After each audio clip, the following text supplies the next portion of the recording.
Welcome to Terrified Tales, where things are about to get unsettling. Before we dive deeper into the darkness, make sure to like and subscribe. Let us know where you're listening from and what time it is. Are you brave enough to be here at night? Now, relax and let the fear take hold. Story 1. The door to the old house creaked open, its hinges protesting the weight of the years. Billy stood at the threshold, his suitcase clutched tightly in his hand. The faint smell of mildew, mixed with the sharpness of something metallic, lingered in the air. He glanced around, feeling the first prickling sensation of discomfort crawl up his spine. Bath, a quiet city known for its history and beauty, was anything but this. The house in front of him, hidden in an alley off the main street, seemed to have stepped out of another time. He had never planned to stay here, but the evening had grown late, and the guest houses he'd passed on his walk had all been full. He'd been heading to a hotel when he'd stumbled across this one. The sign, a delicate hand-painted wooden board that read "Room for Rent," had caught his eye. It hung crookedly on the porch, swaying slightly in the wind. No lights were visible inside, yet there was something about the place that felt ... alive. Billy hesitated for only a moment before stepping inside. The floorboards groaned beneath his weight as he entered. The only sound in the stillness, his breath seemed too loud in the empty air. At first, he thought the place was abandoned, but then he heard a soft, almost melodic voice call out from somewhere within. "Good evening, my dear. I was wondering when you'd arrive." The woman who appeared from the back of the house was older, her frail figure bent slightly from age. Her hair, silver and pinned up neatly, gave her the appearance of a grandmotherly figure, though her eyes were too sharp, almost like they saw right through him. "How may I help you?" she asked, her voice smooth, almost coaxing. Billy glanced back at the dark street outside, suddenly unsure, but something about her presence, her gentle smile, kept him rooted to the spot. I was looking for a place to stay. I saw the sign outside." Her smile widened. "I have a lovely room just for you, dear. No need to look any further." As Billy stepped further into the house, he couldn't help but notice how strangely quiet it was. There was no hum of a refrigerator, no murmur of distant traffic, not even the faint creak of old windows. It was as though the house existed in a bubble, disconnected from the world. "Come along," she said. "I'll show you to your room." And without another word, she turned, leading him into the shadows of the house. Billy felt his heart beat a little faster as he followed her down the narrow hallway. The wallpaper, once white, was now faded, almost sickly yellow. The floorboards creaked underfoot, as though they too were tired of the house's secrets. There was an oppressive stillness to the air, a heaviness that seemed to settle on his chest with each step. It was as if the house itself was holding its breath, waiting for something to happen. The landlady led him to a door at the end of the corridor.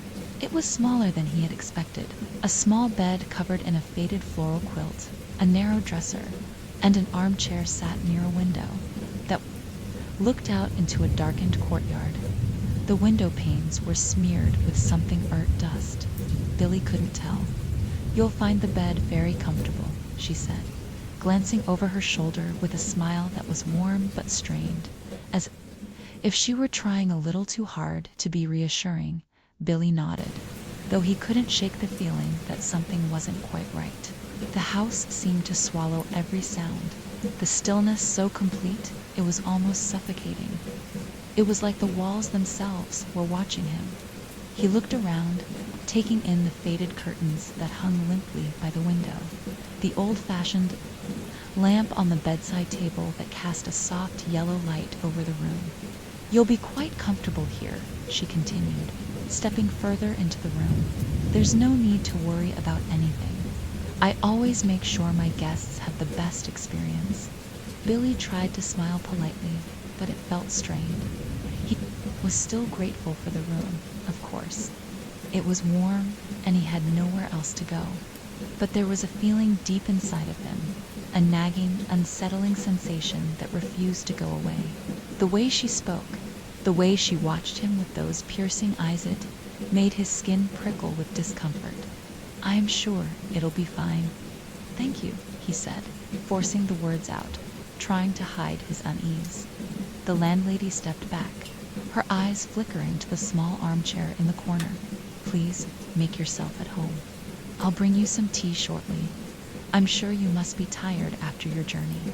I'll leave you to settle in, but don't hesitate to ask if you need anything." Billy nodded, but before he could say anything, she was already gone, slipping silently out the door and closing it gently behind her. He stood there for a moment, staring at the space she had just occupied. The house felt colder now, the shadows deeper.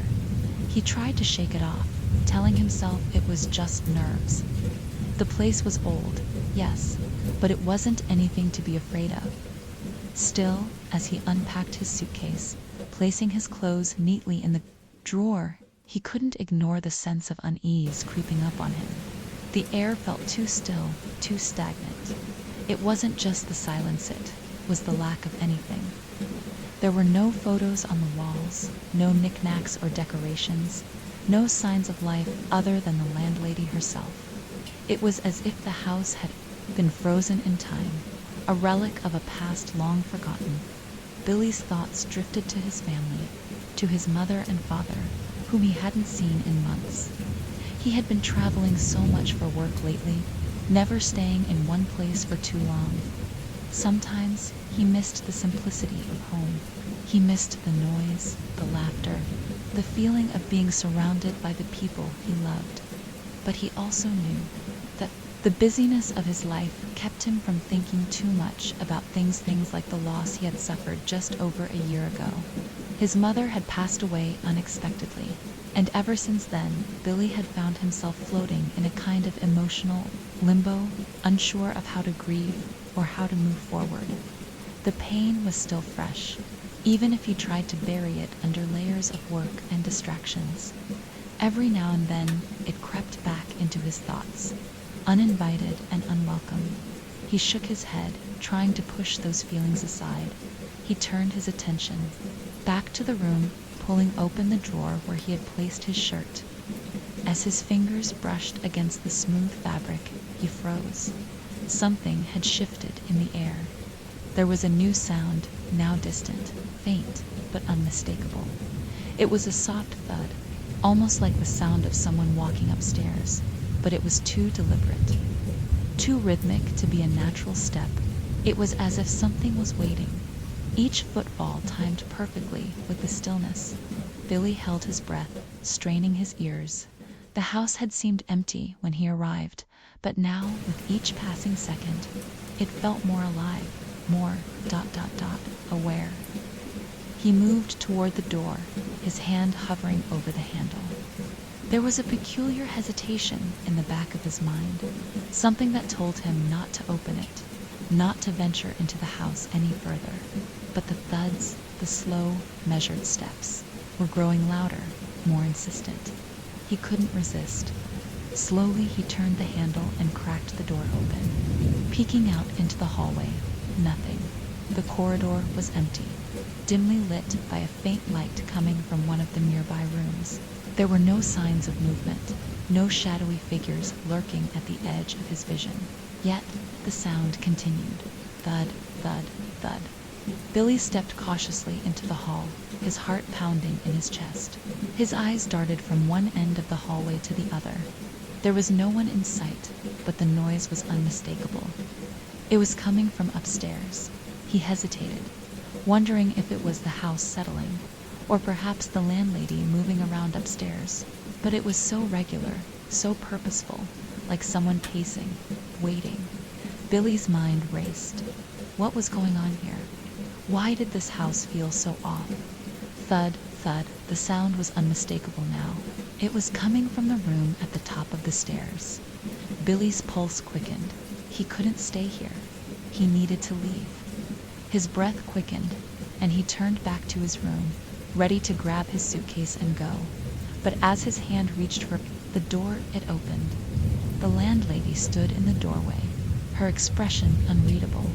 Her smile was gone now, replaced by something else, something darker. "I heard you out in the hall, dear," she said softly, her voice far too calm.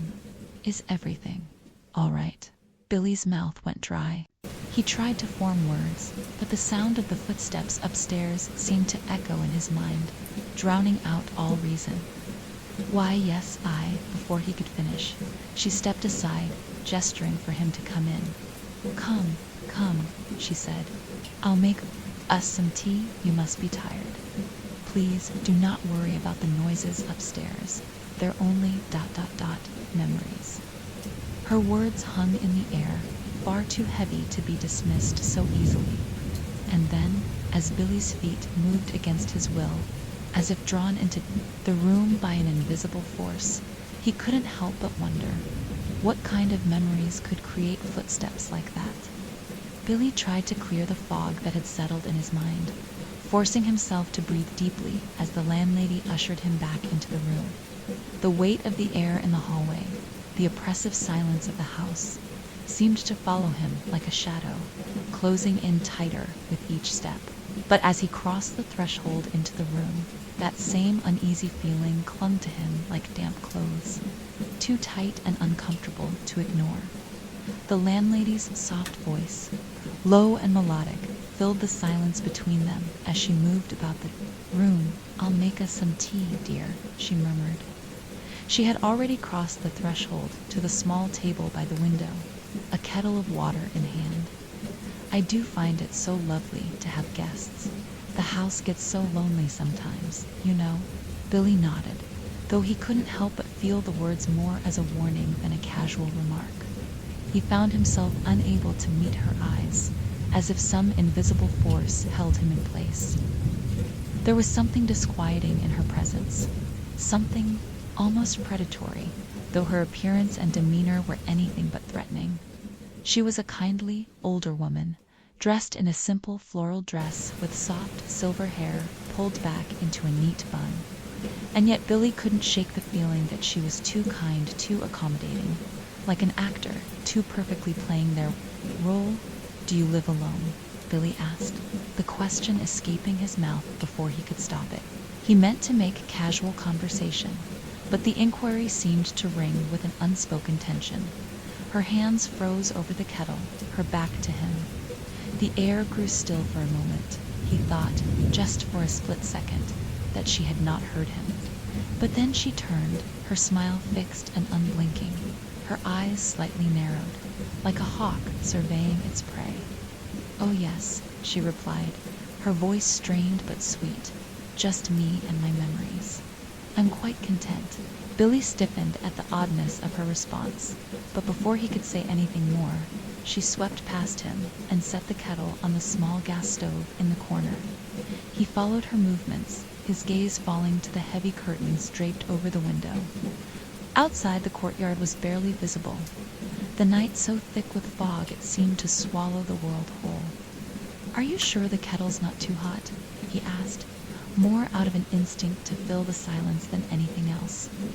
It felt strange to be standing in a room with someone who so easily commanded his attention, yet made him feel so utterly uneasy. She smiled at him, a bright, unnervingly pleasant smile. "Oh, it's just perfect, my dear." Her voice was almost musical, but there was an underlying sharpness to it that Billy couldn't quite place. "You should rest, dear. It's been a long day for you. Go ahead and sit. I'll bring your tea to you shortly." Billy wanted to ask more questions, to inquire about the noises from upstairs, but his throat felt tight, like the words were lodged somewhere deep inside him, unwilling to come out. He sat instead, perching gingerly on the edge of the armchair, feeling the stiff fabric scrape against his legs. The small lamp on the nightstand flickered and hummed, casting strange shadows across the room. The silence in the house had thickened again, heavier this time, like the air was pressing down on him from all sides. As he sat there, trying to steady his racing heart, his thoughts swirled. The house was too still to still in. He couldn't shake the impression that it had been waiting for him. The footsteps he had heard earlier, the faint thuds that seemed to echo from the floor above, still reverberated in his mind. They had been so deliberate, so rhythmic, like a ritual being performed just out of sight. He glanced at the door, the narrow crack of light seeping beneath it, and then back at the landlady, who seemed so serene as she prepared the tea. How could someone so calm, so composed, live in a house with such oppressive silence, with shadows that seemed to move on their own? There was a history here. He was certain of it. A history that the landlady was desperate to keep hidden. Reading his mind, the landlady turned back to him, holding 2 delicate china teacups. She walked over to the table by the window and set them down gently, their porcelain surfaces gleaming in the dim light. "There we are," she said. "Just what you need, I'm sure." Billy stared at the tea, the steam rising in slow spirals. He couldn't help but notice that the smell of it was often like any tea he had ever smelled before. It wasn't sweet, nor was it bitter. It was ... distant, almost like it was made of something that didn't belong in the world, like it had been brewed from the very air of the house itself. He forced himself to smile, but his stomach churned at the thought of drinking it. "Thank you," he said, his voice shaking slightly despite his best efforts to remain composed. "You're very welcome," she replied softly, sitting down across from him. "There's no rush. We'll talk. You and I, it's nice to have someone to talk to, especially in a house like this." Billy felt his pulse quicken again. There was that word again, house. The house seemed so much more than just a structure. It was a presence. He didn't know how, but he knew that it had been waiting for him. The landlady, too, was waiting. She was watching him patiently, her eyes gleaming in the dim light like twin lanterns, a heavy, oppressive weight. Billy reached for his cup, his hand trembling slightly as his fingers wrapped around the delicate handle. The teacup was cold, colder than it should have been, and when he lifted it to his lips, it felt wrong.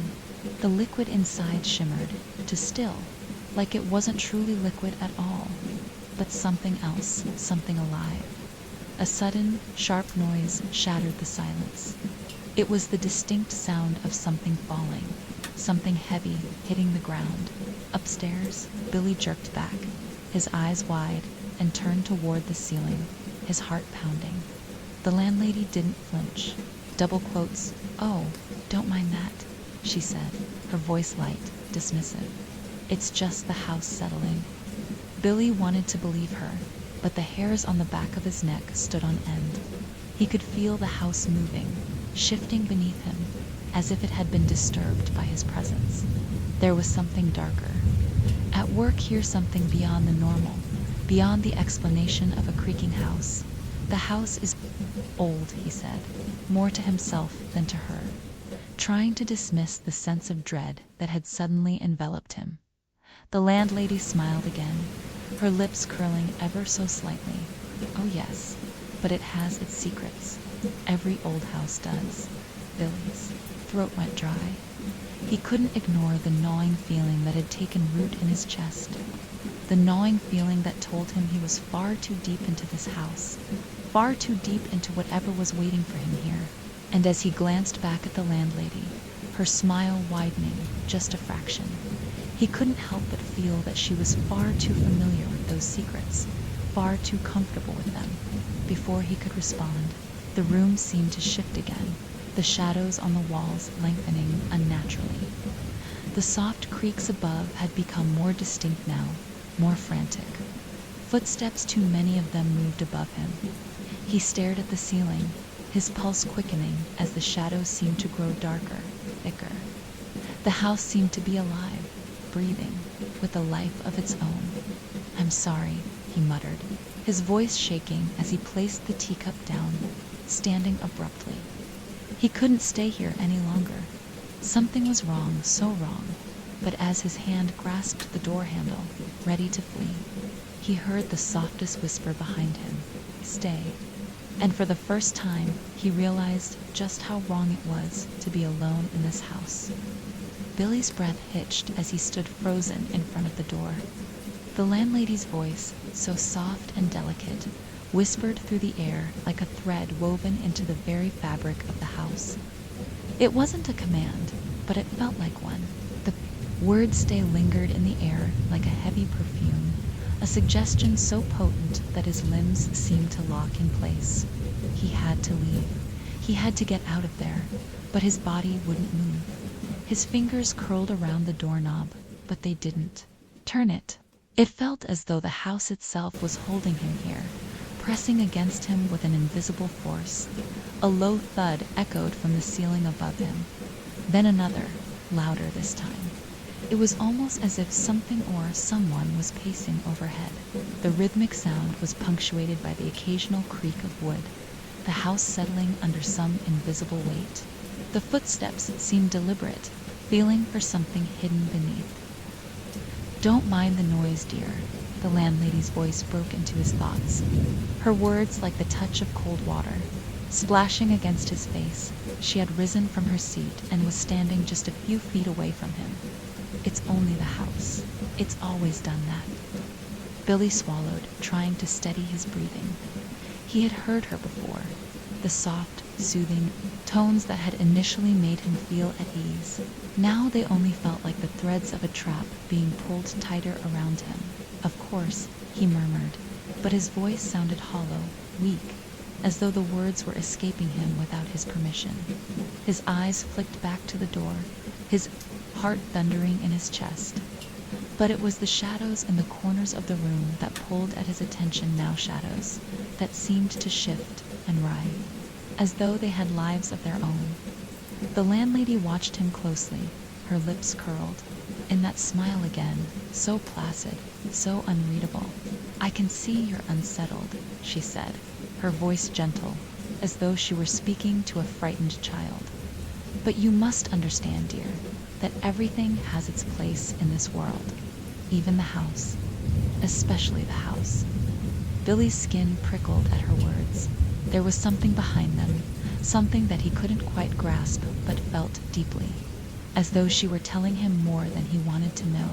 Before he could respond, she reached for the small teapot on the table, her hands moving with an unsettling calmness, as though she were performing a ritual. She poured the tea into the cups with deliberate slowness, her fingers shaking ever so slightly.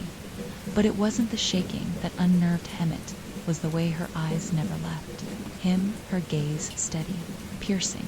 It was as if she were watching him from the inside out, looking into the very core of him, knowing things about him that he hadn't even admitted to himself. "You must understand," she said again, setting the teapot down with a soft clink. "The house is alive in its own way. It remembers things. It holds memories. And sometimes it calls to those who are meant to hear it." Billy's heart skipped a beat. The words, though soft, were heavy with meaning. It felt as though she were speaking to him alone, as though he was the only person who could hear her. He glanced up sharply, his gaze catching hers. Her eyes were dark, almost black, pools of something deep and ancient that he couldn't quite place. There was no warmth there, no comfort, only a cold, unyielding emptiness that made him feel as though he were drowning in her gaze. "The house?" he asked, his voice barely more than a whisper. He didn't know why he spoke. The words came out on their own, carried by some strange force he couldn't resist. The landlady's smile faltered, just for a moment, before returning to its usual serene composure. She nodded slowly. "Yes, it calls to those who belong here. It's been waiting for you." Billy felt his stomach churn at the words. His mouth went dry. "Waiting for you." The phrase echoed in his mind like a gong, reverberating through his skull. His eyes darted around the room, desperate to find something, anything that could explain the strange weight that hung in the air. He tried to move again, to back away, but his legs felt weak, as though they were made of stone. "I don't belong here," Billy said, his voice breaking the silence with the force of a confession. "I shouldn't be here." The landlady tilted her head slightly, her expression unreadable. "Oh, but you are here, dear, and the house has chosen you." Her words were soft, that there was an undeniable certainty in them, like a truth too old to question. It's been a long time since anyone has stayed here too long. The house is hungry, Billy. Billy's blood ran cold at the mention of hunger. He had never been a superstitious man, but this was something beyond his understanding. There was no logical explanation for the way his skin crawled in her presence, or the way the air seemed to press against him like an unseen force. The house is hungry, Billy repeated, his voice trembling. She nodded again, her lips curling. Into that knowing smile, everything needs something, and the house feeds on memories, on suffering. It thrives in the absence of life, and it grows stronger when it is left alone. But it craves more than silence now. It craves something, living. Billy's breath caught in his throat. The footsteps above him had stopped. The air felt suddenly suffocating, as if the entire house was holding its breath. There was a deep, unsettling silence, so thick it felt like it could crush him. "You can't leave now, Billy," the landlady said softly, almost pityingly. "The house has chosen you, and once it has chosen, there's no turning back." Billy felt his body lock in place. The words hung in the air like chains, binding him to the room. His heart pounded in his chest, each beat louder than the last, a dull throb that resonated deep in his bones. He was trapped, caught between the landlady's gaze and the oppressive weight of the house that seemed to squeeze the very air from his lungs. I don't understand," he managed to stammer, his throat dry. "What do you want from me?" Landlady's smile deepened, as though she had been waiting for him to ask the question. Slowly she stood up, her movements deliberate and slow, as though each step was part of a well-rehearsed dance. "You are here to give the house what it craves. You are here to become part of it." Billy's stomach turned. His mind raced for an escape, for anything that could get him out of this room, out of this house. He glanced around desperately, but there was nowhere to run, nowhere to hide. The walls seemed to close in on him, suffocating him with their presence. Suddenly, the room felt colder. The shadows in the corners seemed to grow darker, more alive. And then, from the darkness above, he heard it again. The footsteps. But this time, they were closer. His heart lurched in his chest as the realization hit him. He was no longer alone. The footsteps grew louder, more distinct, as though someone or something was moving in the hallway just beyond the door. Billy's eyes widened, his pulse racing in his throat. The landlady's gaze never wavered. She watched him intently, the same unsettling smile curling at the corners of her lips. The room seemed to pulse with energy, vibrating subtly beneath the weight of the silence. The walls groaned softly, as if the house itself was shifting, adjusting to the weight of the truth. Billy was finally starting to understand. It wasn't just the landlady who had been waiting for him. The house had been waiting for him too, and now he felt the suffocating press of its hunger. "You're starting to understand," she said, her voice no longer sweet, but flat, heavy, like the tone of someone explaining a cruel inevitability. "The house feeds on those who come to it. It waits for them. And when it chooses one," she trailed off, as if savoring the words, "well, they become part of it, part of everything." Billy's legs felt like lead beneath him. His feet routed, to the floor, unwilling to move, as if some unseen force had clamped down on his ankles. He opened his mouth, but his voice caught in his throat. He had so many questions, but the answers felt like they would tear him apart. How was he supposed to understand this? How was he supposed to understand a house that needed memories, that could trap someone like this, like him? And yet a part of him knew, deep down, that he already did understand.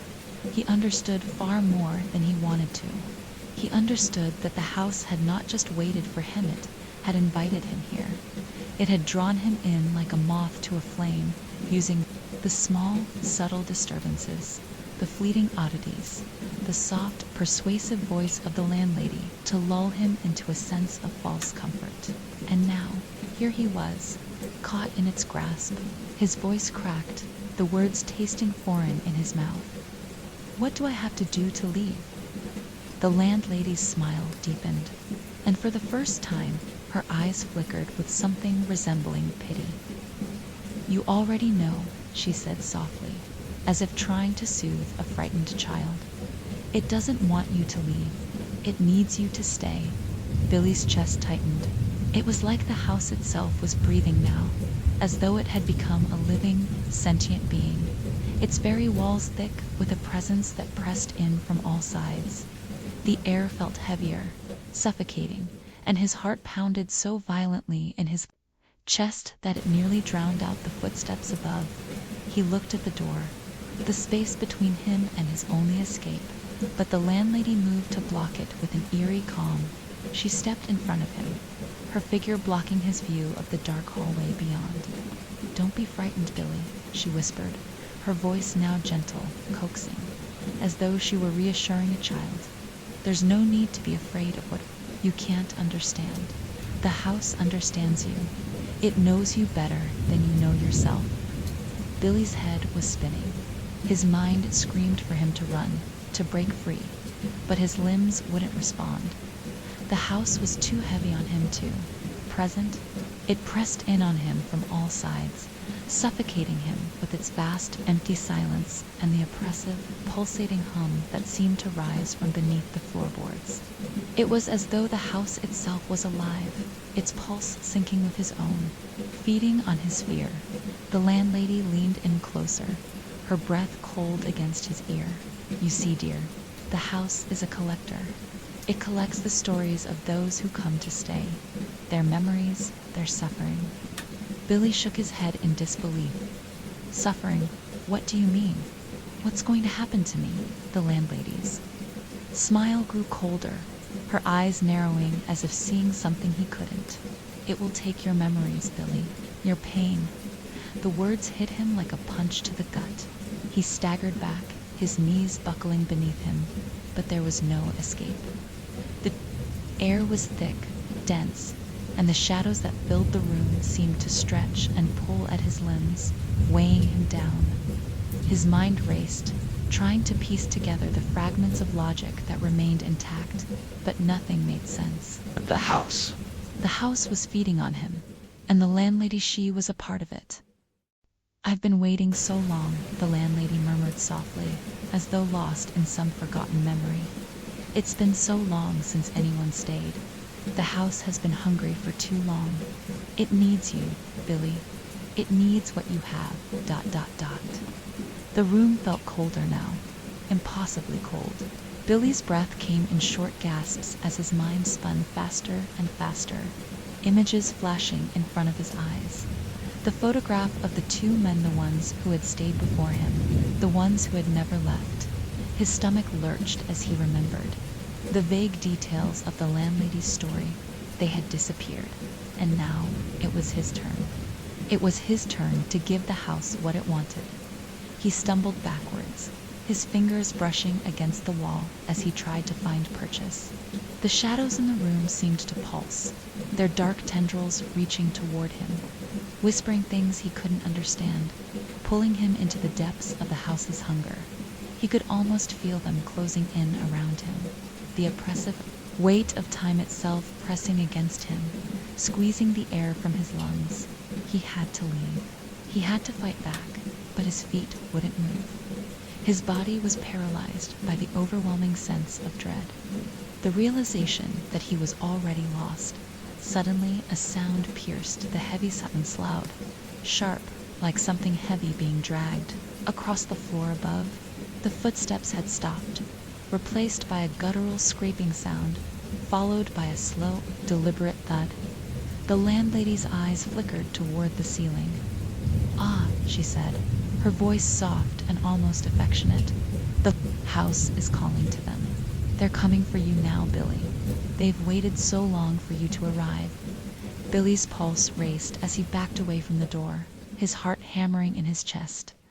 The walls seemed to be closing in on him, the very air heavy with the weight of the house's need.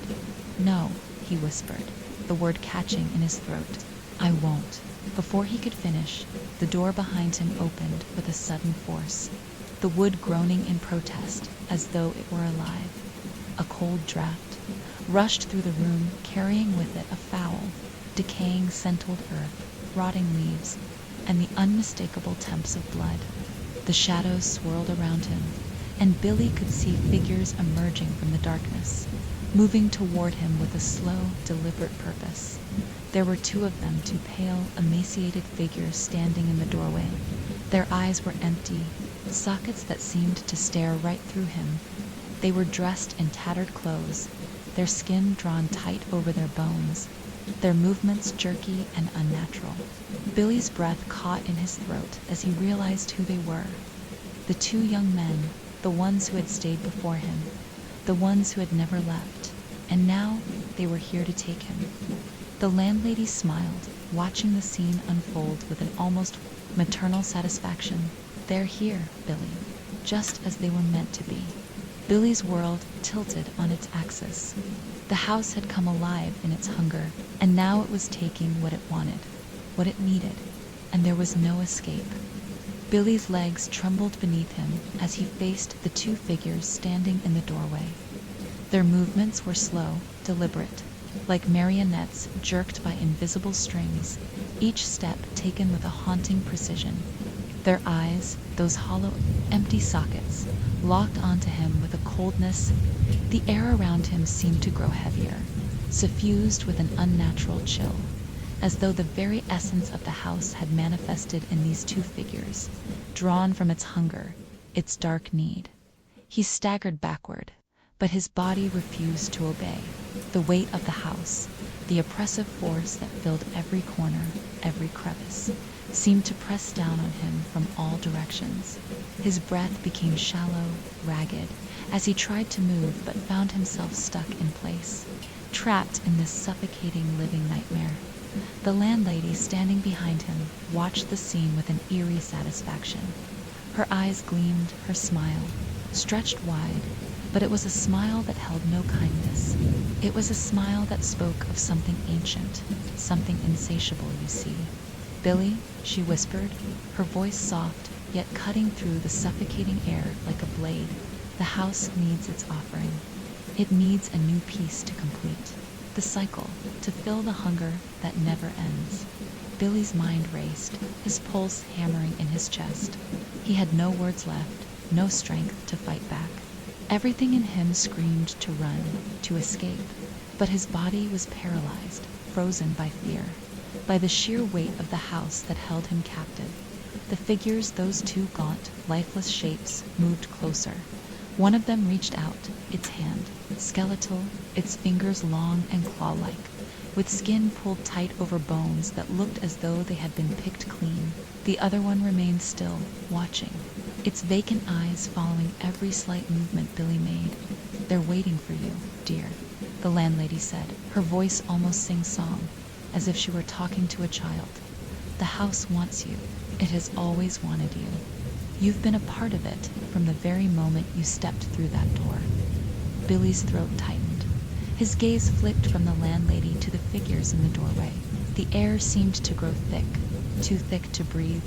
The house felt as though it was alive, breathing with him, watching him. He could feel its pulse in the very walls, in the floor beneath his feet, in the shadows that seemed to shift, undulating, like some dark, hungry entity that surrounded him.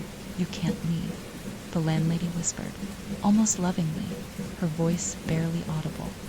"The house has chosen you, and you will stay here, with us." The words echoed through him like a death knell, reverberating in his chest. The house had chosen him, and now he was trapped. There was nowhere to go, no way to run. The house had already claimed him the moment he entered, and the landlady was its keeper, its guide, its steward. She had been waiting, watching, ready to lead him to this moment, to this inevitable conclusion. Billy's mind screamed for a way out, a way to break free from the suffocating grip of the house. But the harder he tried to move, the tighter the walls of the room seemed to close in. The shadows in the corners seemed to stretch, crawling like dark, sentient creatures. The figures in the doorway advanced, their footsteps soft, barely audible, but their presence overwhelming. Billy's eyes locked onto the figures' hollow faces. The air in the room thickened, pressing down on him until it felt like he couldn't breathe, couldn't think. His entire body was suffused with a sense of impending doom, a cold certainty that there was no escape. The house had claimed him. The landlady had claimed him, and soon he would be just another piece of the house's collection. Suddenly, the landlady stepped forward, her gaze never leaving him, her smile broadening. Her voice was barely above a whisper as she spoke. The house has already begun. You will be the next to stay, Billy. You will become part of its history, part of its fabric. And when the house has had its fill, when it has consumed you, you will be just like them. She gestured toward the two figures in the doorway.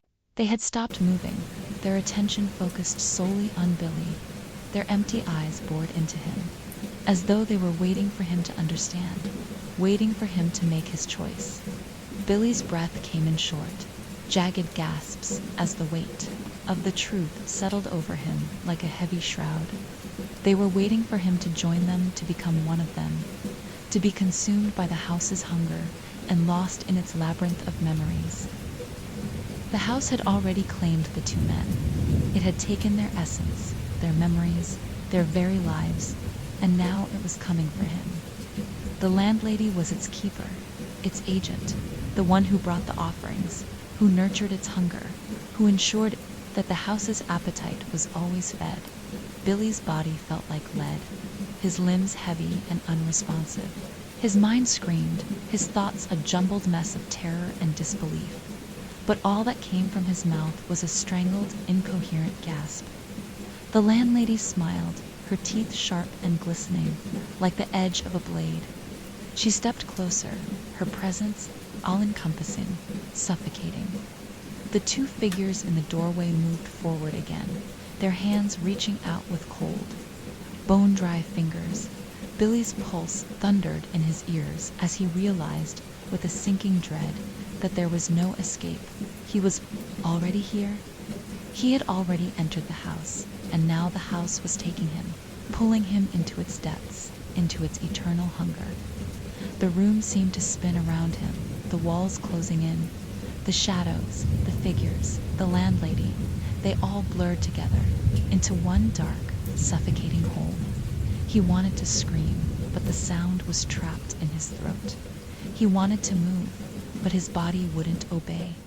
The house was consuming him from the inside out, wrapping itself around his very soul, pulling him deeper into its depths, into its endless, insatiable need.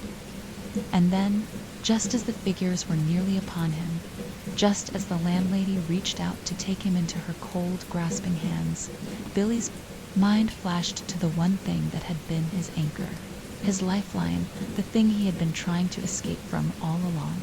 His mother, her face, her voice, the warmth of her embrace. He could feel her presence, even now, in the darkest corners of his mind. She had been the only thing that had kept him grounded, the only thing that had kept him from falling into the abyss of his grief. And in this final moment, he understood. The house had not just taken his memories. It had fed on them. It had fed on his loss, his grief, his sorrow, and now it was coming for him. He wanted to fight. He wanted to run, but it was too late. The house had already won, and as the landlady's cold hand closed around his wrist, pulling him toward the darkness, Billy finally understood the truth. He was no longer just a guest. He was part of the house now. Billy's world shattered into a cacophony of dark shadows and suffocating silence. The landlady's cold, bony hand wrapped around his wrist with an iron grip, pulling him further into the darkness that stretched beyond the doorway.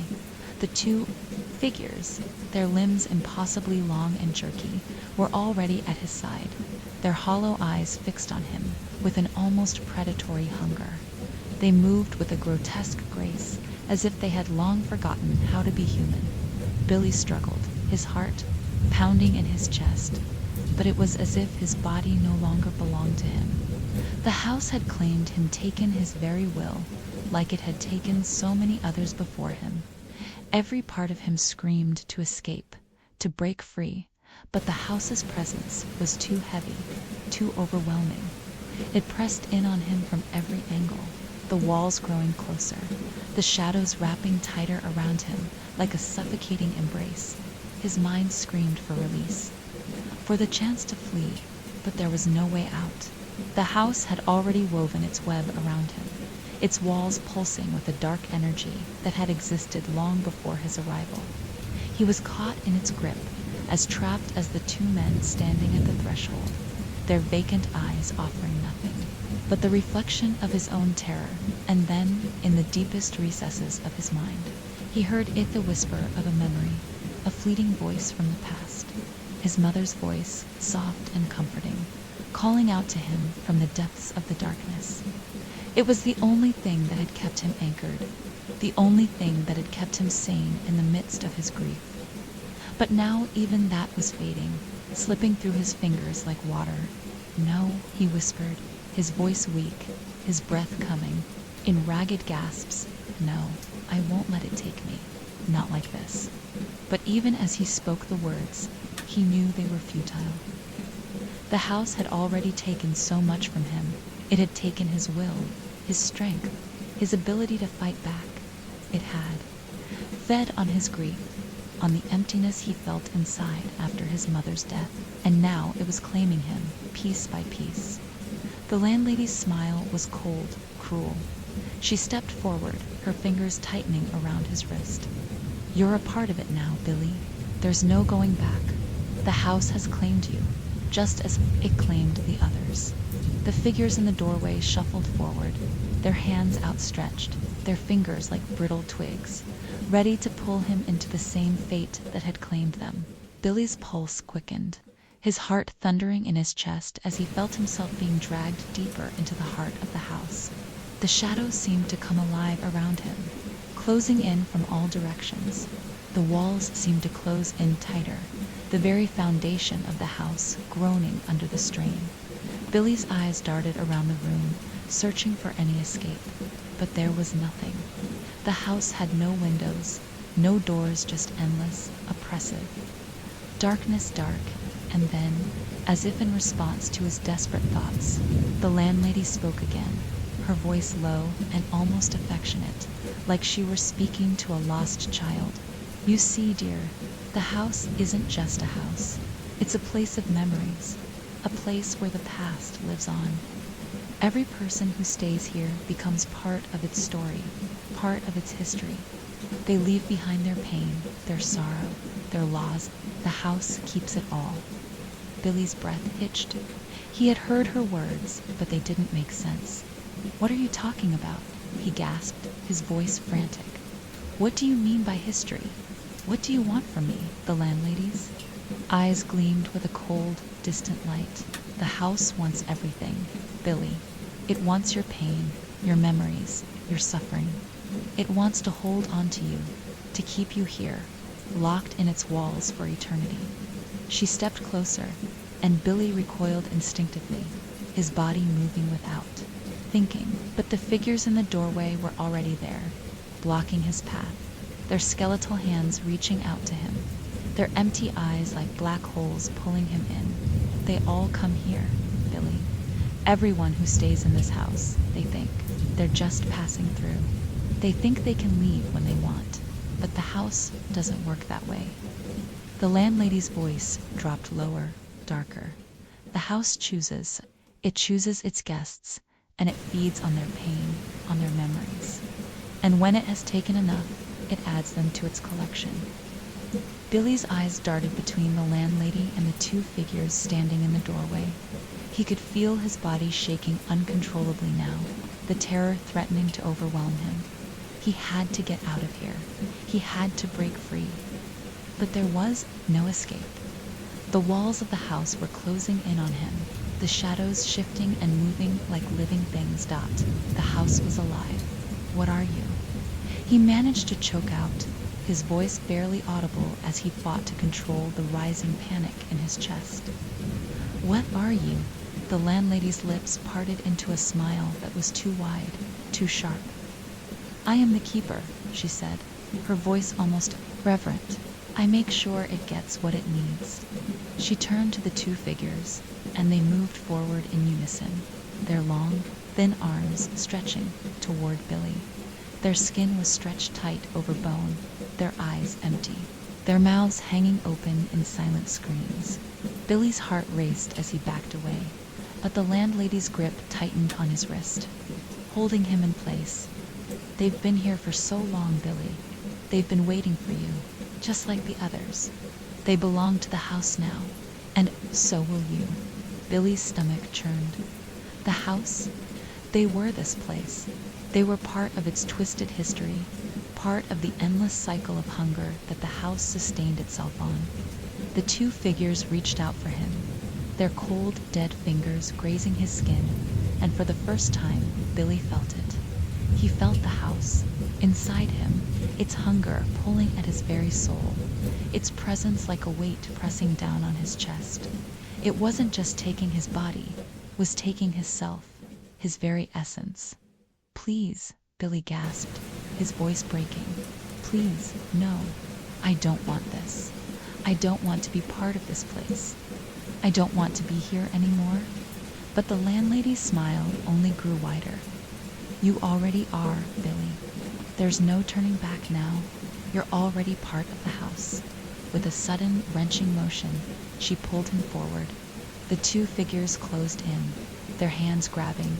At his limbs with an unrelenting force, the room spun around him, the walls groaning, the floor creaking beneath him. The shadows reached out like dark tendrils, pulling him into their depths. And as the house swallowed him whole, Billy finally understood. The house was alive. It lived off memories, off pain, off sorrow, and now it was feeding on his dot. Went cold, his mind slipping away into the darkness. He felt the walls closing in, the shadows pulling him deeper, and as his last breath left his body, he knew with a sickening certainty that he was no longer just Billy Weaver. He was part of the house now, forever. Billy's mind flickered, fading in and out of consciousness, caught between the suffocating darkness of the house and the fragile remnants of his thoughts. His body felt weightless, suspended in some unknown place, as if the house had already claimed him in ways he couldn't fully comprehend. The sharp, biting cold of the air seemed to cling to him, seeping into his very bones, and the oppressive silence of the house pressed in from all sides. Louder now, like the final, suffocating breath of something that had been holding its breath. For far too long, he didn't know how much time had passed. It could have been hours or days. The house had its own rhythm, its own strange passage of time, and now Billy felt as though he were outside of it, as if he were floating in a space where time no longer existed. The pain that had once gripped his chest had faded, replaced by a strange numbness, like a fog that blanketed his mind. He tried to speak, to move, but his body felt foreign to him. There was nothing left of himself but a lingering echo, a faint, flickering presence that drifted through the house like a lost soul. And then he heard it, a whisper, soft and distant, calling his name, Billy. It was a voice that echoed through his mind, a voice he recognized, his mother's voice, faint and warm, like the memory of something once cherished, now lost to the endless void. The voice wavered, as if it were being carried on the wind, and it seemed to wrap around him, pulling at his thoughts, at the last fragments of his humanity. Billy, his heart spasmed in his chest, a distant, unfamiliar pulse that seemed to come from somewhere deep within him. The voice was growing clearer now, closer, and with it came a wave of intense emotional longing, a grief, something raw and primal that surged through him like a torrent. The pain of it, the weight of it, threatened to tear through the numbness, to break him open and spill out the last remnants of his humanity. "Mom," Billy whispered, his voice barely audible, barely more than a breath, but there was no answer. Only the overwhelming silence of the house, the deep, echoing quiet that filled the space around him, The whisper of his mother's voice had vanished, leaving him with only the cold, hollow emptiness that had swallowed him whole.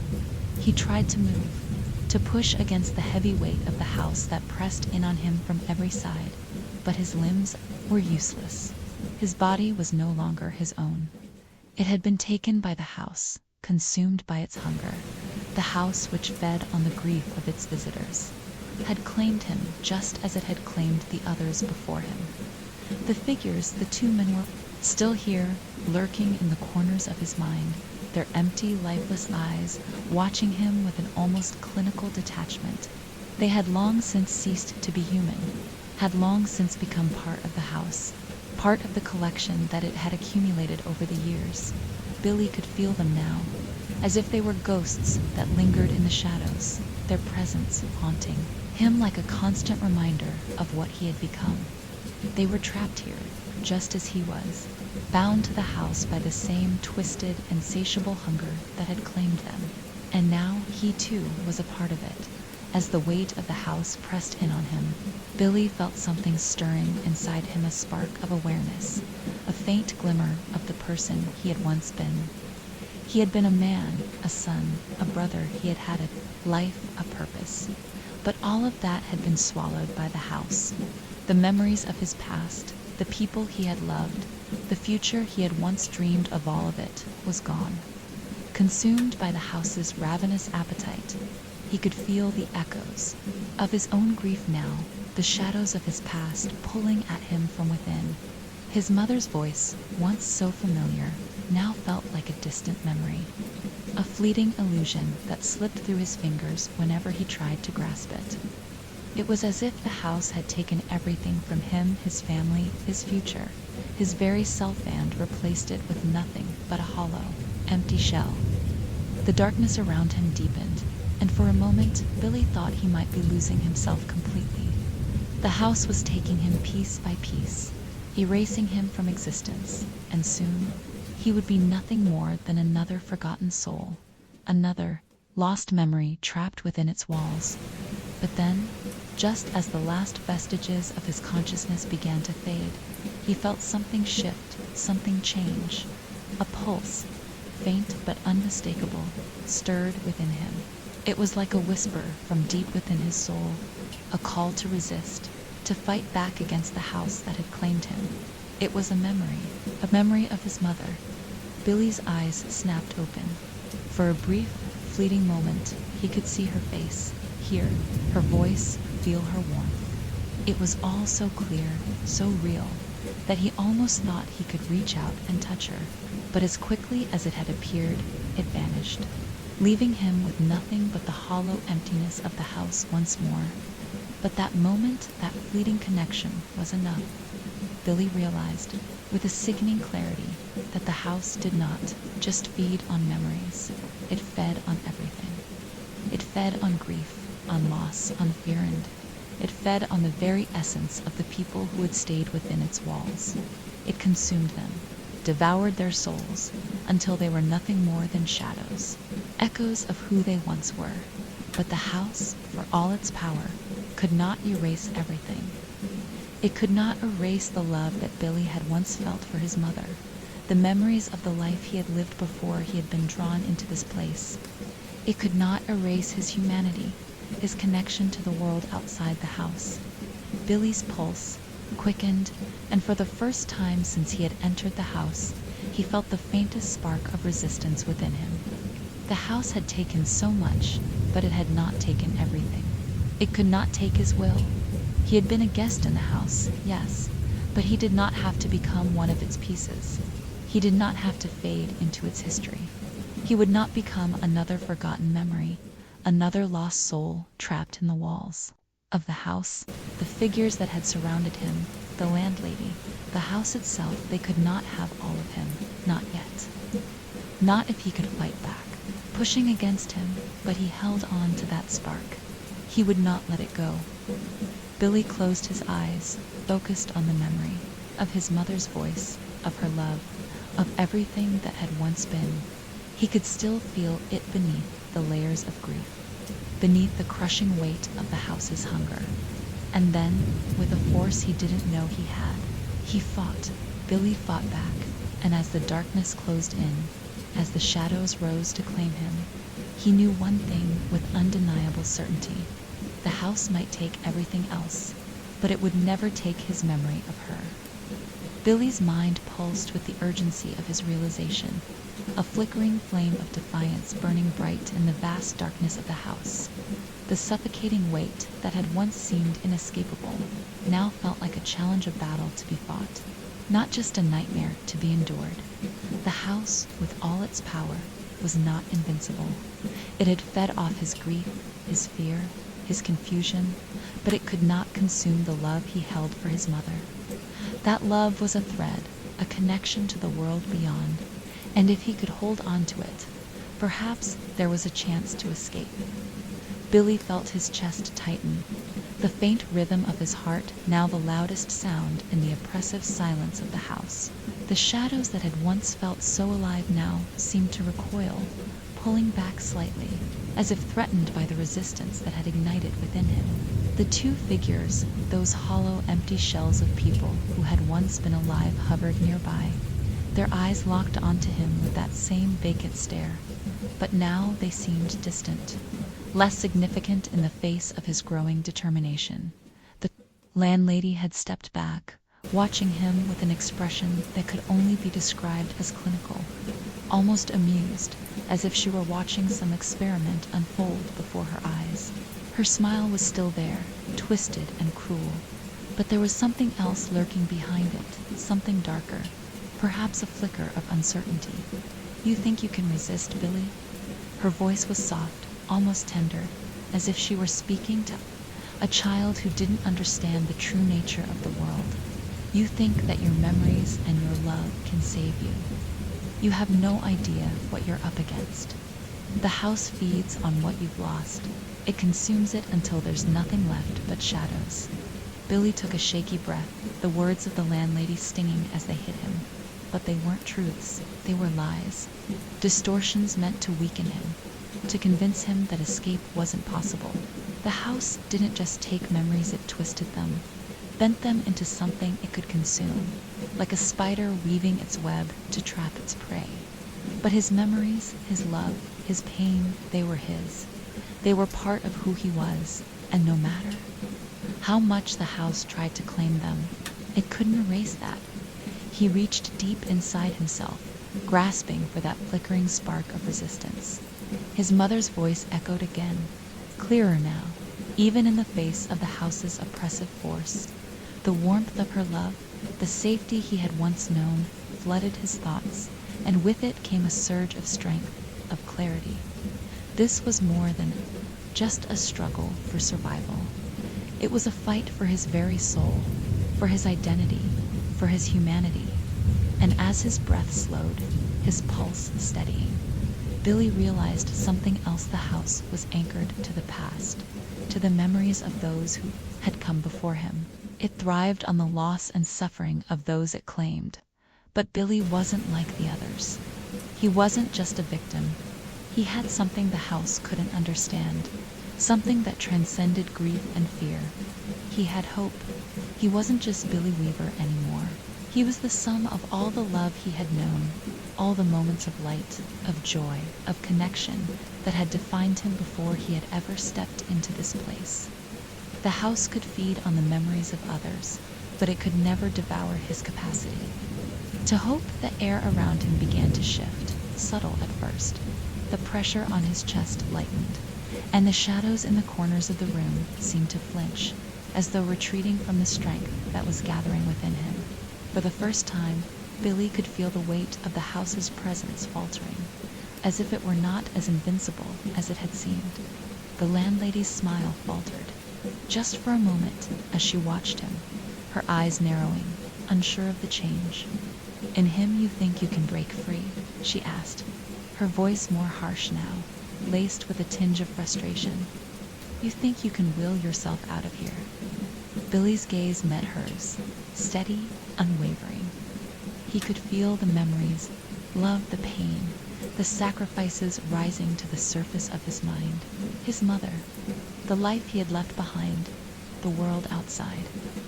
And with those thoughts came the realization that he was more than just this house. He was more than just the sum of the grief it had tried to devour.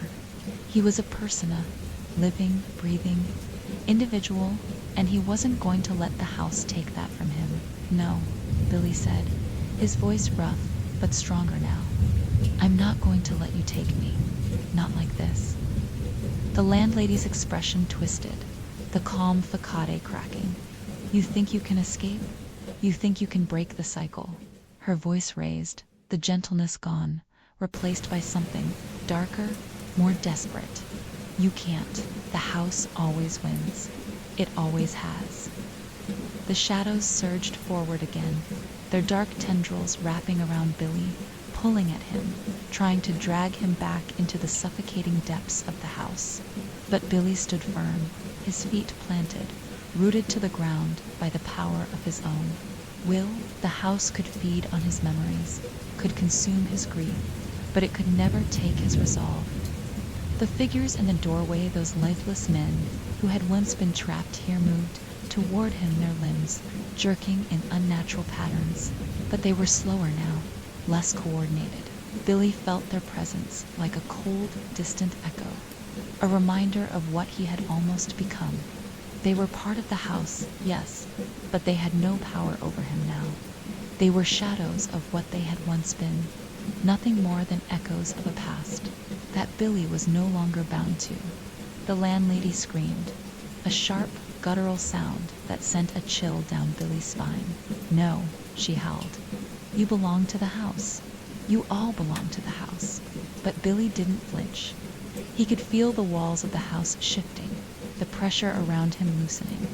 It was as if the house itself were struggling, unsure of how to react to the defiance that now filled him. The landlady's form wavered, her one stable presence flickering like a candle in the wind. "You don't control me," Billy said, his voice steady and firm, the words laced with conviction. "You never did." With that, he took a step forward, his feet moving with a new purpose, a new power.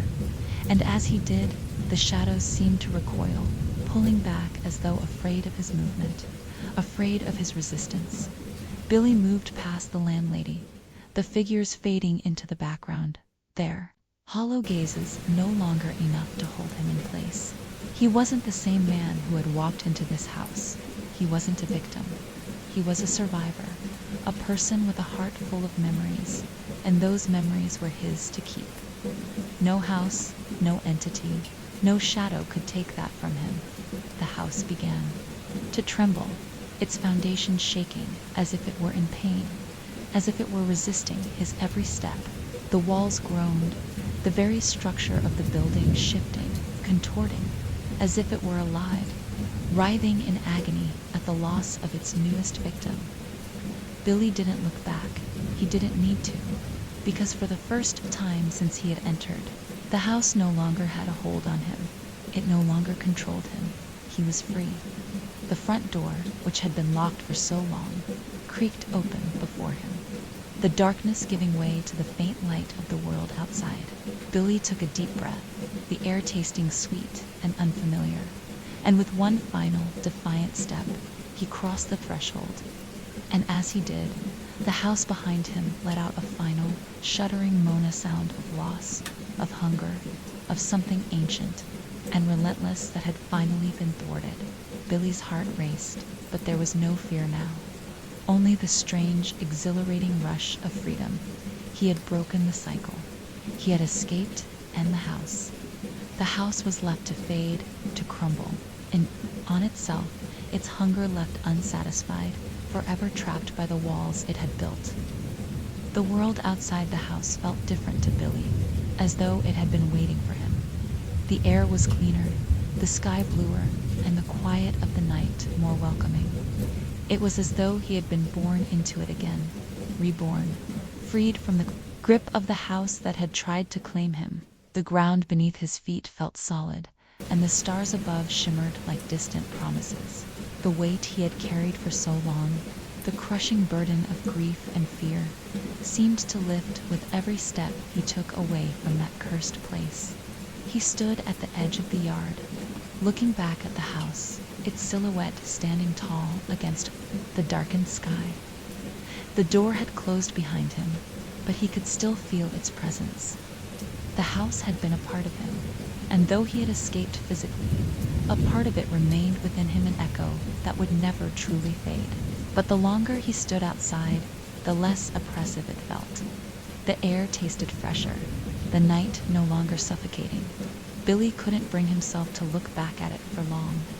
The house was a place of loss, of trapped souls, a place that devoured everything good, everything that made him who he was. But he had broken free.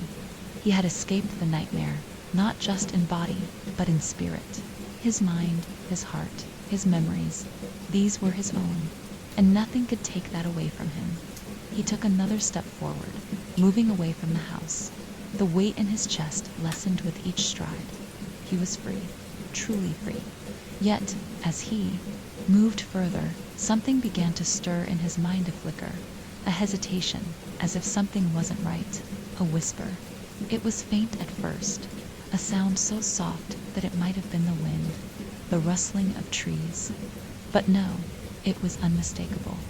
The house had called to him before, and now, from behind him, came the soft, coaxing voice of the landlady Billy. The voice was so faint, so delicate, that it seemed to reach directly into his mind, as though the words weren't spoken aloud at all, but whispered into his soul. His heart stopped. For a moment, Billy froze, every muscle in his body locking into place, his breath catching in his throat. He didn't want to turn around, but the voice was undeniable. It was as if the house had seeped into the air itself, calling him back. Billy, come back. You don't belong out here. The words wrapped around him like a cold embrace. His hands clenched into fists, his mind spinning. The world outside the house was supposed to be freedom. He was supposed to be free.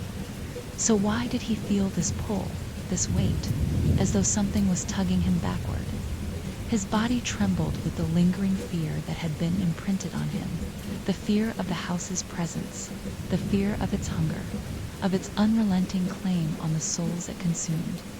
Billy's eyes shot toward the horizon, searching for something to anchor him in the world outside, the trees, the streetlights, the familiar sights of the town he had passed through, the people he would never see again.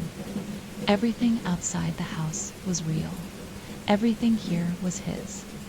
But that whisper, the voice, was still there, echoing in his thoughts, insistent, pulling. At him, he stepped forward again, but this time it wasn't just the landlady's voice.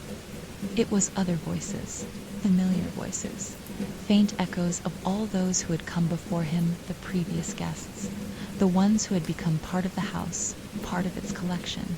He could almost hear their whispers now, carried on the wind, reaching out to him, beckoning him back to that place. Come back, Billy. Join us. The house is waiting. The terror that had once gripped him was returning, a creeping dread that threatened to choke the air from his lungs. He could feel the weight of the house still hanging in the back of his mind, like a memory that refused to fade, like a shadow that refused to let go. No, Dot.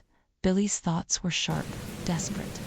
He shook his head violently, trying to rid himself of the voices that were growing louder now, louder with every passing second. He could feel the pull, but he couldn't let it take him again. He couldn't go back. He had broken free. He had escaped.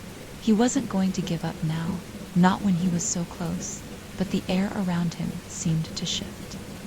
The whisper of the landlady's voice turned colder, harsher. Her tone was no longer coaxing. It was commanding, demanding. Billy, don't fight it. You're one of us now. You always have been. Billy stumbled backward, his chest tight, his breath ragged. The world around him seemed to warp, the edges of his vision blurring. He could feel the ground beneath him shifting, as if it were giving way to something darker, deeper, something that was part of the house's never-ending hunger.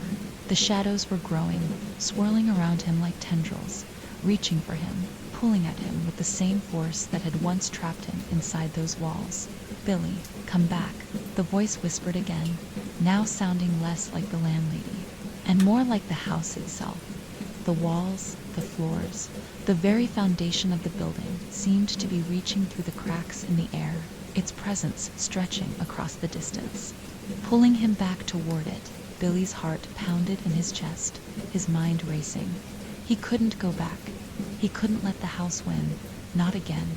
He had fought too hard to escape its grasp, too long to let its hunger claim him once more. But the whisper, the pull-it, was too strong. He could feel his body moving toward the house, his feet no longer his own, as though he were being guided by invisible hands. Directed toward the very place he had fought to leave, his body screamed in protest. He could feel the walls closing in on him, the shadows growing heavier, suffocating. He had felt this before the pull of the house, the way it consumed everything around it, the way it turned everything into a memory, a forgotten echo of its hunger. He had fought it once, but now, standing at the edge of its reach, he felt the weight of its power, the suffocating pull of its hunger, its endless desire for more. The landlady's voice returned, low and insistent. "You can't escape it, Billy. You can't fight what's inside you. You've already given in, whether you realize it or not." "No." Billy shook his head, the word rising from somewhere deep within him. His will was still his own. He had broken free before, and he would do it again. He would not be another piece in the house's twisted collection.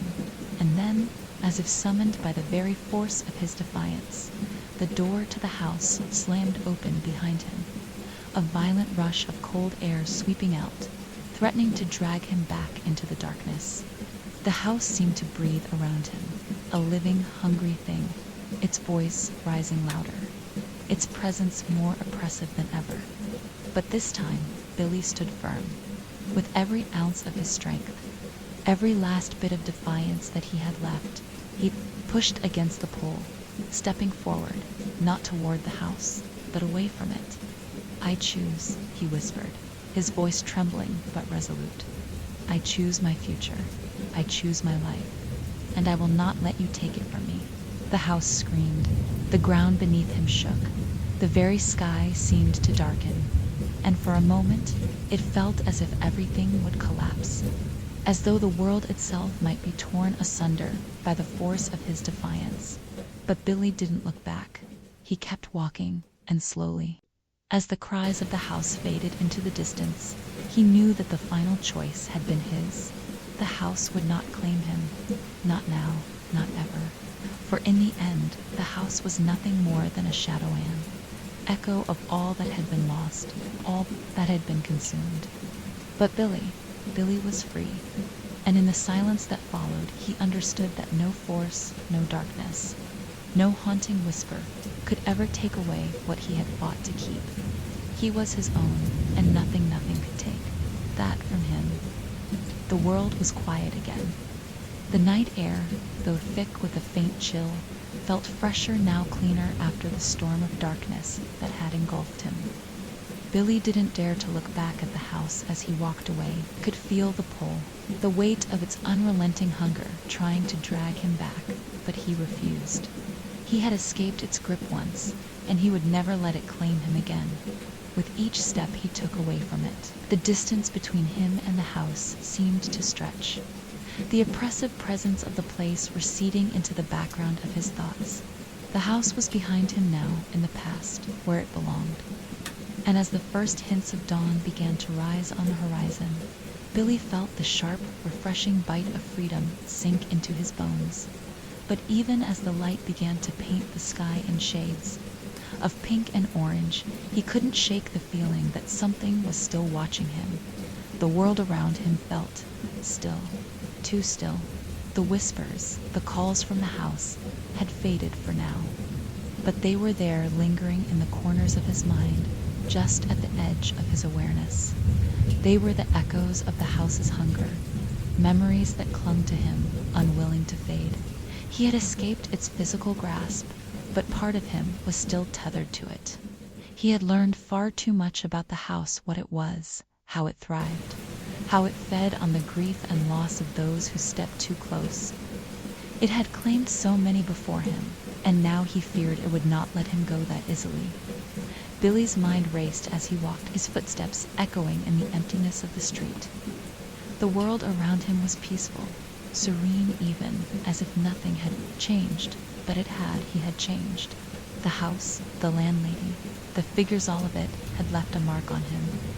A mark that was now part of his soul, a reminder of the darkness he had barely escaped. He thought of the others, those who had never made it out, those who had been claimed by the house before him. He thought of the two men whose faces were now burned into his memory, their hollow eyes staring at him from the shadows of that cursed house. They had once been just like him, had once walked the same path, unaware of the trap that awaited them. But they were gone now, consumed by the house's hunger, turned into memories that the house would feed on forever. Billy swallowed hard, the weight of the loss settling heavily on his chest.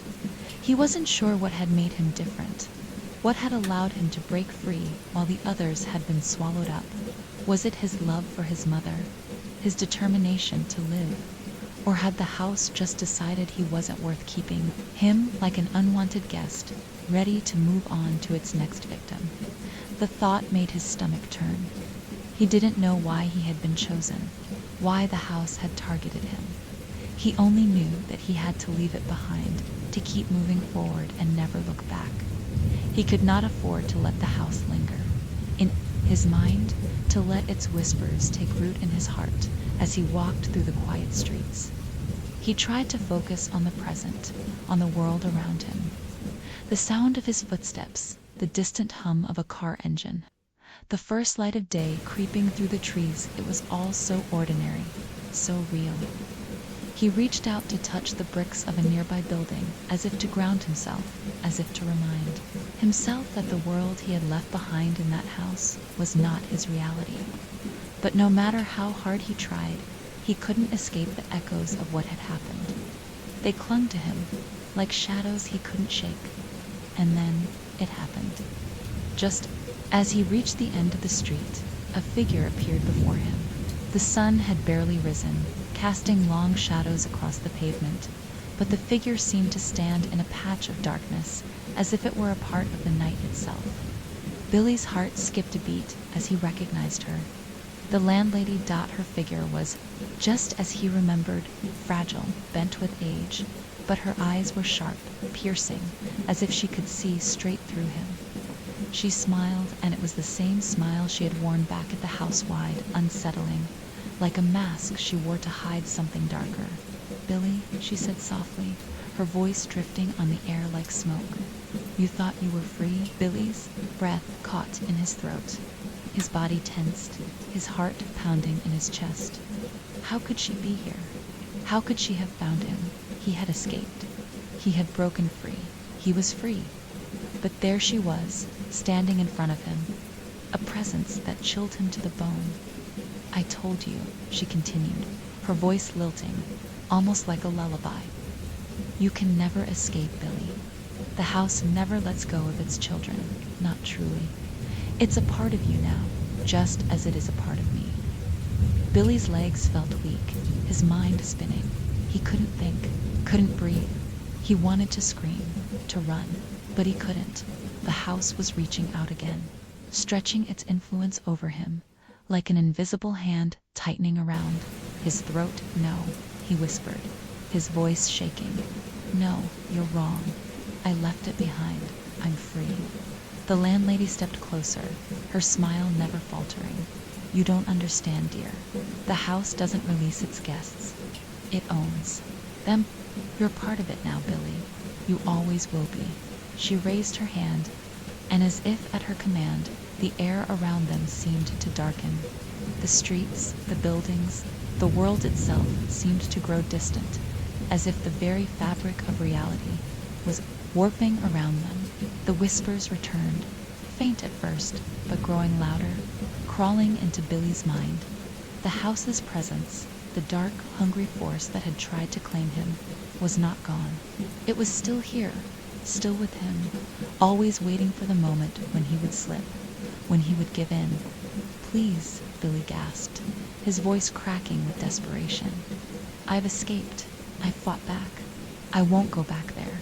The landlady's smile widened, her eyes gleaming with an unsettling, almost affectionate light. "Oh, Billy, the house is not a place.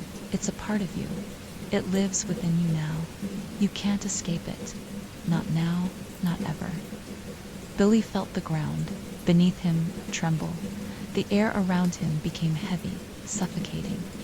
The house's hunger, its insatiable need, was reaching through him, through the very fabric of his existence, pulling at him, trying to pull him back into its dark embrace.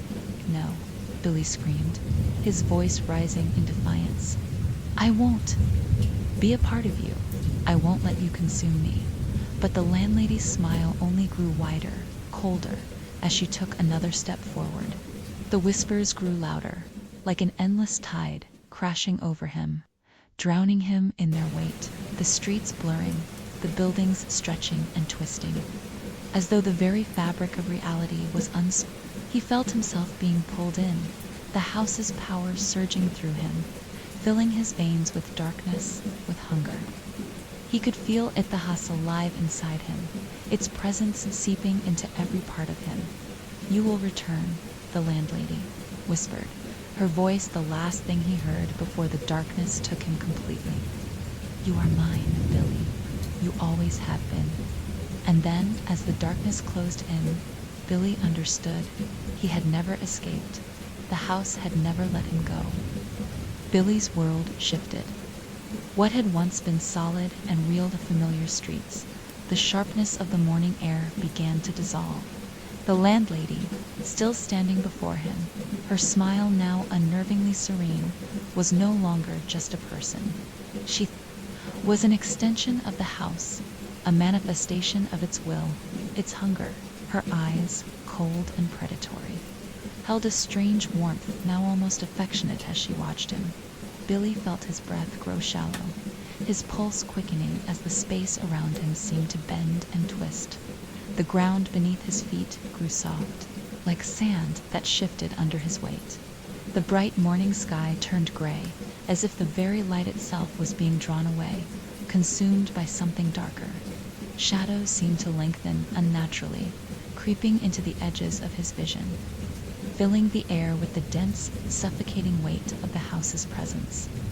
"You see, Billy," the landlady's voice trailed through the thickening silence, her words slow, "you were always mine." Billy's stomach churned as the realization sank in like cold water. He had escaped the house, he had broken free, hadn't he? The house had tried to claim him, and for a time he had been sure that he had succeeded in escaping its grasp. But now, with the landlady standing before him, her eyes glowing with a dreadful calm, he could feel the truth pressing in on him. It wasn't that the house had simply been a place of evil. It was something far more insidious. It was alive in a way he hadn't understood, its hunger stretching far beyond walls. It had been waiting patiently for him to return because it never let go. "Not really. I thought I was free," Billy whispered, his voice trembling as the realization took root in his chest. "But you were always with me," the landlady's smile softened, and she nodded slowly, as though confirming some long-held truth. "Of course, dear, you felt the pull, didn't you? The house's hunger, the emptiness that left you cold, restless. You felt it every night, clawing at you from the inside, but you didn't know why. That's the gift the house gives until it's too late to remember a time when it wasn't inside you." Billy's thoughts spun wildly, images flashing his journey away from the house, the terror he had felt as he walked through the streets, the whispers that had followed him. The house wasn't just a physical place. It was something deeper, something that had seeped into him, into his very soul. It wasn't bound by walls or space. It was everywhere alive, waiting for a crack in his will to take root. "It's not a place," the landlady continued, her voice smooth, coaxing. "The house is the thing that never stops. It feeds, it consumes, and it holds its guests inside of it forever. but not in the way you think. You become the house. Every time you leave, it finds a way back to you. It never truly lets you go. It holds you. The words burned into his mind like fire. Billy staggered backward, feeling the walls close in. He had tried so hard to break free, to escape the hold of the house. But now he knew. It wasn't about running away. It was never about distance. It was about the soul. His feet moved instinctively, but the air around him was thick. Every direction seemed to lead him back to the house, as if the streets themselves were closing in, bringing him back to where he had started. The landlady's figure blurred in his vision, her smile still unwavering. The entire world felt as if it were folding in on him, folding into her, into the house. I can't escape it. Billy gasped, the weight of her words crashing over him. I can't escape you. The landlady stepped closer, her presence an overwhelming weight. No, Billy, not now, not ever. You've been marked, you've been chosen, just like the others. You were always meant to return. Billy staggered backward, his mind racing to grasp for anything that could shatter this terrifying truth.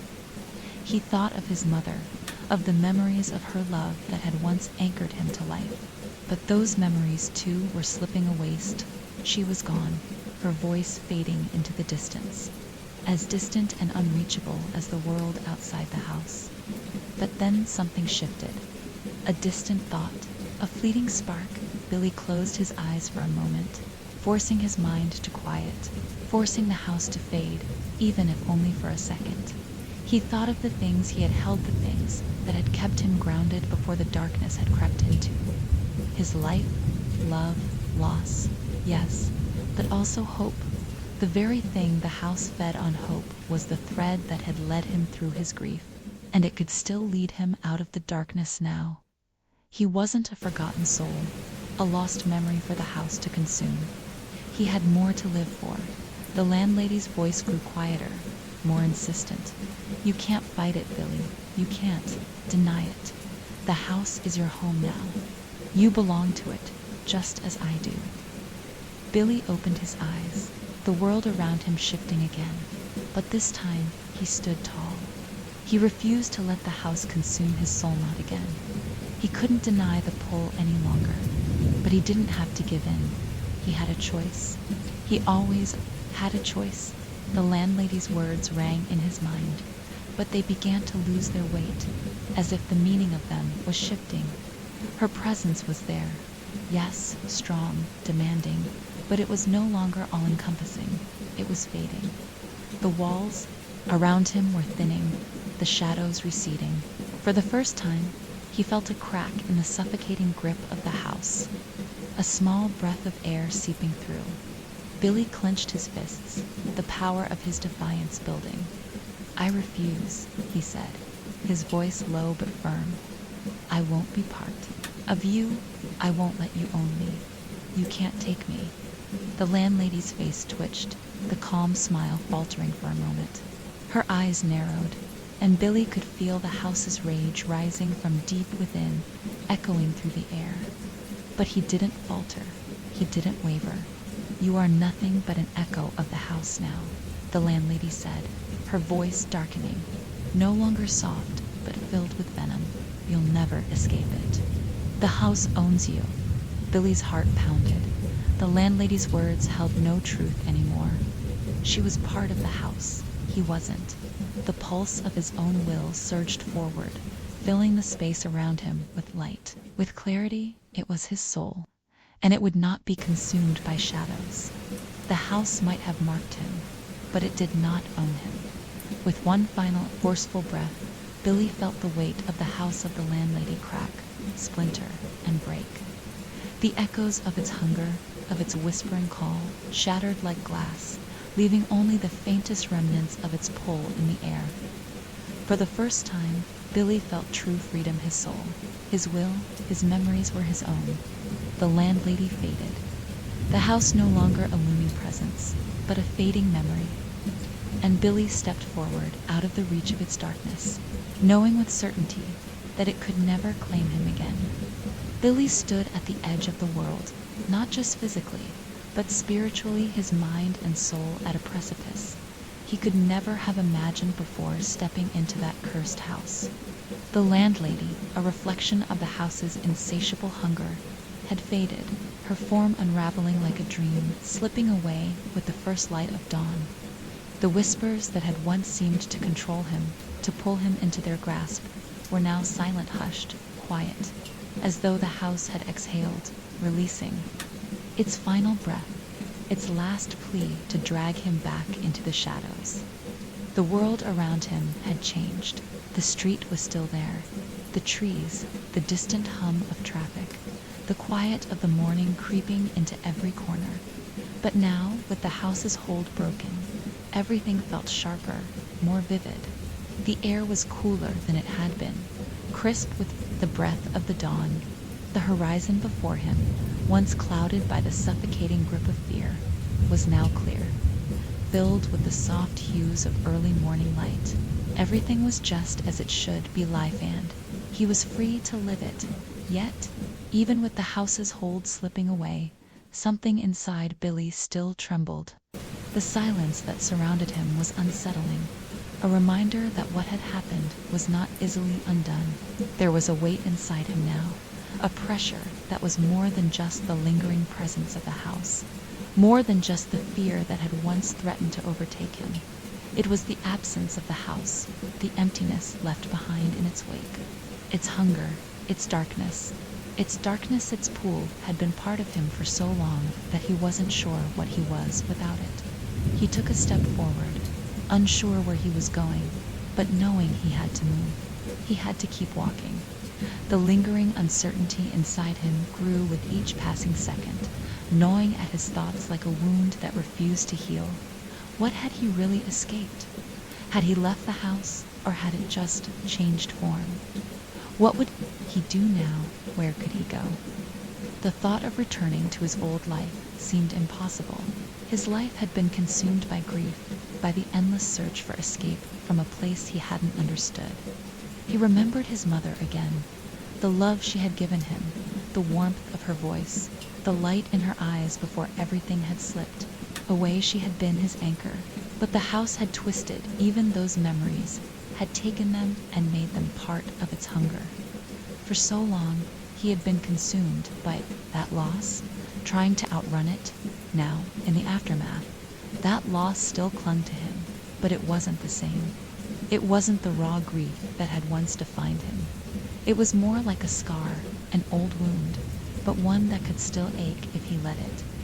Billy didn't stop walking. He knew he couldn't. Through the fear, through the uncertainty that pressed against him, he had to keep moving because he had no choice. There was nothing left for him in that place. The house was gone, but the memories, the echoes of what had happened, still loomed large dot as the daylight spread over the horizon. The once dominant shadows of the house receded further into the background. For the first time, he felt the warmth of the sun on his skin, the touch of the world's reality pressing against him, real and tangible. There was something deeply cathartic about it, a sensation he couldn't fully grasp yet, but something that reminded him of life, the things that made him human. That defined his existence. He passed by familiar sights, the small coffee shop on the corner, the cracked sidewalk beneath his feet, the lampposts casting long shadows as the sun climbed higher. The world was familiar and, it hadn't been, consumed by the house. He wasn't lost in its walls anymore. He wasn't a shadow of what he had once been. He was moving forward, and the world was there to greet him. The promise of new experiences, new connections, waiting just beyond the horizon. Billy turned a corner, his steps slow but determined.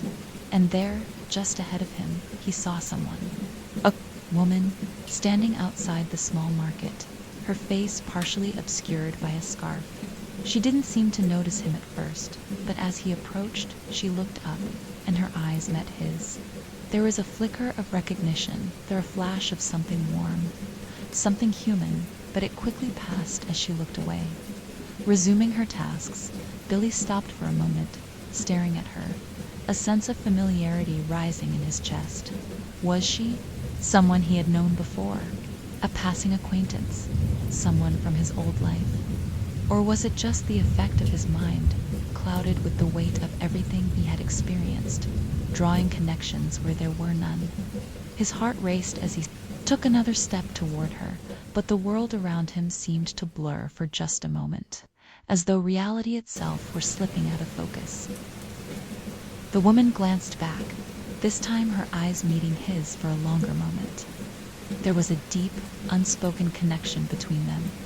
It was as if something in the air had shifted, something familiar. A thread pulled taut between them, but then, just as quickly as it had appeared, the moment was gone. She turned away, disappearing into the crowd, and Billy was left standing there, his breath catching in his chest. What had just happened? Had he seen something that wasn't there, or had it been real? He stood in the street for several long seconds, trying to grasp at the fleeting sensation, trying to make sense of the overwhelming connection he had felt. But it was gone, lost in the whirlwind of his mind. He could still feel the echoes of it, the warmth of that brief recognition, but it was fading. Slipping away into the morning light, Billy took a deep breath, shaking his head, trying to clear the fog of confusion that clouded his thoughts. The shadows were gone now, replaced by daylight. The world wasn't as frightening as it had seemed before. There was life here, and that was something to hold on to. He knew the house, the landlady, the shadows. They weren't gone forever. They would always be with him, etched into his soul. But they didn't control him anymore. He had taken his first step away from them, and the second step, and the third. He had learned to carry his past without letting it consume him. He had learned that even the darkest places couldn't erase the light of the world around him. He had a future, a real future, and as he walked into the heart of the city, surrounded by the hum of life, he truly knew that he was free. The house was in the past. His life was ahead of him, and he would live it fully, without fear, without the darkness. The city sprawled before Billy like a living, breathing entity, its streets alive with the pulse of everyday life, the hum of cars, the rustling of people walking by, the occasional honk of a distant horn. The world was wide, and for the first time in so long it felt real, grounded in something more than the haunting echoes of the house. He was here. He was alive. But even with the warmth of the sun on his face, the city streets bustling around him, and the promise of new experiences ahead, something lingered, something he couldn't escape. No matter how far he walked, no matter how much time passed, the weight of the house was still there, buried deep inside him, like an anchor tied to his soul. It was as if it had left a scar, one that was invisible to everyone around him, but permanent nonetheless. He could feel its presence, distant but always there. An ache that stretched from the deepest part of him, a pull that reminded him that no matter how far he ran, he would never truly be free. The memories of Itov, the landlady, of the figures who had tried to take him, of the hunger that filled the house clung to him, like shadows that never quite left, fading only when he wasn't looking, only when he had managed to convince himself he was okay. But now, the echoes of the house didn't just pull at his heart, they gnawed at his thoughts. He felt the sting of loss, not just from the house, but from the memories of the life he once lived, the moments he could never get back, the person he had once been before it all began. His grief, his trauma, they weren't gone, not entirely. They had been altered, yes, shaped by the house's influence, but they had become his. The pain, the disillusionment, those were things he could never escape. They had seeped into him, like poison, twisting him into something different, something unfinished. Billy found himself walking without a clear destination. His footsteps were steady, but his mind wandered, haunted by the feeling that no matter how many miles he put between himself and the house, he would never outrun it. His past had been absorbed into the walls of that place, buried under layers of fear and shadow. He could feel its presence even now as he moved through the crowd, always watching, waiting for the moment when he would falter, when the house's hunger would rise again, claiming him for good. The sun had started its descent, casting long shadows across the street, and Billy walked past shops and restaurants, their windows gleaming with warm lights, offering a semblance of normalcy he wasn't sure he could ever touch again. He passed a park, its benches filled with people enjoying the evening air, children laughing and playing, a dog chasing a frisbee. He watched them for a moment, envy rising like a lump in his throat. It was the kind of simple joy he had once known, the kind of life he had once believed he could have. But now it all seemed so distant, as though he were no longer a part of it, no longer able to connect to the world around him. The faces of the people around him were just that, faces. He couldn't find himself in any of them. He couldn't find himself in this world, in the present. All he could see was the shadow of the house, stretching across his every thought, every action. He smelled his pace, turning into a small alley that led off the main road. The buildings around him seemed older here, their stone facades chipped, their windows dark. The quietness of the alley felt heavy, almost suffocating, like it was holding its breath. He found himself standing there for a moment, just breathing.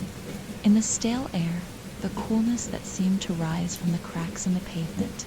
The quiet was unsettling, but it was also a Bama reprieve from the noise of the world, the constant buzzing in his ears that seemed to remind him of everything he had lost. Billy leaned against the brick wall, his hand pressed against the cool surface, his eyes closed. He tried to steady his breathing, to center himself. He needed to be here, in this moment. He needed to remind himself that he wasn't still trapped, that the house wasn't going to take him again. And then the silence broke. A sound, faint at first, cut through the stillness. A whisper, his name, Billy. He froze. It was a voice he recognized. A voice that made his heart stop in his chest. He didn't need to turn around to know it was her, the landlady. But how could she be here? He had broken free. The house was gone. It was just a memory. He wanted to turn away too, leave, but his body wouldn't move. The echo of her voice, so soft, so insistent, trapped around him like a vice. It was as though it had always been there, waiting for him to hear it, waiting for him to acknowledge it. Billy. He turned slowly, the weight of the world pressing down on him. The landlady stood at the far end of the alley, her thin figure cloaked in shadows. She was just as he remembered, her face pale, her smile wide, but now it was different. Now it was more real. She wasn't a distant figure in his memories anymore. She was here, standing before him, as if she had always been here. You can't escape it. Billy, she said, her voice quiet, almost comforting. The house has already claimed you. It's inside you, and it always will be. You'll never be free of it. Billy's breath quickened, his heart hammering in his chest. He tried to step back, but his legs felt like lead. His eyes couldn't leave her, couldn't escape the pull of her presence. He wanted to run, to scream, but no sound came. You're part of the house now, the landlady whispered, taking a slow step forward. You've always been part of it. You'll never outrun it. You'll never escape. Billy shook his head, the truth of her words cutting through him like a blade. He had tried, he had fought so hard, but the house's mark was on him, and no matter how far he walked, it would follow him like an unshakable shadow. You were always meant to be here, Billy, in the house. You're one of its children, and we never leave. The whisper of her voice seemed to grow louder, like 1,000 other voices joining in, rising from the darkness, from the deep, forgotten corners of his mind. The figures, the lost souls, the ones who had disappeared, they were here, inside, him, always watching. Billy closed his eyes, pressing his hands to his ears as though to block them out. He wasn't ready to give in. He couldn't go back. He wouldn't let the house win, but the echoes, the voices were inside him now, buried deep in his soul, and he couldn't escape them. And as he opened his eyes, he saw the landlady standing before him, her smile wide, her eyes dark with the knowledge of what he had become. The house had always been more than a place. It was a part of him. He was part of it, and no matter how far he ran, it would never let go. Billy stood still in the alley, his body frozen in place, unable to escape the suffocating grip of the landlady's presence. The soft whisper of her voice still echoed in his mind, each word reverberating like a bell tolling the death of hope. The shadows in the alley seemed to grow longer, stretching out, wrapping themselves around him, as if the very air was trying to draw him back into the house into it. The darkness he had so desperately tried to flee. The landlady's figure was clearer now, more defined. She stepped toward him slowly, her movements deliberate. Each footfall an unwelcome reminder that there was no running from the house, no place to hide. Her smile, once so warm and inviting, was now cold and knowing, a cruel mockery of the person she had once been. "You thought you were free, didn't you?" she said softly, her voice almost pitying. "You thought you could leave it behind, walk away, but the house never truly lets go. You're one of us now, Billy, and you'll never be rid of it. Not even if you leave, not even if you die." Billy's heart pounded in his chest, each beat a desperate attempt to escape the truth that was closing in on him. He took a step back, his legs trembling beneath him, but he felt no ground beneath his feet, only an empty void that threatened to swallow him whole. The shadows seemed to tug at him, pulling at his limbs, urging him toward her. The house had always been there, inside him, twisting his soul into something other. It had planted its roots in his heart, feeding on his grief, on his fear, on his every weakness. It had been there before he even knew it, quiet, patient, waiting for him to come to it, just as it had waited for every other soul that had passed through its walls. "You've been marked," the landlady continued, her voice growing colder, more final. "Just like the others. The house takes what it needs, and it doesn't matter where you go, it will follow you. It will always follow you." Billy could feel her words sinking into him like nails being driven into his chest. He had thought he could outrun the house, thought he could escape the prison of his own memories. But the truth was more insidious than he had ever imagined. The house wasn't just a place, it was a part of him, a sickness that had infected every inch of his soul. "No," Billy gasped, his voice trembling with the weight of his despair. I won't go back. I won't let it take me. I'm free. I'm not one of you." But the landlady's smile only deepened, her eyes narrowing with dark amusement. "You already are one of us, Billy. You always have been. The house doesn't take people. It awakens them. It makes them see the truth of who they are. And now the truth is clear." Billy's chest tightened, his breath coming in short, ragged gasps as he struggled to pull away from the suffocating pull of the landlady's presence. The ground beneath his feet felt unsteady, shifting like sand, and he couldn't focus on anything but the dark emptiness pressing in on him from every side. His mind flashed to the house, the cold, silent halls, the taxidermy creatures, the paintings that seemed to stare at him with lifeless eyes.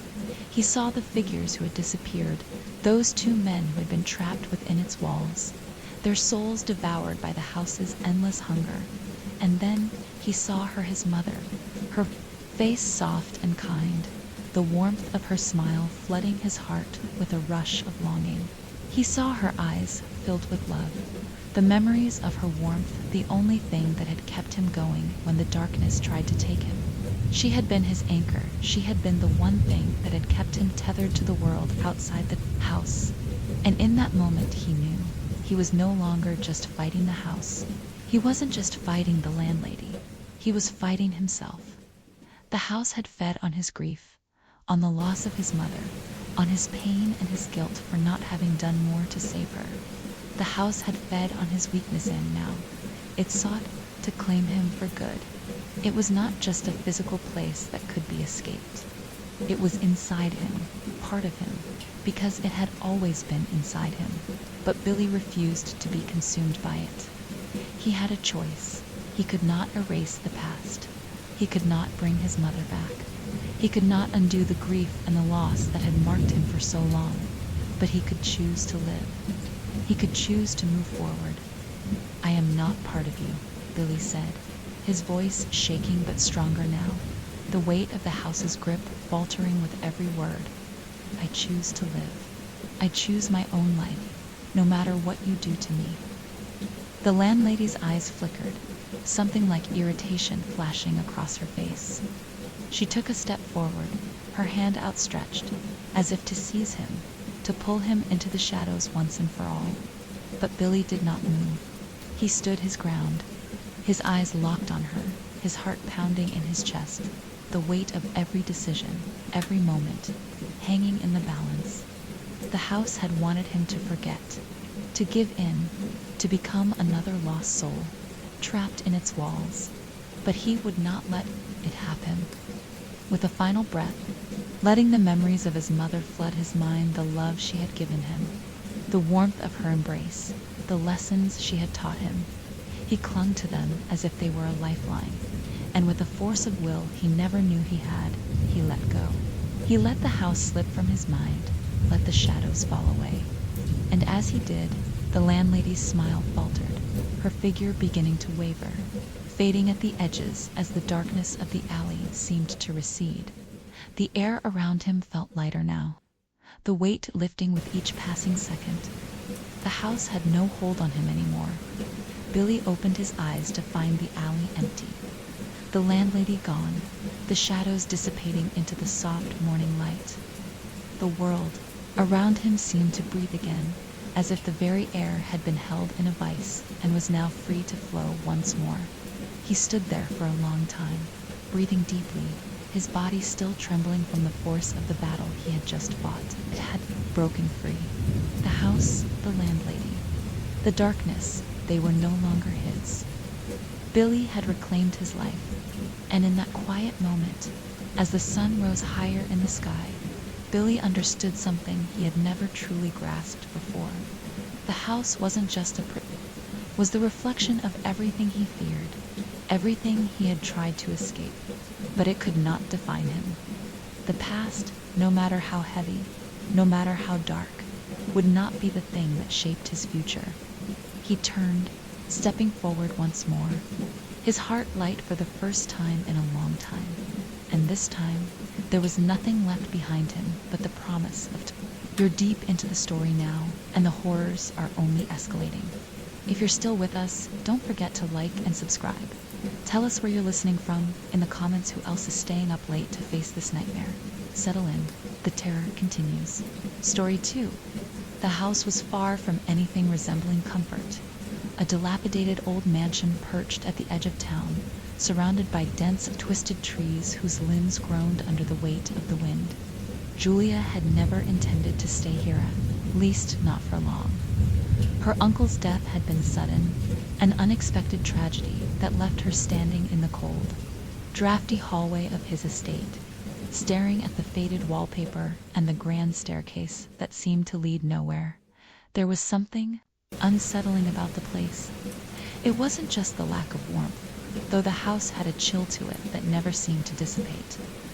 It wasn't the dark corners where the light never quite reached, nor the creaking floorboards that seemed to groan underfoot. No, it was the air itself, thick and heavy, as if something unseen had been waiting here for years. Watching, listening, Julia shivered, her breath clouding in front of her. She wrapped her arms around herself and tried to ignore the feeling that crawled beneath her skin. After a moment, she forced herself to move toward the guest room. There was a single bed, a faded quilt, and a strange antique mirror on the wall that she instinctively avoided. The room felt alive in a way that was almost imperceptible, like it had been watching her before she even entered. She set her suitcase down and went to pull the curtains open, to let some light into the room. As she drew them back, something in the corner, Of her, I caught her attention. A small, inconspicuous crack in the wallpaper, just beside the doorframe. She stared at it for a moment, the hairs on her neck rising. It looked almost as if the wallpaper was moving, but she dismissed it, trying to shake the unease that had suddenly taken root in her chest. As the evening crept in, Julia lay in the bed, the covers drawn tight around her. The silence in the house was profound, suffocating. Even the wind outside seemed to hesitate, as if the house had somehow silenced it. Julia pulled the blanket over her head, trying to ignore the feeling that something was waiting just beyond her reach. But sleep did not come easily. A sound, distant and almost imperceptible, began to seep through the walls, the faintest tapping, like fingers drumming, soft but deliberate. At first, Julia thought it was the house settling, as old houses do. But then the tapping continued, rhythmic and persistent. She tried to ignore it, to sink into the comfort of sleep, but the sound only grew louder, closer. The hairs on her arms stood on end as the tapping turned to scratching, then scraping, like something clawing at the walls from within. Her heart pounded in her chest, and she held her breath, straining to listen. There was a sound now, like breathing, steady and labored, coming from the corner of the room where the wallpaper met the baseboard. Julia's throat tightened, but she could not tear her eyes away from the spot. Her pulse quickened as the scraping continued, growing more insistent. And then it stopped. The silence that followed was worse than the noise. The air in the room felt thick with something unseen. Julia could feel her breath catch in her throat, but she didn't dare move. Not yet. Slowly she turned her head, eyes searching the darkness of the room. In the dim light from the window, she could just make out the corner of the wallpaper, where it appeared to have shifted ever so slightly. The crack that had been there earlier had widened, and now she thought she could see something faintly moving within the folds of the wallpaper. Something dark. Something that wasn't there before. The sensation of being watched surged through her. Her breath came faster, uneven. She wanted to run, to scream, but she couldn't. The sensation of someone was so strong now that she could almost feel it, like a pressure on her chest. Something was inside the wall, watching, waiting. A sudden thump on the wall jolted her out of her stupor, and she gasped, scrambling to sit up. Her hands trembled as she reached for the light. But before she could flick the switch, a whisper brushed against her air, a voice too soft, too close for her to understand her. Body went rigid with fear. The voice was wrong. It wasn't human. And then, as the whispering stopped, the tapping resumed, more frantic. This time tapping against the walls, the floorboards coming from all directions. Julia's pulse raced in her ears as she slowly, carefully turned toward the window, hoping the light would be enough to push back the darkness. But the reflection in the glass wasn't hers. It was the shadow of someone standing just behind her. Julia's breath caught in her throat as she turned to face the reflection in the window. For a moment, she didn't move, unable to tear her eyes away from the shadowy figure standing just behind her. It was too stilt, precise, and yet there was something unsettlingly familiar about it. She knew the room was empty. There was no one behind her. She was alone. Her pulse quickened, and she forced herself to take a deep breath, trying to calm the terror that was swelling in her chest. The figure in the window hadn't moved. It was a dark shape, its edges blurred as though it was struggling to take form. Her hands were clammy as she reached for the light switch, heart racing in her chest, her breath shallow and panicked. The light flickered once, twice, before illuminating the room in a cold, sterile glow. She whirled around, half expecting to find someone there, someone that she couldn't remember letting in, but there was nothing. Only the old wooden furniture, the cluttered nightstand, and the heavy drapes that blocked out the night. She turned back to the window. The reflection was gone, but the air was still thick, as though the very room was holding its breath. Julia didn't know what was worse, the shadow she thought she saw, or the way the room now felt. Wrong. A sense of claustrophobia settled in, the walls pressing closer with each breath she took. Her head throbbed. She needed to leave, needed to escape this house, but something deep inside her was holding her here. She glanced at the clock on the bedside. Table, 2:47 a.m. She had only been in this house for a day, and already every moment felt like an eternity. The faint scratching began again, this time more pronounced, like nails dragging slowly against the wall. Julia froze, her eyes wide with terror, as the sound seemed to echo through the house, growing louder, closer. She listened, heart hammering. It wasn't just the wallpaper now. It was coming from the floorboards beneath her, and then the ceiling. Above her, was the house alive. She gripped the edge of the bed for support, her hands trembling. There had to be an explanation. The house was old, yes, and creaky, but that scraping sound, it couldn't just be the building settling, could. Then something shifted. A shadow passed in the corner of her eye. It was swift, fleeting, too fast for her to fully see. Her breath caught again, and she spun around to face the darkened corner of the room. But there was nothing there. The room felt colder now, as if the temperature had dropped several degrees in an instant.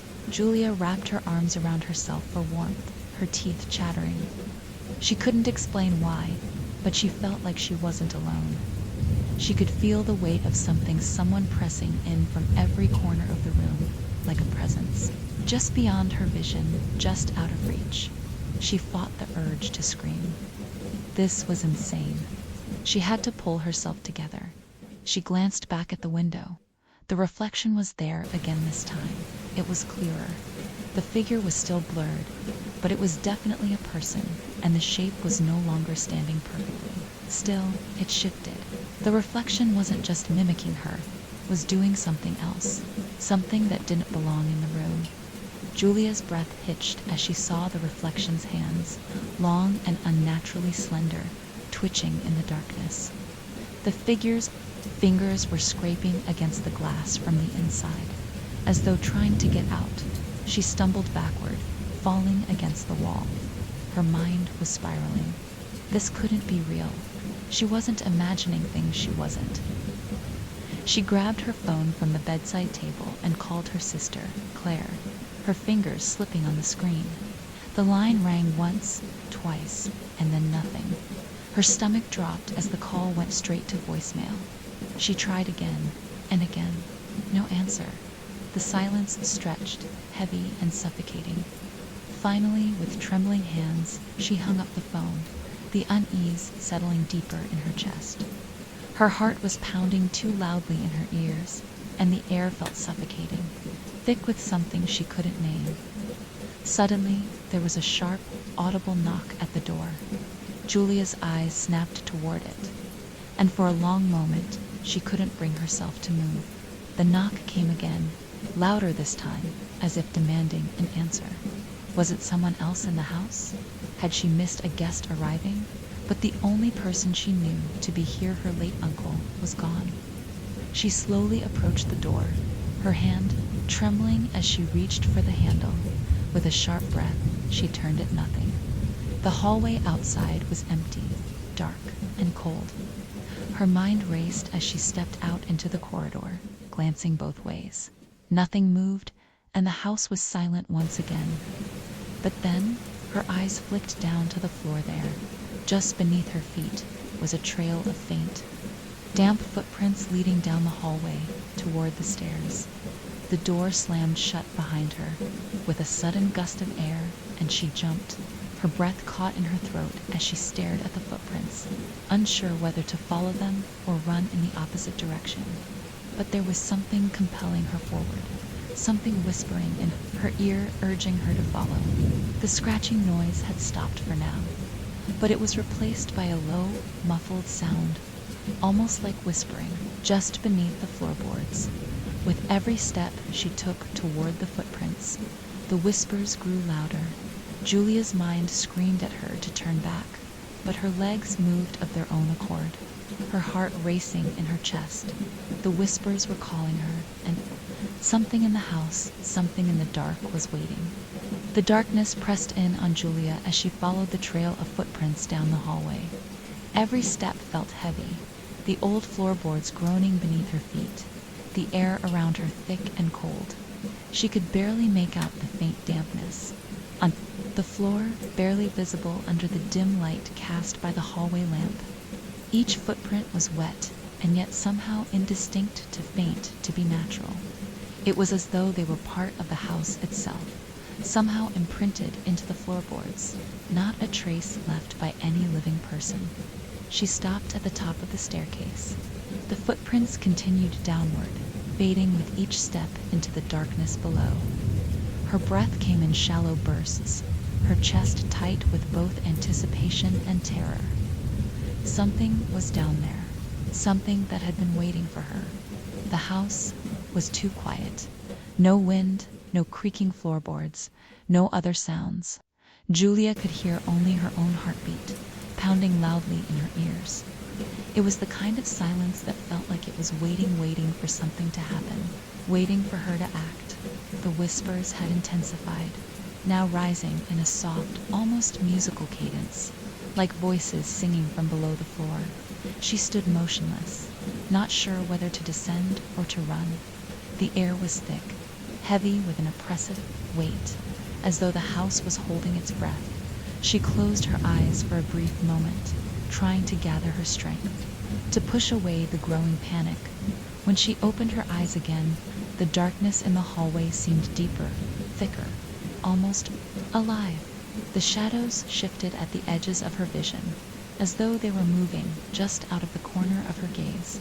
The wooden stairs creaked beneath her feet as she took the first step down, slowly, deliberately. Her pulse thudded louder as she descended. The temperature dropped as she moved lower, a coldness that seeped into her skin, making her breath cloud in front of her face. The air smelled stale, as though it had been trapped in this place for years, trapped in a forgotten corner of time. She took another step, and then another, her feet making small noises in the stillness. Each step felt like an eternity. The dark was closing in on her, the walls of the house pressing against her, as if trying to contain her. The whispers were growing louder now, closer. Julia could hear distinct words, though she couldn't make them out. They were spoken in a low, raspy tone, almost like an incantation. The sound of her breath in the dark made her feel utterly alone, but it was the whispering that made her feel hunted, as though something had been lurking just beyond her, waiting for the right moment to make itself known. Her hand trembled on the banister as she moved closer to the bottom of the stairs. The footprints were clearer now, more distinct, as if someone or something was walking right beside her, guiding her toward a place she did not want to go. She glanced down, and for the first time, the footprints appeared to be fresh. The dampness was real now, the water glistening in the dark. She could almost feel it on her own skin. The whispers became a low hum, vibrating through the walls, through the floorboards. There was something familiar about the sound, something that stirred something deep inside her, something from her childhood that she couldn't quite place. Her mind raced, became. She could almost hear her mother's voice, but it wasn't quite right. The words weren't hers. They were older, twisted, and then there it was. A low, guttural sound emanated from the shadows of the hallway, a wet, choking sound that made Julia freeze. It was the sound of something trying to breathe, something struggling, choking on its own breath. Her stomach turned, and for a moment she wanted to turn back. But the house had already swallowed her. There was no turning back now. Her legs moved before she could stop them, her body almost jerking as she followed the trail of footprints down the dark corridor at the end of the stairs. The whispers turned into words now, low and insistent. Come, closer. The words wrapped themselves around her, pulling her deeper into the house, into the depths of its old, decaying bones. Julia felt as though the walls were breathing. the air heavy with moisture and decay, as though the house itself was alive and feeding on her fear. Each step she took seemed to echo in the silent house, amplifying the sense of her own helplessness. She was being led, drawn deeper into the labyrinthine heart of this place, and she couldn't stop herself. The walls narrowed, the ceiling sagging lower, as if the house was contracting. The cold became unbearable. Her breath misted in front of her, clouding the dim light from the hallway lamp. But she could still see the trail of footprints leading toward a door at the end of the hall. It was different from the others in the householder, covered in layers of grime and dust, a door that had been untouched for years. The door loomed in front of her, the wood warped and aged, the handle rusted and twisted.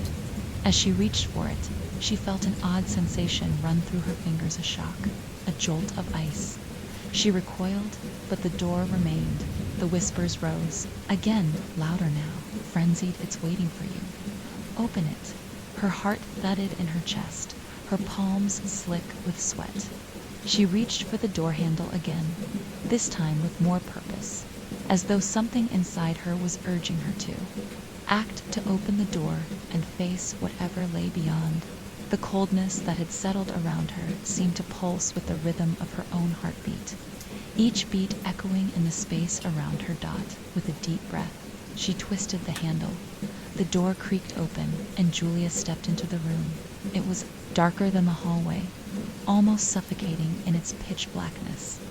The only sound was the quiet hum of the whispers, now rising in a crescendo. She squinted into the dark, trying to make out the shape of the room, but it was impossible. Her eyes adjusted, but nothing seemed to materialize. It was as though the room had no edges, no walls, no floor, just an endless void. Then the floor creaked beneath her, and she froze. There was something else in the room, something large, something heavy. She could feel it now, the weight of it pressing in on her, the air thick with its presence. The whispers seemed to come from all directions now, swirling around her, curling through her hair and her skin. She turned toward the sound, and there, in the dark, she saw something moving, a shape too large to be anything human. It was a shadow, stretching across the room, twisting and contorting in the dark. The sound of its movement was wet, like something dragging itself along the ground. The air grew heavier with each passing second, thick and suffocating. She couldn't breathe, and then it spoke. "You shouldn't have come." The voice was low, guttural, barely a whisper, but it filled the room like a storm, raking across her nerves. The words echoed through her skull, reverberating in her bones. Julia's chest tightened, her breath catching in her throat. She stepped back, her foot catching on something, sending her sprawling to the floor. Her eyes went wide, and she scrambled to her feet, her heart hammering in her chest. The shadow moved again, closer this time, dragging itself along the ground. The room seemed to close in around her, suffocating her with its weight. She could feel its eyes on her, piercing through the darkness, though she couldn't see them. But she knew they were there, watching, waiting. "You've disturbed it," the voice whispered again. "It's angry now." Julia stumbled backward, her body trembling, but she couldn't tear her eyes away from the shape in the darkness. The air grew colder, the shadows thicker. She could feel the weight of its gaze, the pressure of something ancient and malevolent pressing in on her. She had to get out. She had to escape. But the door had vanished. The hallway was gone. Rose again. "You're already in it." Julia's heart slammed against her ribs as the room seemed to close in around her, the shadow dragging itself forward with an unnatural, wet sound that made her stomach churn. She was trapped. The whispers had risen to a frantic crescendo. There, voices no longer a whisper, but a constant hum, vibrating against the very walls of her mind. They spoke to her in a language that felt ancient, but their meaning was unmistakably a warning, a threat, a promise of something worse to come. The shadow in the room loomed larger, stretching across the floor as though it was consuming the space around it, twisting and folding into the air like smoke. Julia's breath was shallow now, her eyes wide with panic as she scrambled to her feet, her legs trembling beneath her. She had to move, had to find a way out. But the door, her only exit, had vanished. The air in the room was thick with a suffocating weight, the darkness pressing against her skin, seeping into her lungs. It felt alive, as though the walls themselves were breathing, exhaling cold, damp air into the room. She took a step back, feeling the floor beneath her shift, the wood creaking as though the house itself was alive. Reacting to her presence, the shadow shifted again, closer this time, its movement jagged and unnatural, like something out of a nightmare. The whispers continued, louder now, an unintelligible babble that echoed around her in every direction. "It knows you now." The voice whispered again, closer this time, so close it almost felt like it was inside her own head. "You've been marked." Her pulse raced, and she glanced wildly around the room, desperate for something, anything that could save her. But there was nothing. The room was an endless void, the edges of reality bending in on themselves, distorting her perception.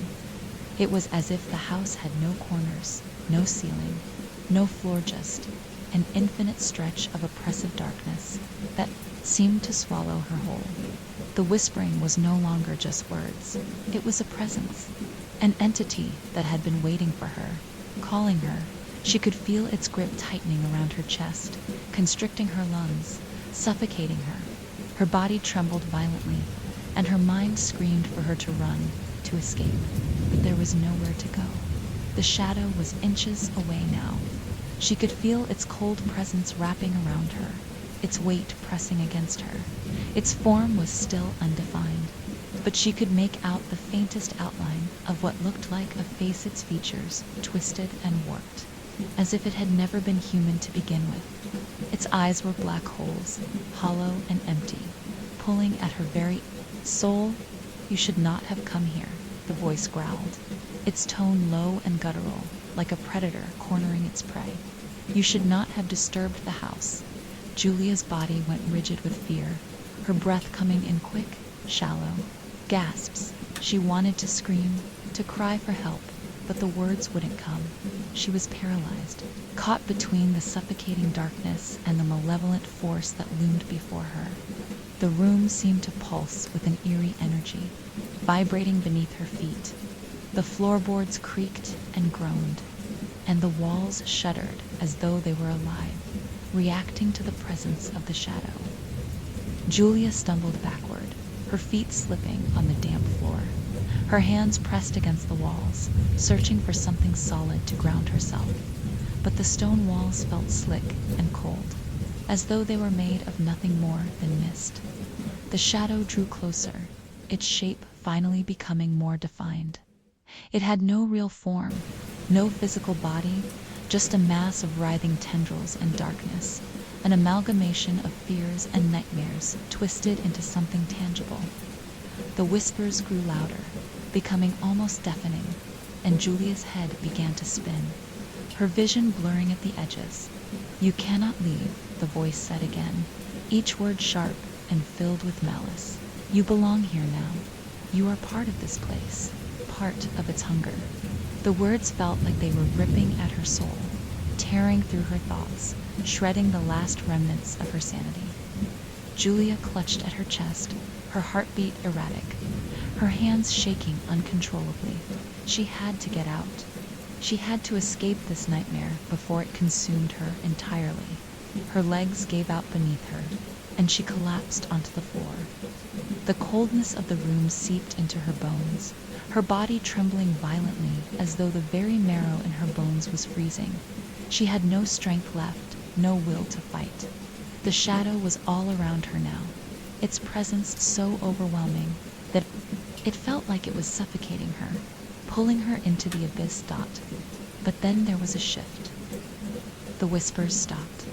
The shadow seemed to retreat, pulling back just enough to allow her to breathe.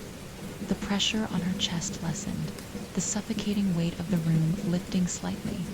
Julia gasped for air, her lungs burning as she struggled to regain control of her body. She couldn't afford to fall into the darkness. She had to find a way out. Her eyes darted around the room, frantic. There had to be something she had missed, something that could help her escape. And then she saw it. At the far corner of the room, hidden in the shadows, there was a door. A small, inconspicuous door that she hadn't noticed before. It was old, covered in dust and cobwebs, but it was there. A possible escape. Her pulse quickened at the sight of it, and despite the terror that clung to her like a second skin, she forced herself to stand. Every muscle in her body screamed in protest, but she ignored it. She couldn't stay here, not with the shadow whatever it was so close. She stumbled toward the door, her feet unsteady beneath her. The whispers had returned, more insistent now, rising in a frantic crescendo as if trying to stop her. "You cannot leave," they hissed. "You cannot escape." The door seemed to pulse with a dark energy, the wood creaking as if alive, as though it too was part of the house's twisted nature. But Julia didn't stop. She reached for the handle, her hand shaking as she gripped it, and with one last burst of strength, she turned it. The door opened, a blast of cold air hit her face, and Julia stumbled back. The room beyond the door was not what she expected. It wasn't another hallway or a room in the house. It was something else. The space beyond the door was vast, stretching out into an endless expanse of shadow and darkness. There were no walls, no ceiling, just an infinite void, and in the center of the void there was a figure that stood alone, surrounded by swirling darkness. It was a person, a woman, or something that resembled one. Her face was gaunt, her eyes hollow pits, and her body seemed to flicker in and out of existence. Julia's breath caught in her throat as she recognized her. It was her mother.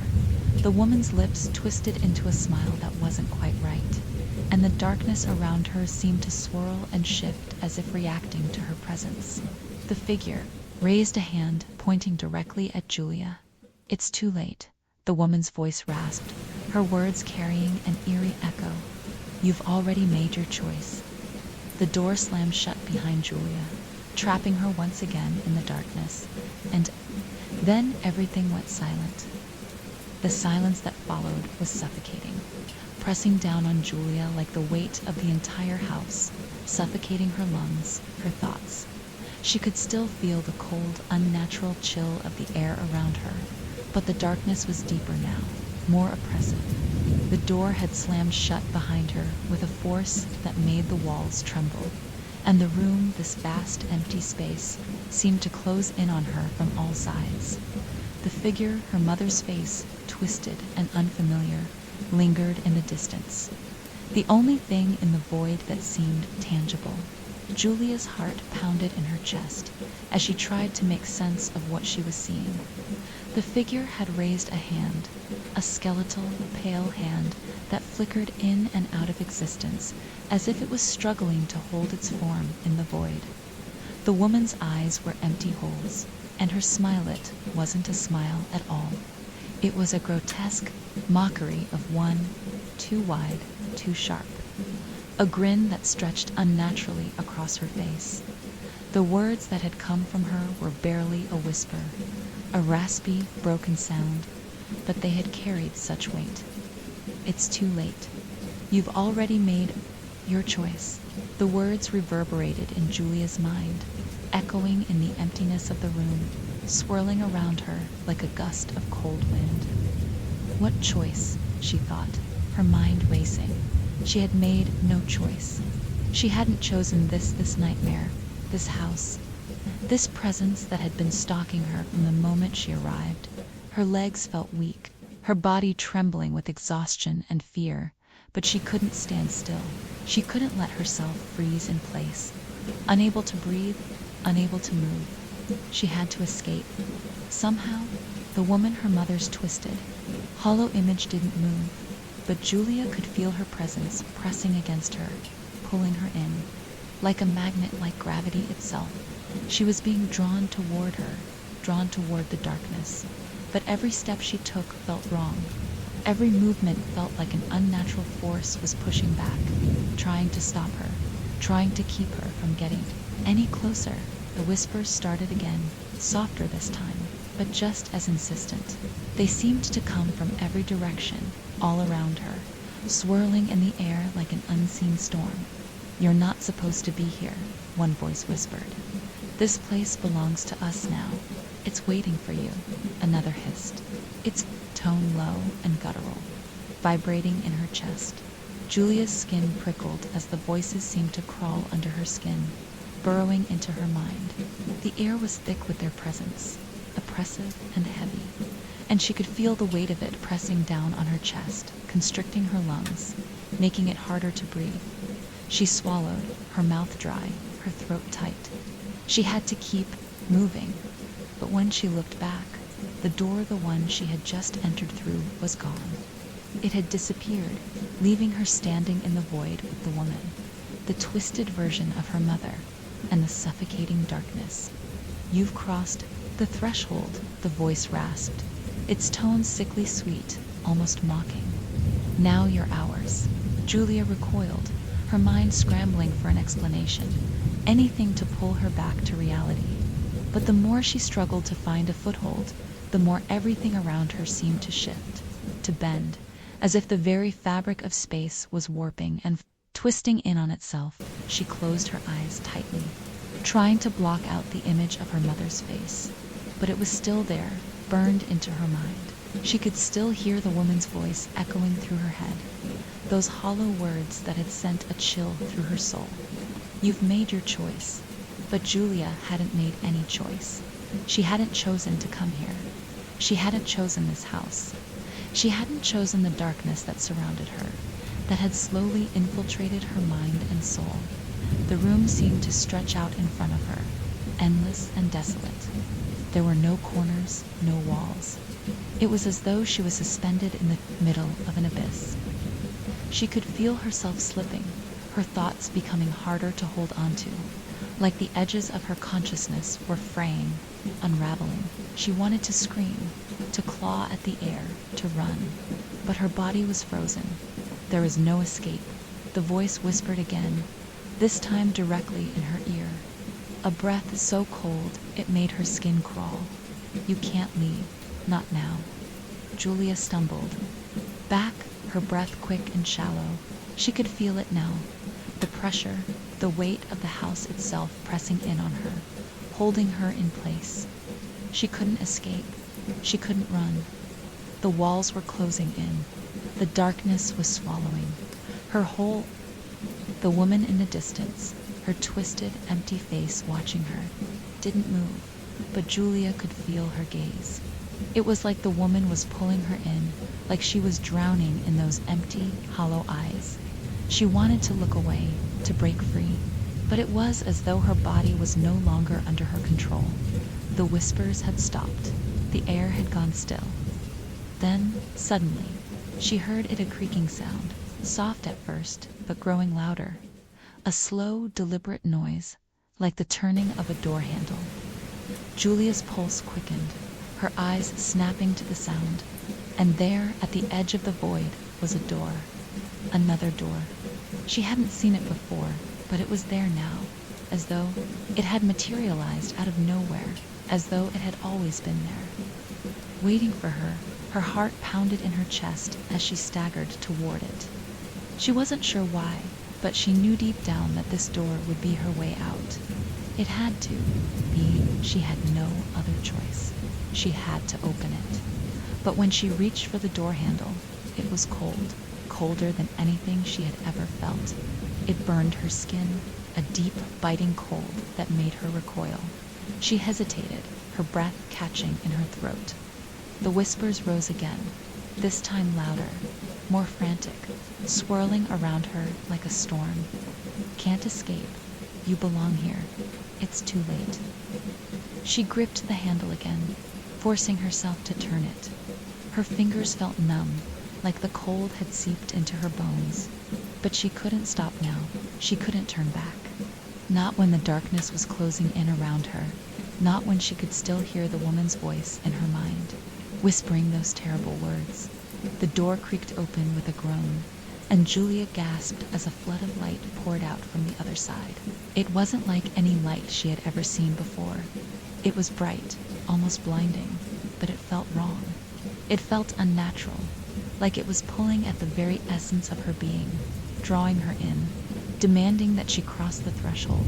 She stepped forward, her legs trembling beneath her, her body on the edge of collapse. The light beckoned her, and though every part of her screamed to resist, she felt herself being drawn in, step by step, closer to the door, closer to the unknown. With one final desperate breath, she crossed the threshold, and everything went dark. When Julia opened her eyes again, she wasn't sure how much time had passed. The darkness felt oppressive, but different this time. It was deeper, heavier, as though it had substance, like it was something she could touch, something that could touch her in return. Her mind felt foggy, disconnected from her body, as though she had been suspended in time, trapped in some in-between space, pulled in every direction at once. She couldn't focus. She couldn't think straight. The air around her was thick and stagnant, suffocating. It smelled of dust and decay, like old forgotten things that had been left to rot in the dark. The scent curled around her, seeping into her lungs, making her gag. Her throat was dry, raw from the cold air, but no matter how deep she tried to inhale, it didn't seem to help. The air was stale, bitter, and as much as she fought against it, it felt like it was pressing against her chest, slowly constricting her, as if the very atmosphere of this place was alive, feeding on her fear. She struggled to sit up, but her limbs felt heavy, sluggish. They didn't want to cooperate, as if they were made of lead. Her fingers curled into fists, nails digging into her palms. But even the sensation felt distant, like it was happening to someone else. She pushed herself upright, her back aching as though it had been bent in unnatural ways for far too long. Her surroundings were indistinct, blurred at first, like she was trying to look through a fogged window. But as her eyes adjusted, she saw the outlines of the space she was in, though nothing about it made sense. It wasn't a room, nor was it an open space. It was more like a vast chasm, a hollow void that stretched out endlessly in every direction. The walls were made of nothing. No, not nothing something. They were smooth and dark, glistening as if they were made of slick, black glass. They seemed to pulse with an eerie, almost liquid movement, undulating like the surface of water, disturbed by some unseen force. Shadows danced across the walls, twisting and contorting, taking on vague, indistinct shapes that flickered in and out of existence like a half-remembered nightmare. Her pulse quickened again. But this time, it wasn't just fear that gripped her, it was something darker, something ancient, gnawing at the edges of her mind. A feeling of familiarity, of belonging. Julia's breath hitched. No, she thought, trying to shake the thought loose. She couldn't afford to fall into this trap, couldn't allow herself to believe the twisted illusions the house had conjured. But as she stood shakily to her feet, the overwhelming pull of the place seemed to seep deeper into her bones. She had to move. She had to find a way out. But she had no idea where she was, or how she had gotten here. Was she still in the house? Was this some new room, a deeper layer to the labyrinth she had already been trapped in? Or was this somewhere else altogether, a place beyond the reach of time or space? A place where logic didn't apply. The floor beneath her felt soft, almost sponge-like, giving with each step she took. It was an odd sensation, one that made her stomach churn. With every footfall, the sensation of sinking, of being pulled into the darkness, increased. And yet, the space around her was still eerily silent, save for the faint whispers that had returned, those same voices that had plagued her since her arrival. Not much longer now. It's almost done. The whispers, distant yet all-consuming, seemed to float through the air, seeping into her thoughts like a poison. They weren't just in her ears, they were in her head, inside her mind, twisting and distorting her perception of reality. It was as though the voices were speaking directly into the deepest corners of her soul, feeding off her fear, her confusion, her dread. You belong to it now. Julia's heart thudded in her chest. She clutched her head, pressing her palms against her temples, as though the voices could be stopped with sheer force of will. She couldn't let them in. She couldn't allow them to break her. She staggered forward, blindly, her steps unsteady as she tried to ignore the voices, to block them out. But the whispers became louder, closer, now merging into a single cacophony, their words incoherent, yet maddeningly urgent. It's already here. Come closer. Embrace it. She shook her head, fighting back the rising panic. There was no way she was going to give in. Not now, not after everything she had already endured. She gritted her teeth, pushing herself forward. The floor seemed to give beneath her the softness. Beneath her feet, warping and shifting like the earth was alive. And then, as if on cue, the darkness seemed to part. A single figure appeared before her, standing in the center of the space. At first, it was little more than a silhouette, an indistinct shape that she could barely make out. But as she drew closer, the details sharpened, the figure becoming clearer. It was a man. No, not a man-a-thing.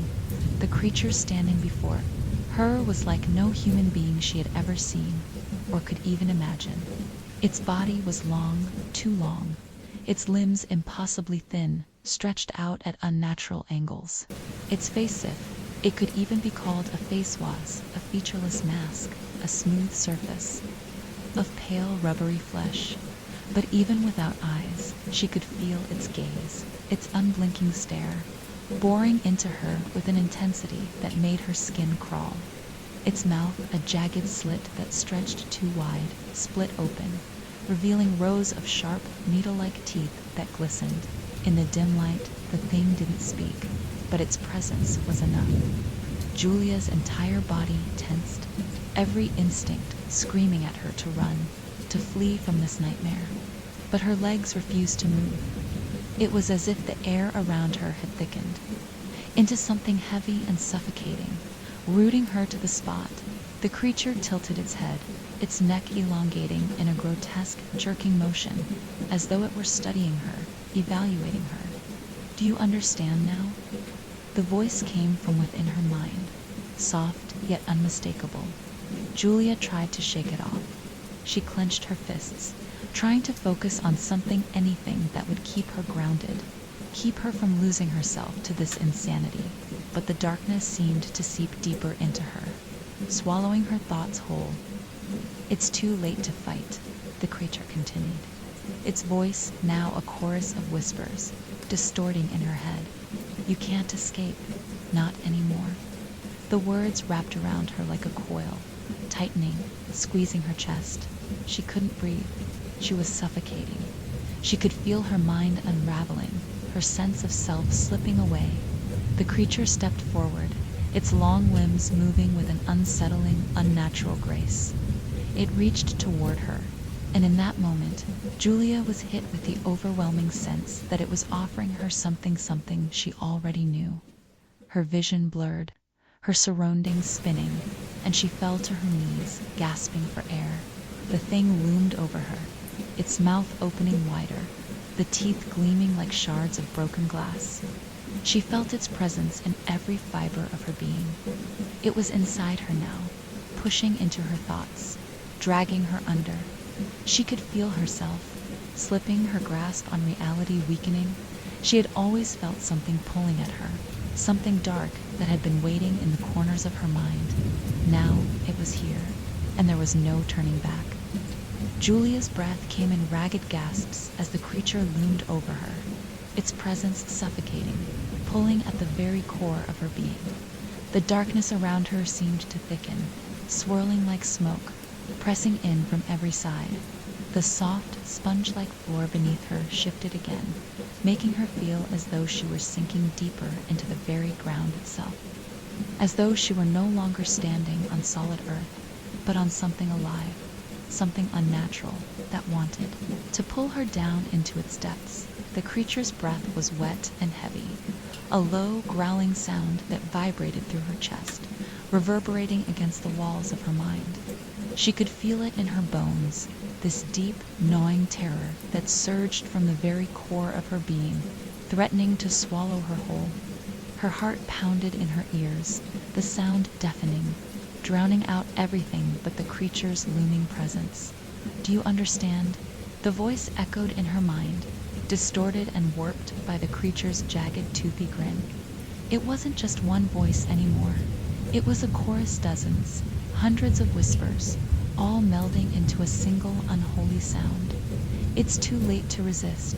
She tried to move, tried to stand, but her legs felt like lead, unresponsive, as though they were no longer her own. The air was thick, suffocating, pressing in from all sides. She couldn't breathe. The walls of the void around her seemed to pulse with the creature's presence, as if they were alive, shifting, responding to its will. The space around her felt alive, twisted and breathing, and it was closing in, folding in on itself, narrowing, until there was no escape. "You have always belonged here." The voice slithered into her mind, twisting her thoughts, warping them. "From the moment you stepped into this house, it was already too late. It was always meant to be." Julia's heart slammed against her chest, her pulse racing, her thoughts scattering. She couldn't breathe. She couldn't think. It was like the creature was digging into her, finding the rawest parts of her grief, her guilt, her fear, and feeding on them, using them to twist her perception, to break her. "You've been waiting for this, haven't you?" the voice whispered, its tone sickly sweet, like a lover's caress. "You know the truth, don't you?" Julia's vision blurred as the creature's words seemed to pierce into her very soul, unraveling her sense of self, her reality. She could see flashes, fragments of memories, distorted, like images in a shattered mirror.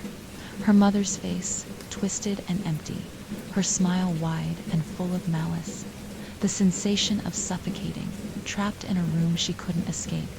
The way her father had looked at her, his eyes cold, distant, as if he too had seen the truth of the years of being silenced, of living in a house where love had been nothing but a facade. Her head spun, and she collapsed to her hands and knees, gasping for air. She couldn't stop it. The creature had burrowed too deep inside her. Her mind was unraveling, her thoughts disintegrating into a sea of images, sounds, feelings that didn't belong to her. "You were always meant to become one with us," the voice hummed, almost lovingly. "This house, it feeds on those. Like you, it takes what it needs." Tears filled Julia's eyes, but they weren't her tears. It wasn't her sorrow. It was something older, deeper. It was the house. It was the dark force that had been feeding on her from the moment she had set foot in this place. The thing in the shadows had been waiting for her to break, to unravel, to let it in. She could feel it now, the way the walls seemed to draw closer, the way the floor seemed to shift beneath her, pulling her into the ground. Her fingers dug into the soft, unnatural surface, desperately trying to hold on. But it was too late. She had already given in. She had already let it seep into her veins, into her very essence. A cold laugh echoed through her mind, and for a moment she felt the house itself chuckle, a low, guttural sound that made her blood run cold. The air around her seemed to tremble with the weight of the creature's power, the darkness pressing in on every side, suffocating her. "You cannot escape," the voice murmured, the words like poison sinking into her soul. "This is your reality now. You belong to it." She closed her eyes tightly, her body trembling with the weight of the house's power, but the darkness only seemed to deepen. It was everywhere, in every corner of her mind, every shadow, every whisper. There was no escape. There was nothing left but this suffocating darkness that had wrapped itself around her, that had seeped into her very soul. But there was something else. Something flickered at the edges of her mind, something she couldn't quite grasp. A faint memory, a thread of something she hadn't realized before. Her fingers trembled as she reached for it, her mind desperately clinging to it. "No," she whispered, her voice breaking through the fog of despair. "I don't belong here. I won't." The creature's grip tightened, its presence pressing in on her. She felt its cold fingers brushing against her skin, its breath, hot and rancid, against her ear. But there was something else. A whisper, a name, a place. It felt familiar. A place from her childhood. A house she had forgotten. A house that wasn't this one. Her heart skipped a beat. She remembered something. The memories flooded back, violent and chaotic, but they were her own. Her mother's voice, not twisted and cruel, but gentle, loving. Her father's warmth, his embrace, the home she had known, the one she had long, buried under years of grief. The house wasn't just some dark, decaying prison, it was a reflection of her own mind. The thing that had haunted her, that had followed her into this house, was a manifestation of her own unresolved pain, of everything she had buried deep inside herself. She felt the walls of the void tremble, felt the creature's power falter for just a moment. The thing had been feeding on her grief, her guilt, her fear. But what if she no longer had anything left to give? Her thoughts sharpened, clarity cutting through the fog like a blade. She wasn't helpless. She wasn't alone. The house had no power over her unless she let it. She was the one who had let it in. She had been afraid to face her own pain, to confront the darkness inside her, but now she could feel it. Now she was ready to face it. To take control, she lifted her head, meeting the creature's empty gaze. The thing recoiled, the shadows around it flickering in sudden, unsteady bursts. It was vulnerable now. Weak. Julia stood up, her legs shaky, but no longer unsteady. She took a deep breath, pushing past the terror that had gripped her heart for so long. She had the power to end this, to break free. "I'm not afraid of you," she whispered, her voice growing stronger with each word. "I am not yours." The creature recoiled, its form flickering in and out of existence, its jagged grin faltering. It was losing its hold over her, and it knew it. "You have nothing left," the voice hissed, but it was weaker now. "You are nothing." Julia didn't flinch. "I am everything," she said, her voice steady, unyielding, "and I will take back what is mine." The darkness began to unravel. The creature recoiled, its jagged form flickering, as if the very fabric of its existence was beginning to unravel. Julia stood firm, her heart pounding but resolute, her mind clearing as the weight of the darkness that had bound her for so long began to lift. The shadows around her shivered and writhed, snapping and cracking like old paper. The whispers that had once been so deafening, so suffocating, were now fading, their voices dwindling to a distant hum, powerless against her newfound strength. "You cannot defeat me," the creature rasped, its voice now reduced to a hollow echo, thin and strained. "You are nothing without me. You are nothing without your grief." Julia took a step forward, her feet now sure and steady, the tremor in her body replaced by a deep, unshakable calm. She had spent so long running from the truth, from the weight of her own emotions, but now she understood. The house had fed on her fear, her loss, her guilt, but those things were not who she was. Those things didn't define her. I am everything I've been through," she whispered, her voice low but filled with a quiet power, "and I am not afraid of you anymore." The darkness around her seemed to falter, hesitating for the briefest of moments, as if the house itself was recoiling from her words, from the clarity in her mind. The walls, which had once seemed so alive, so suffocating, now felt fragile, like the illusions they were.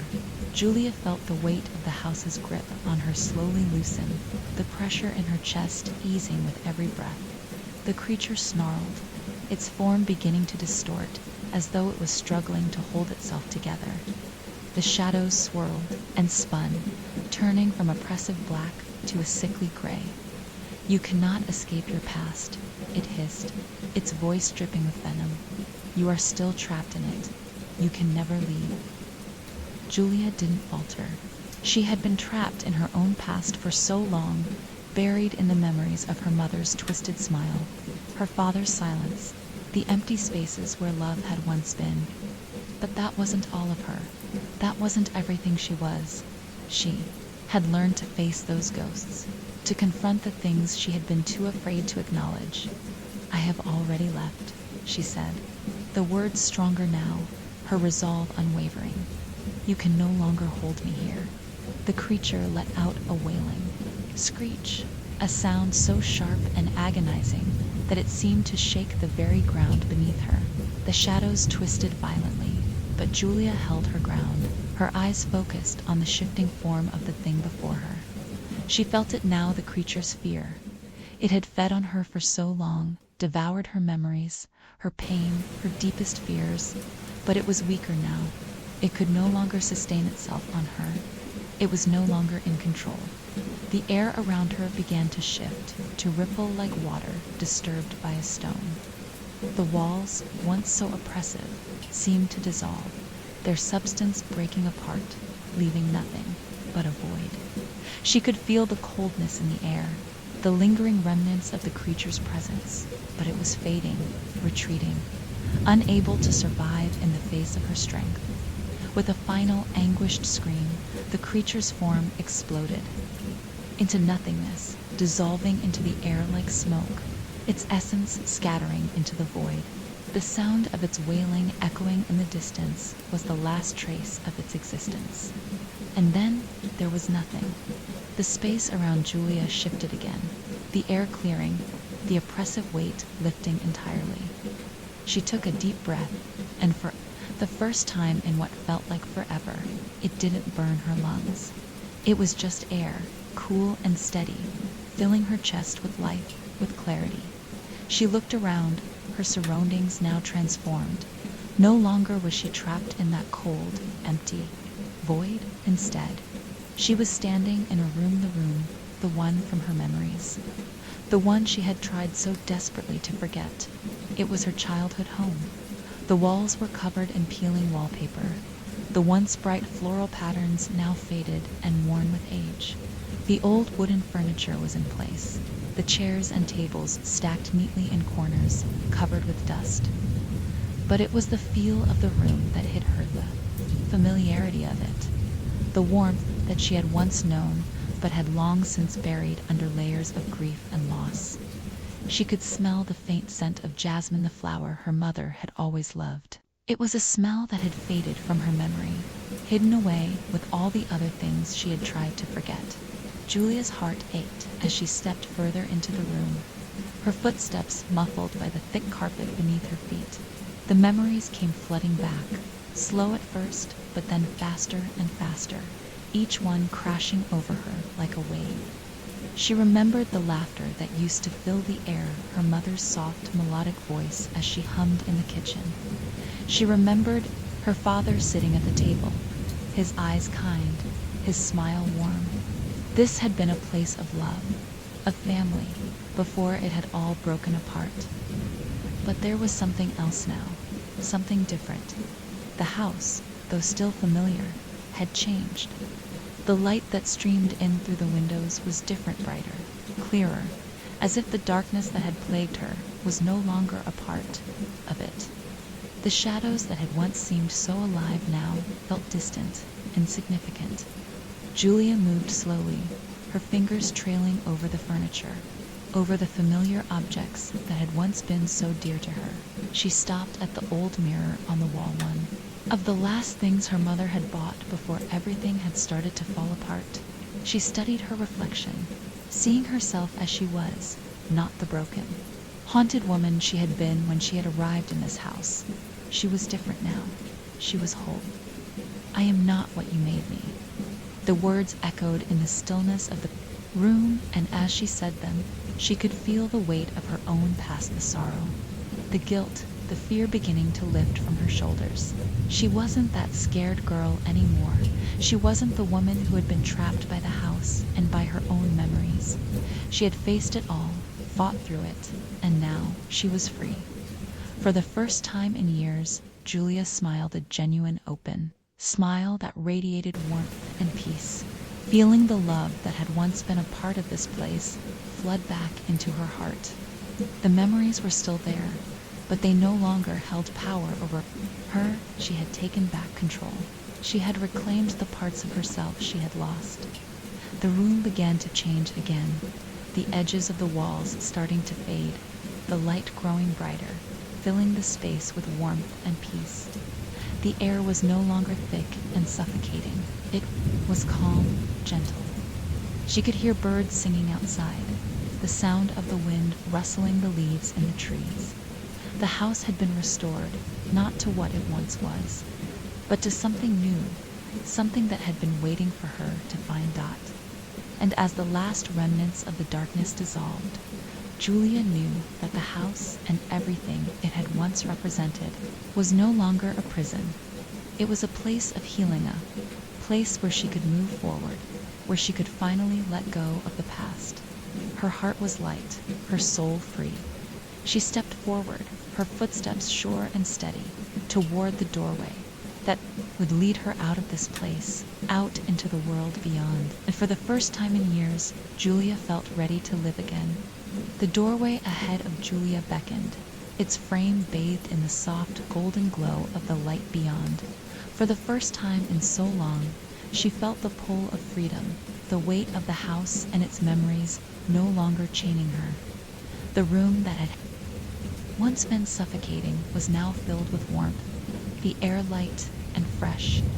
It smelled of spring, of blooming flowers and new beginnings. Julia closed her eyes for a moment, breathing deeply, savoring the sense of peace that had finally settled.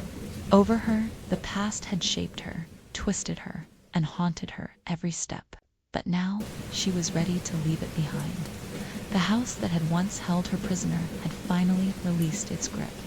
The memories that had trapped her in a cycle of grief and fear were now distant echoes. Julia had faced them, all confronted her own darkest corners. She was no longer afraid. The house no longer had a hold on her. She took a final, lingering look around the room, feeling a pang of sorrow. It was the house she had grown up in, a place of love and loss. But it was also a place of strength now. It had been a reflection of her internal struggle, and it had shown her what she was truly capable of. She had battled her way through it, like a dark labyrinth that had no true path. Now she saw it for what it truly was, nothing more than a relic of the past, a place that no longer had power over her. Dot. With a deep breath, Julia stepped toward the door, the cool air flowing through her, as if guiding her forward. The house, this house had transformed. It no longer represented her fears, her unresolved pain. It had become something new, a symbol of release, of healing. The walls that had once been cold and lifeless now seemed to pulse with the energy of possibility. Her hand hovered just above the doorknob for a moment, hesitant. She had come so far, faced so much, but this would be the final step.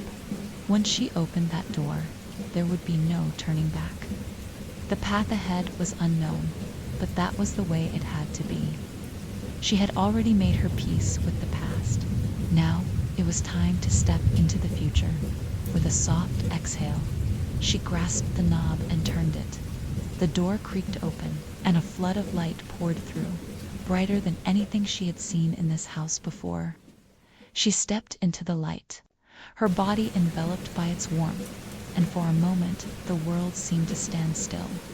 The air outside was crisp, fresh, and full of life. She could hear the soft rustling of leaves in the trees, the chirping of birds in the distance, the gentle murmur of wind passing through the grass. It was as if the world had awakened from a long slumber, and she was stepping back into it. For the first time in a long while, Julia felt her heart lift, unburdened. There was no shadow behind her, no lingering presence to pull her back into the past. The house, its darkness, its hold over her was behind her, fading as she stepped further away. She closed her eyes, letting the breeze play with her hair, feeling the freedom that came with it. The world was vast and full of possibilities, and for the first time she didn't feel small in it. Her steps carried her further from the house, the path ahead opening up into the unknown, yet Julia felt no fear. She had been so terrified of leaving it, terrified of stepping into a world that she didn't feel she belonged to. But now she understood that it was never the world that was the problem. It had always been within her. The house had been a mirror reflecting her internal struggles, her fears, her unresolved pain. Now she had the clarity to see it for what it was, a manifestation of her own struggle for peace as she walked. The familiar landscape of her childhood town began to come into view. The streets she had known, the small, sleepy town that had once felt so confining, now looked different.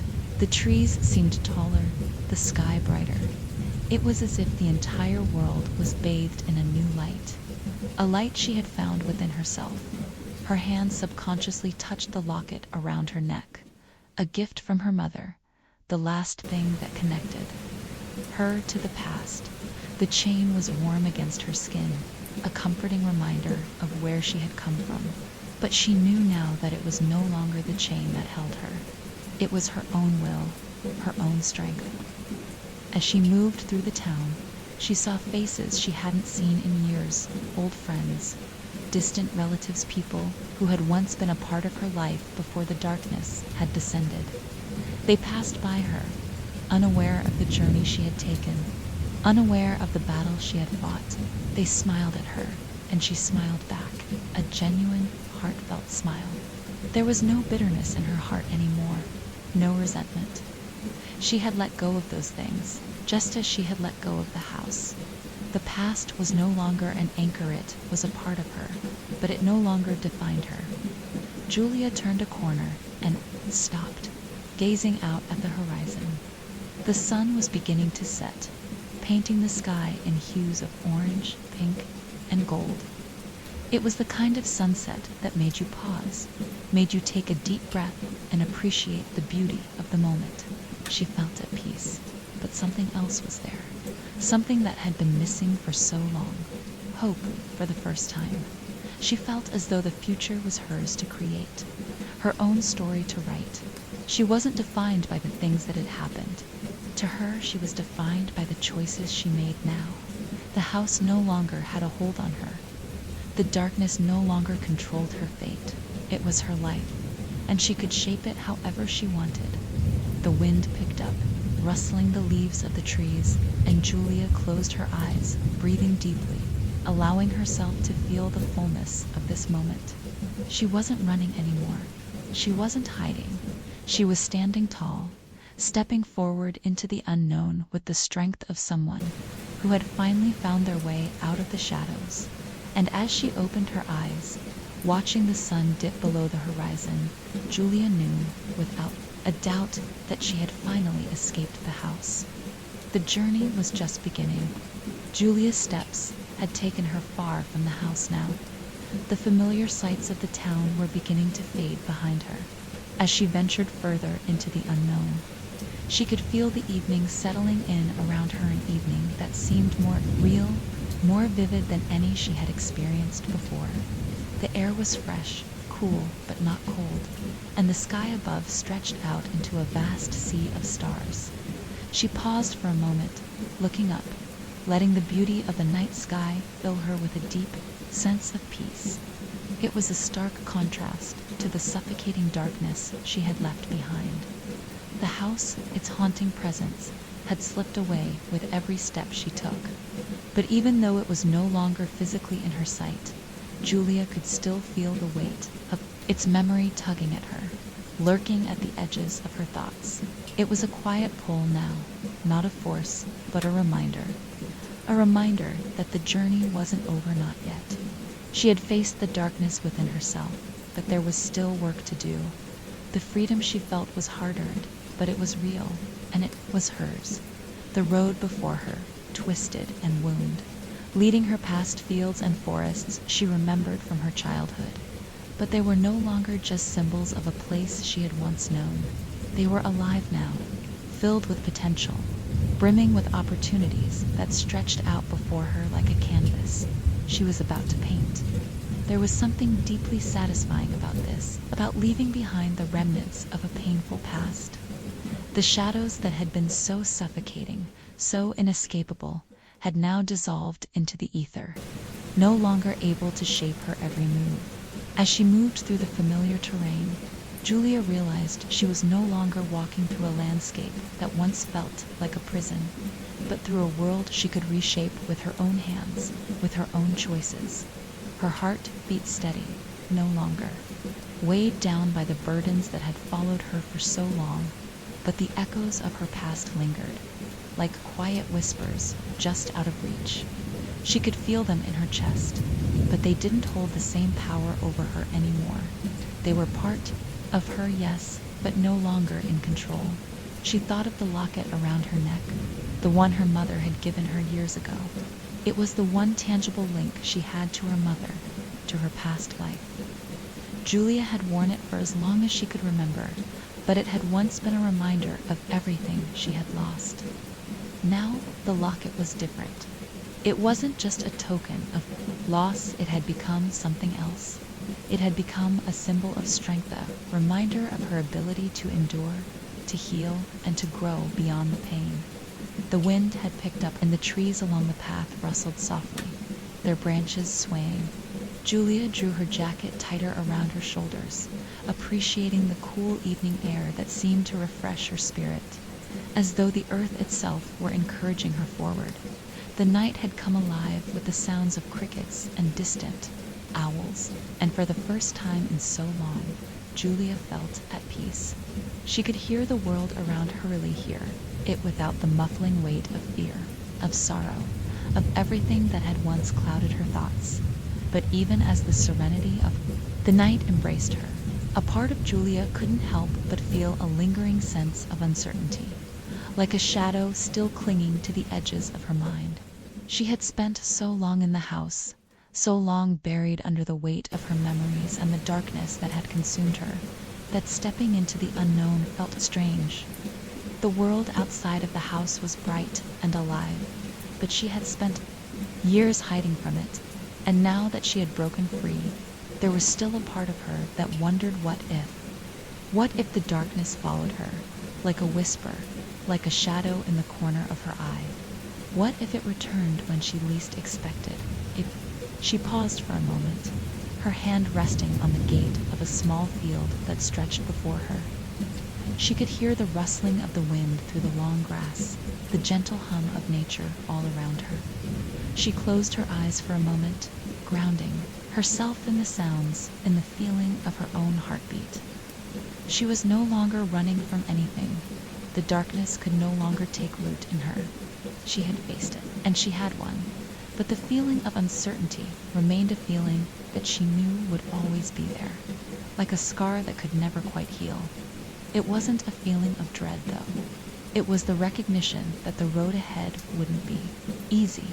The journey of healing was never linear, but now she was ready for it. Julia walked forward again, letting her mind wander. She thought about the people she had left behind, the town, the friends, the family. She had abandoned so many connections in her attempt to bury the past, to run away from the house and everything it had represented.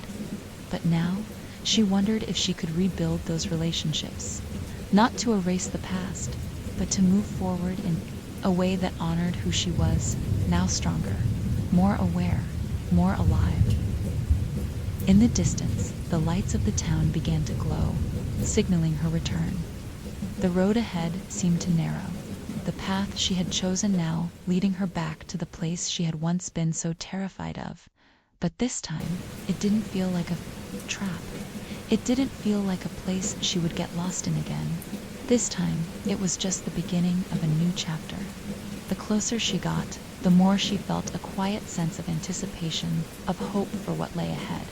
She knew that the road would be filled with challenges, with moments of uncertainty, and moments where the past would threaten to resurface.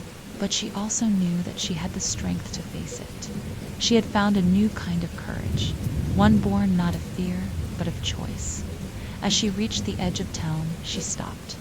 The familiar streets stretched out before her, bathed in the soft, amber light from the street lamps. It looked so different now, so alive.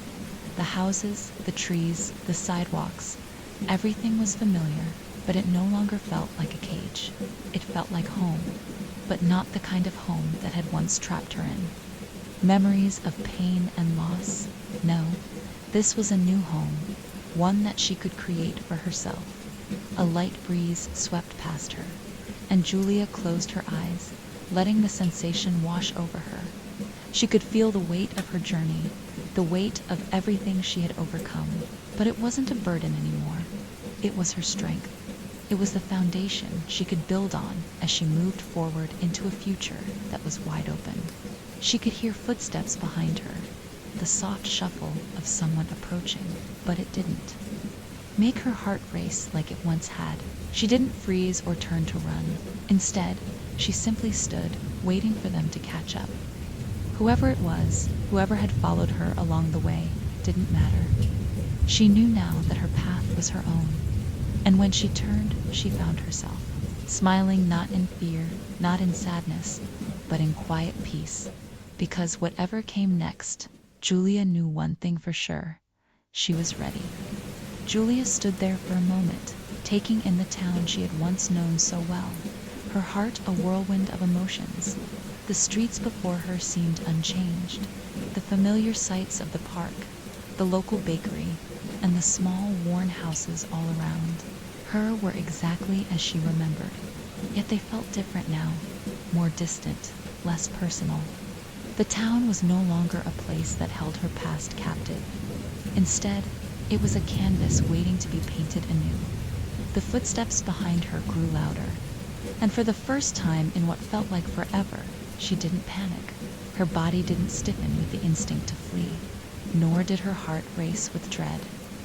She had faced so much darkness, so much fear, and had walked away from it, piece by piece. Now, in the presence of whatever was following her, she felt nothing but a quiet, controlled curiosity. She turned slowly, her gaze falling on the figure approaching from behind. It was a man, tall and broad-shouldered, his face familiar in a way that made Julia's pulse spike unexpectedly. He wore a worn-out leather jacket, his boots scuffing the pavement with each deliberate step. The man's face was mostly in shadow, but Julia's eyes immediately locked onto his. The intensity of his gaze made her stomach twist. He wasn't a stranger. He was someone from her past, but she hadn't seen him in years. "Julia," he said, his voice deep, rough, like he had been calling her name for years. It carried with it an undeniable gravity, a tone of familiarity that made her heart ache. The recognition hit her like a tidal wave. David. Her heart gave an involuntary lurch. How had she not realized it sooner, the last time she had seen him? He was just a boy, someone she had cared about, but someone who had also slipped away in the chaos of her life. The memory was foggy, wrapped in the layers of time that had piled up since, but David was standing in front of her now, a real person, not just a phantom from her past. She opened her mouth to speak, but the words caught in her throat. Her emotions surged: confusion, disbelief, and a strange sense of longing she hadn't expected. She hadn't anticipated anyone from her old life finding her out here, in this place of healing. Her life had been broken into pieces, and she had carefully put them back together. She wasn't sure if she wanted anyone to disrupt the fragile balance she had fought so hard to create. But then she saw it in his eyes, the same pain, the same depth of loss, of longing. He hadn't changed, not in the way she had. The years had carved their own story in his face, but they had left him with the same hollow eyes that had once haunted her dreams. I didn't expect to see you here," Julia stammered, taking a cautious step back, unsure of what to do with the sudden whirlwind of emotions that had resurfaced.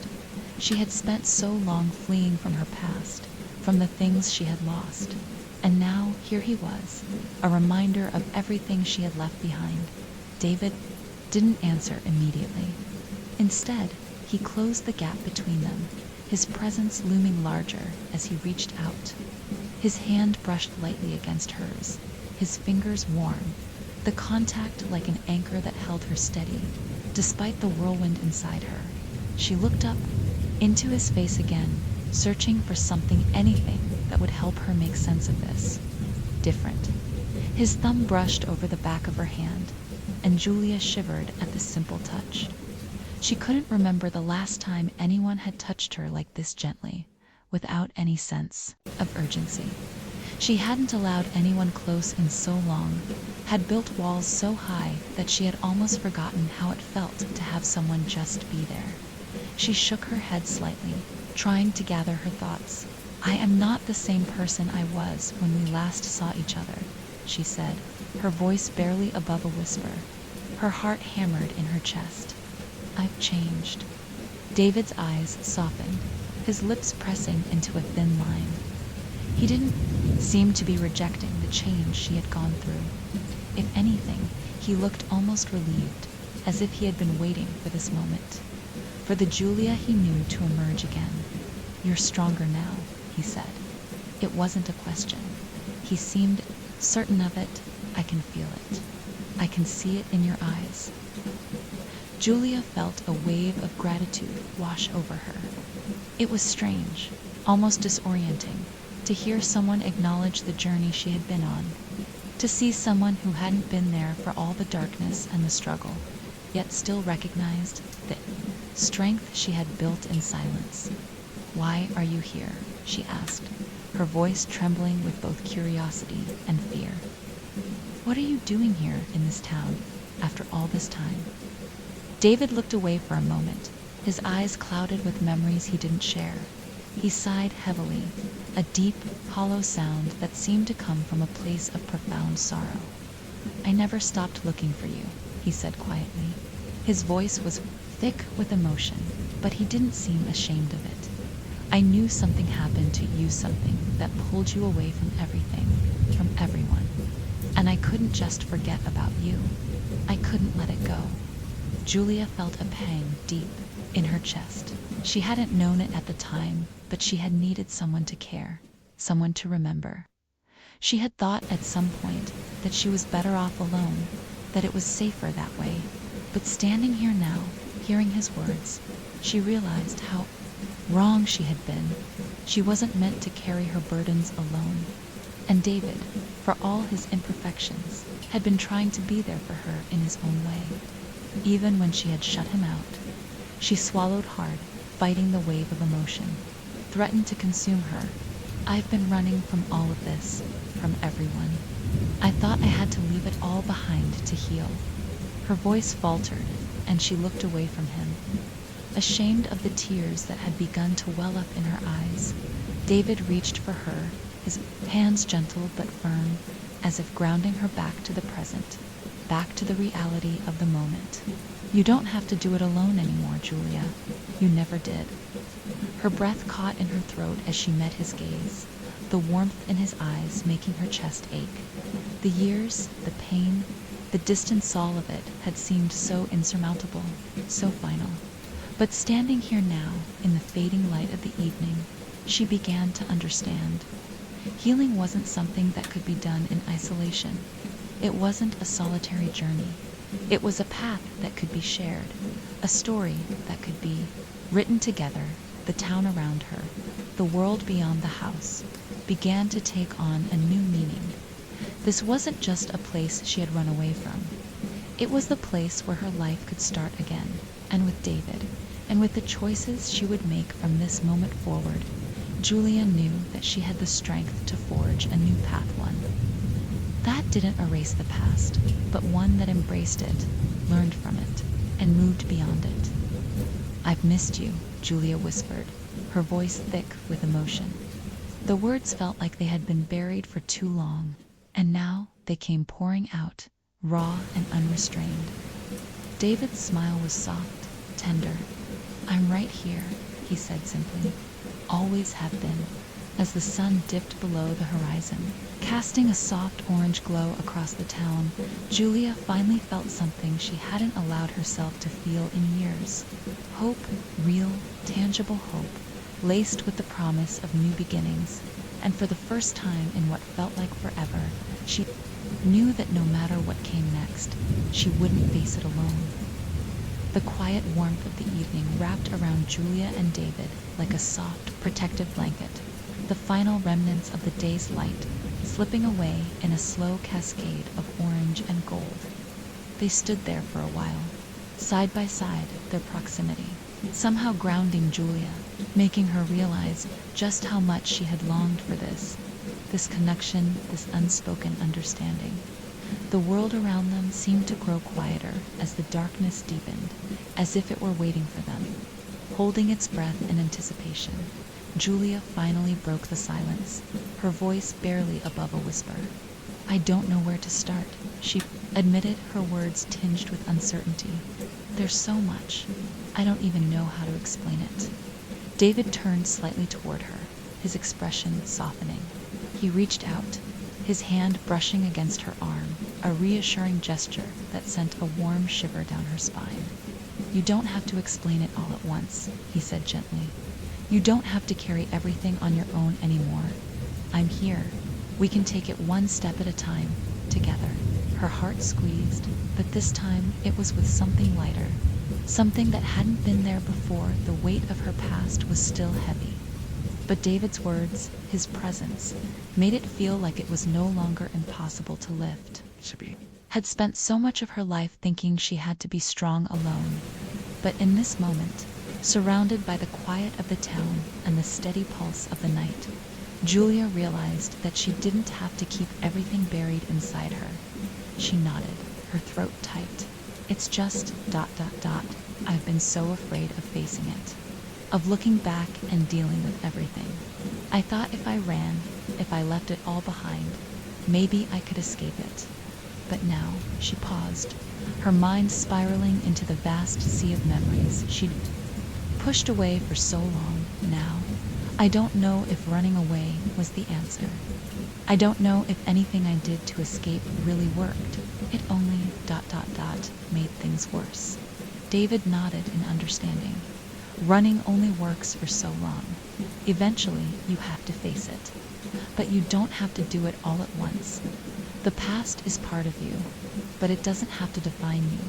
You've already taken the hardest step, Julia. You've come back. You've started healing." The words settled in her chest, a soft balm to the raw places inside her. She had run from so much: her grief, her guilt, the haunting memories of the house that had once consumed her. But now there was no fear of the future, no more running. It felt like a slow realization, like the walls she had built around herself were crumbling. The house, the darkness, the creature, none of it held the power it once had. Julia looked down at her hands, the familiar weight of the locket still resting against her chest, a small but significant anchor.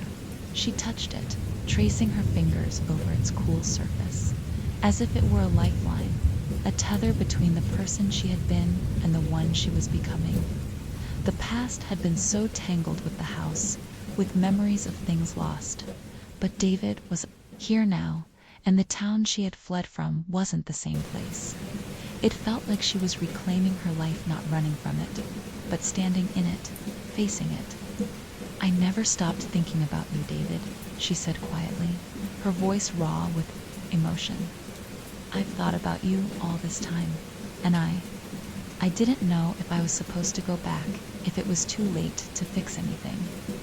I thought maybe it was easier to leave things in the past, just let everything stay buried. But now I'm not sure anymore. I want to move forward, but I don't know how to make it right." David's hand reached for hers, his fingers strong but gentle. He held her hand firmly, pulling her a little closer, but not so close that it felt overwhelming. His eyes met hers with an understanding so deep that it felt like he could see straight through the walls she'd built around herself. "It's never too late," he said softly, his voice like a balm to the raw ache she'd carried with her for so long. "And whatever happened before doesn't have to be what defines you. We're here now, together. You don't have to fix everything on your own, and you don't have to do it all at once. We can take each day, each step as it comes." A quiet, tremulous sigh escaped her as the weight of his words sunk in. Julia knew that the past wasn't something she could erase, no matter how hard she tried. The house, the darkness it, had all been a part of her journey. But David was right. She didn't have to fix everything. She just had to start. She had to keep going, and if she stumbled along the way, she had someone to walk beside her. "I'm so tired of pretending everything's okay," Julia confessed, her voice shaking with vulnerability. "I've spent so long trying to push everything down, trying to ignore it, trying to convince myself that I could handle it all by myself. But I've learned that I can't. I don't know how to let go of the fear and the guilt I've been carrying. I don't know where to start." David squeezed her hand reassuringly. "You don't have to let go of it all at once, Julia. Allowed to feel everything. You're allowed to take your time, and when you're ready, we can move forward, together." The sound of crickets chirping in the distance filled the silence between them, and for the first time in a long while, Julia felt the tension in her shoulders release. She wasn't alone anymore, and the weight of everything she had been carrying, the guilt, the fear, the grief, didn't seem as heavy when she shared it with someone who understood, someone who didn't expect her to have all the answers. "Thank you," she whispered, her voice thick with emotion, "for finding me, for not giving up on me." David's gaze softened, and for a moment they simply stood there, hand in hand, as the world around them grew darker, more enveloping. But in that darkness, Julia didn't feel afraid. She felt safe. She felt like, no matter what happened next, she wasn't facing it alone. For the first time in years, she wasn't just existing. She was living. "I'm not going anywhere, Julia," David said softly, his voice filled with warmth. "We're just getting started." Julia smiled then, a genuine smile that was no longer tainted by fear or sadness, but filled with quiet hope. "Just getting started," she echoed, and as they stood there together, the night deepening around them, Julia knew that no matter what the future held, she was ready to face it. She had already stepped out of the darkness, and now with David by her side, she would move forward into the light.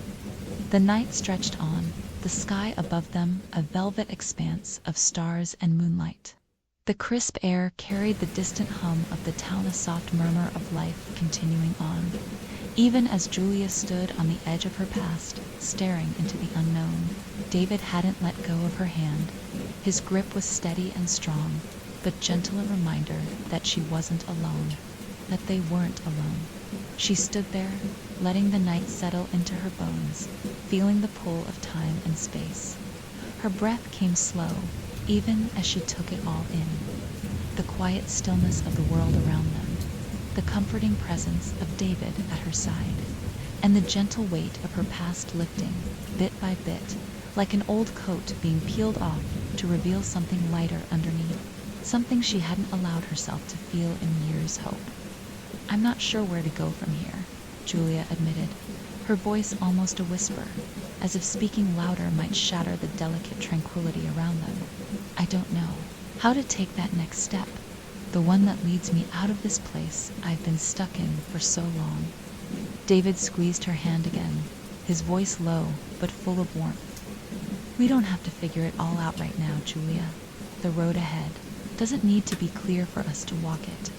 You don't have to carry the weight of your past any longer. You've already made the hardest choice, to keep going, to heal." Her heart fluttered as his words sank in. She wasn't used to hearing such things, words of support, understanding. For so long, She had believed that healing was something she had to do in isolation. But here, standing in the middle of the town she had once fled from, surrounded by the steady beat of life continuing on without her, she realized just how wrong she had been. The weight of her past hadn't disappeared, not completely, but it no longer held her in its iron grip. She had walked away from the house, from the creature that had haunted her thoughts and dreams. But more importantly, she had walked away from the parts of herself that she had been too afraid to face. The fear, the grief, the anger, it was all still there, a part of her. But it didn't control her anymore.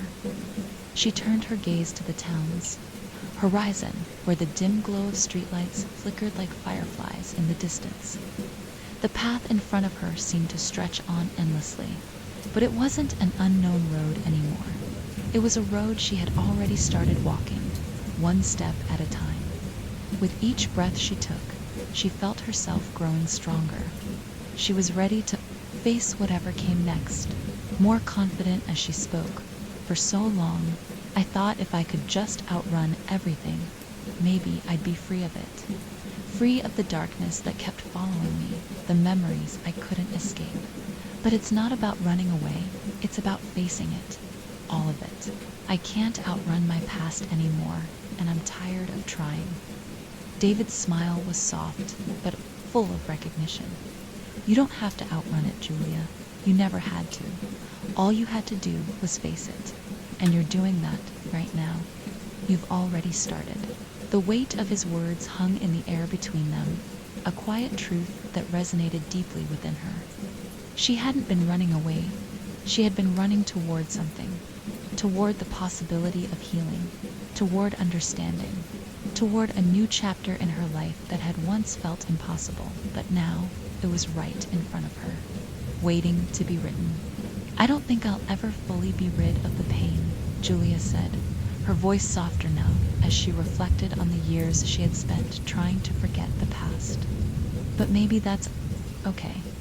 Maybe the point isn't to be free of it, but to accept it, to live alongside it, to not let it control me anymore. David nodded, his gaze steady and unwavering. That's exactly it, Julia. You don't need to erase your past. You just need to stop letting it dictate your future.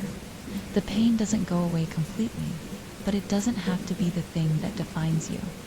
Her chest tightened with emotion, her breath hitching. For the first time in so long, she allowed herself to really feel at the depth of everything she had endured. The weight of her memories, and the freedom that had slowly begun to unfurl in her heart. It wasn't easy. It wouldn't be easy. But she could feel the shift, the subtle yet profound change inside her. I think I'm finally starting to understand that, Julia whispered, more to herself than to David. That I don't have to carry all this weight alone, and I don't have to do it all at once. David's voice broke through the stillness, his words steady and calm. One day at a time, one step at a time. For a long while, neither of them spoke. The night was their only companion, the soft rustle of the trees above them, the far-off calls of night birds, and the distant hum of the town all around them.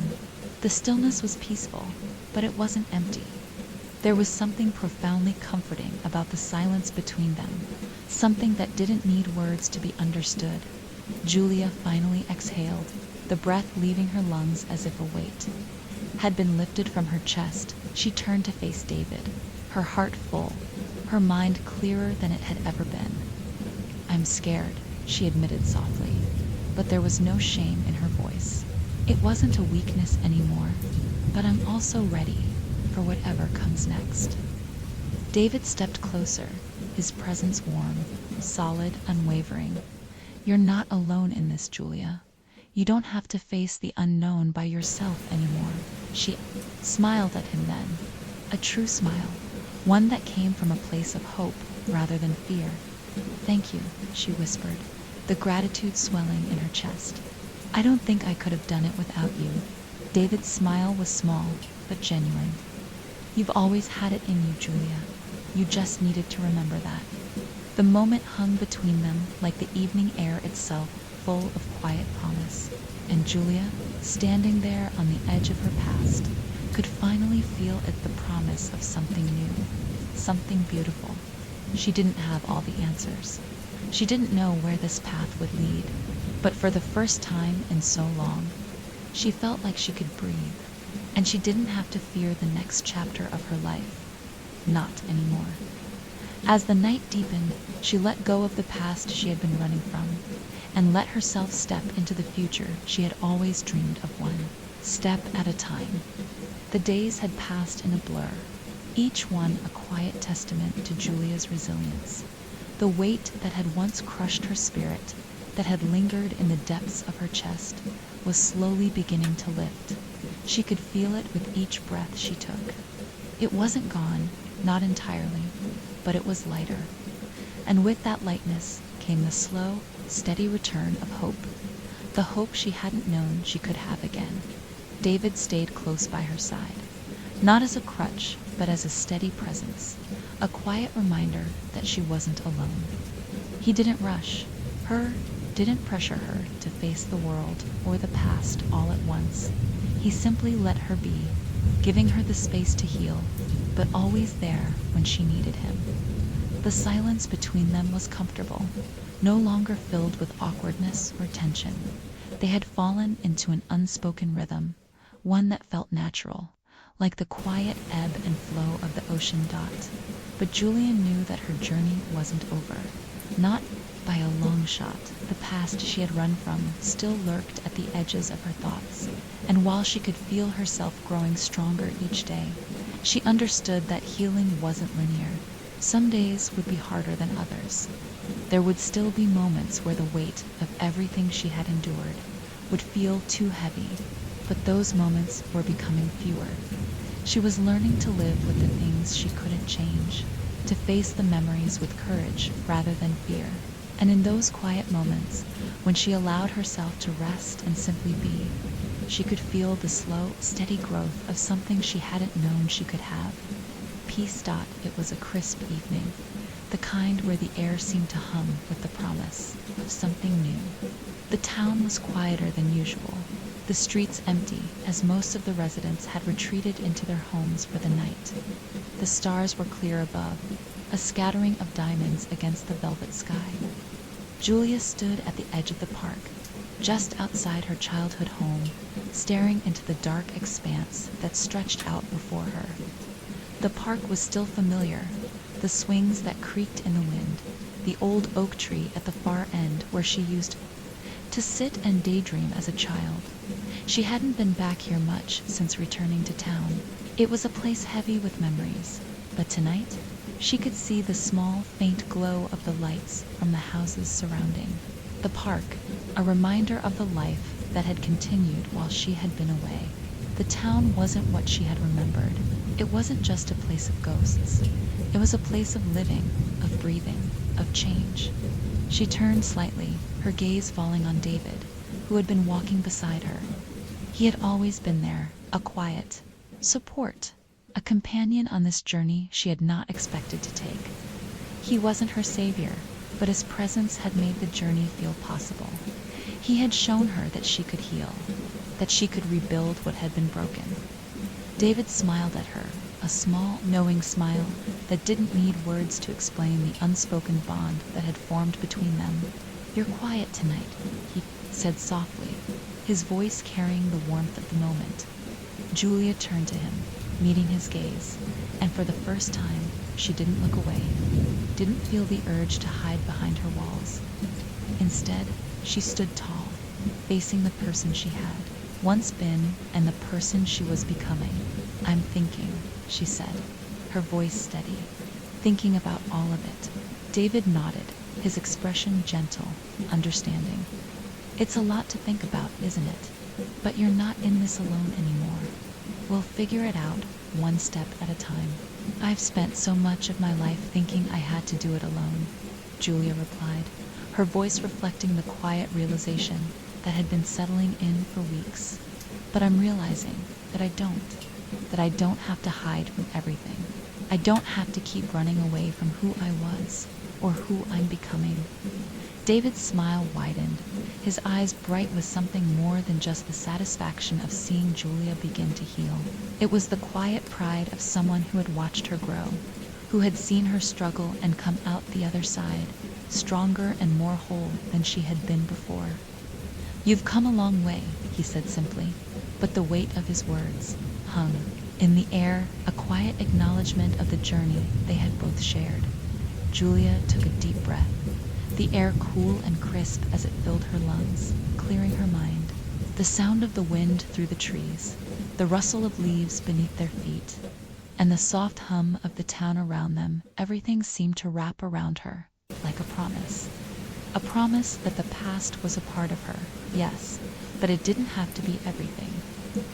She looked up at the sky again, letting the beauty of the night wash over her. I think I'm ready for whatever comes next," she said, her voice steady but filled with a quiet resolve. David didn't speak for a moment. Instead, he simply nodded, his gaze lingering on her. "I think so too." For a long moment, they stood there together, not saying anything, but knowing exactly what the other felt. There was no need for further words. Julia didn't have all the answers. She wasn't certain of what the future would hold. Knew one thing, she was no longer afraid of it. The night stretched on, the stars above seeming to shine just a little brighter, the world a little clearer.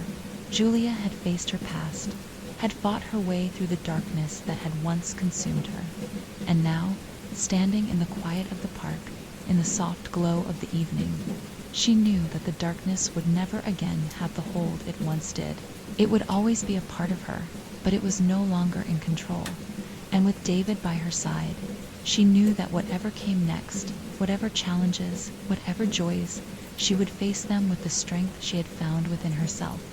The journey wasn't over, not yet. But she had already taken the first steps towards something new, something bright. The future was wide open, and she was ready.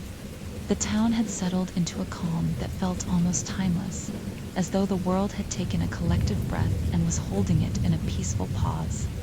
The streets that had once felt confining, like a prison where the past held her in an iron grip, now felt like home grounded, familiar, and full of life. Julia stood at the edge of the park, her hands tucked into the pockets of her jacket, watching the gentle sway of the trees as the evening breeze stirred the branches.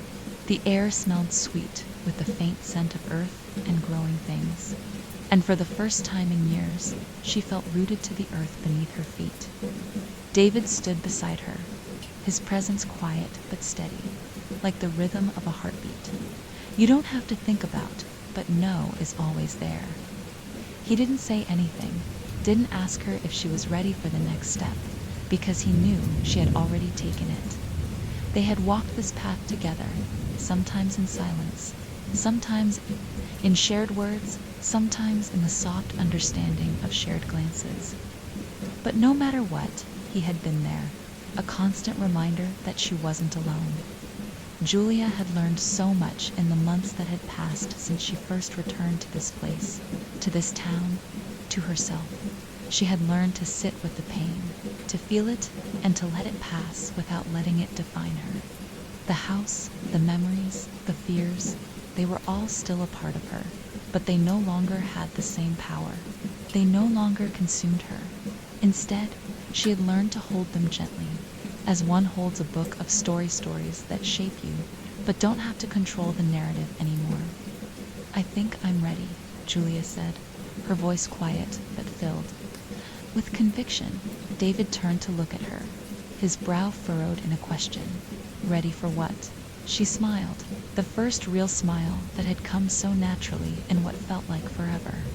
It wasn't a smile born from relief or from escape, but from the quiet knowledge that she was whole. Ready to keep moving forward, she said, her voice steadier than it had ever been before. Ready to keep living. David's gaze softened, and for a long moment there was nothing but the sound of the night around them, distant crickets, the rustling of leaves, the soft murmur of life continuing. The air around them seemed to hold its breath. The universe itself was watching and waiting for what would come next. You've been ready for a while, he said softly. You've just needed to remember it. Julia nodded slowly, feeling the weight of his words. She had always thought that strength came from running from pain, from fear, from everything that had ever hurt her. But now she understood that true strength came from the opposite, from staying, from facing what had been broken, and learning to live with it rather than hide from it. The night no longer seemed so suffocating. The shadows were still there, but they no longer ruled the space she inhabited. The road ahead was wide open, full of possibilities. I think we've both been running, she said, her eyes searching his face. But we're not running anymore, not from anything. David looked at her with something close to awe in his eyes. No, he agreed, his voice low but full of warmth. We're not. Julia turned her gaze back to the park, her mind tracing the steps that had led her here. She could see herself, years ago, a girl full of hope but weighed down by the gravity of things she couldn't understand. She had been so afraid of what lay ahead, of what the future might hold. But now she felt different. She had faced the things that had once defined her, that had once kept her prisoner, and come out the other side. She could see the future ahead of her, not as an unknown filled with dread, but as a vast expanse of potential. She was no longer the person who had walked away from this town, from the house, from everything she had ever known. She was someone who had returned, changed, yes, but whole.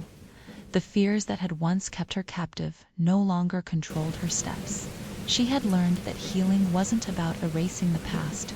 It was about understanding it, integrating it, and then moving forward with the knowledge that the past didn't have to define her. The sound of footsteps in the distance caught her attention, and she looked up to see a group of children running through the park, their laughter ringing out into the cool air. The sight made her smile, the innocence of their joy a stark contrast to the heaviness that had once anchored her in the past.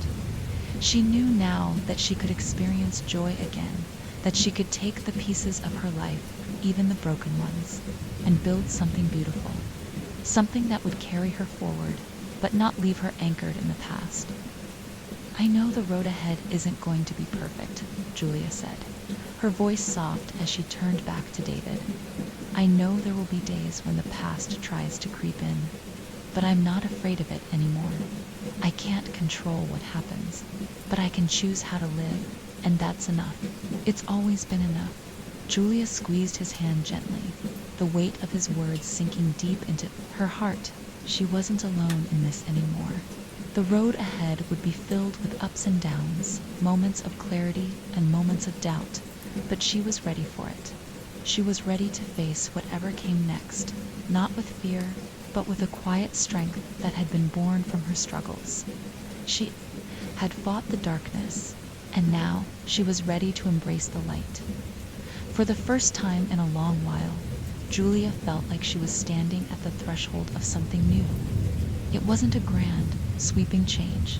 It was a quiet, steady one that had taken time, patience, and a willingness to face the hard truths. But it was her truth. It was her path. And as she stood there with David, looking out over the park, the town, the world beyond, she knew without a doubt that she was exactly where she was meant to be. We're just getting started, she said softly, her words a promise to herself, to David, and to the future that was waiting to unfold.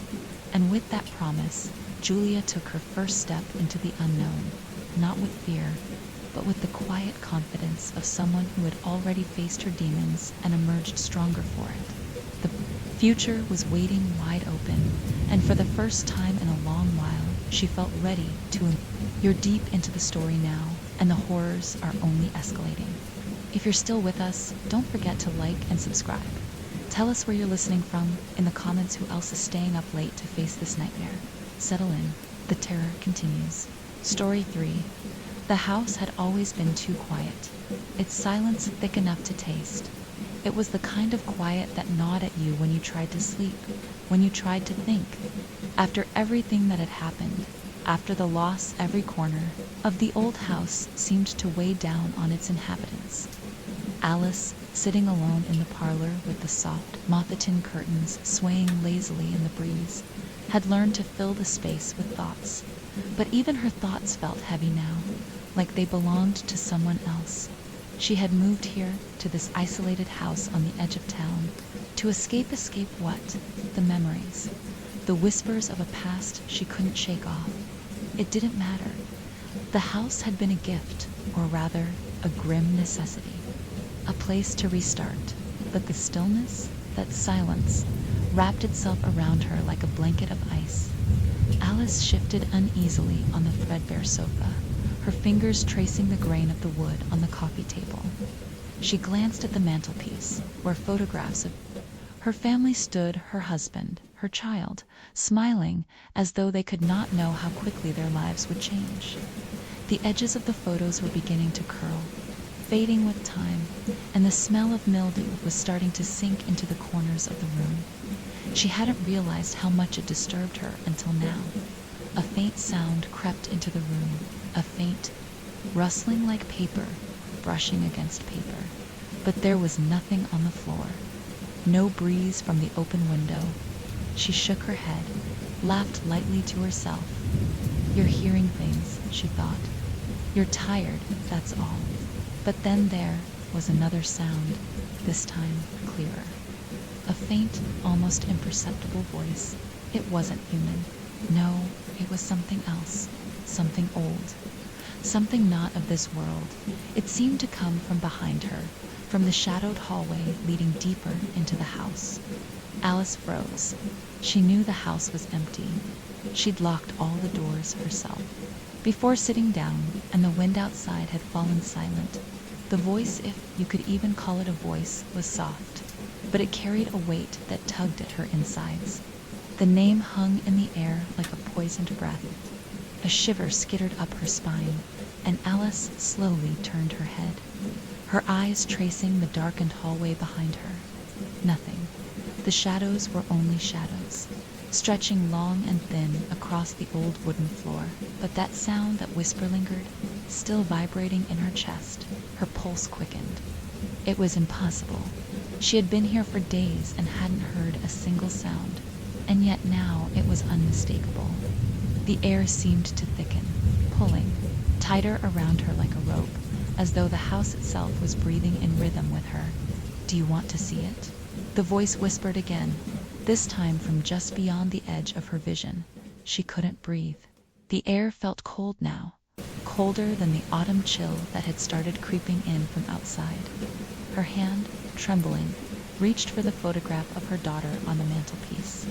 It was a silly gesture, as though holding onto a piece of her past would shield her from whatever was lurking in the darkness. But before her fingers could make contact, the voice came again, louder, clearer.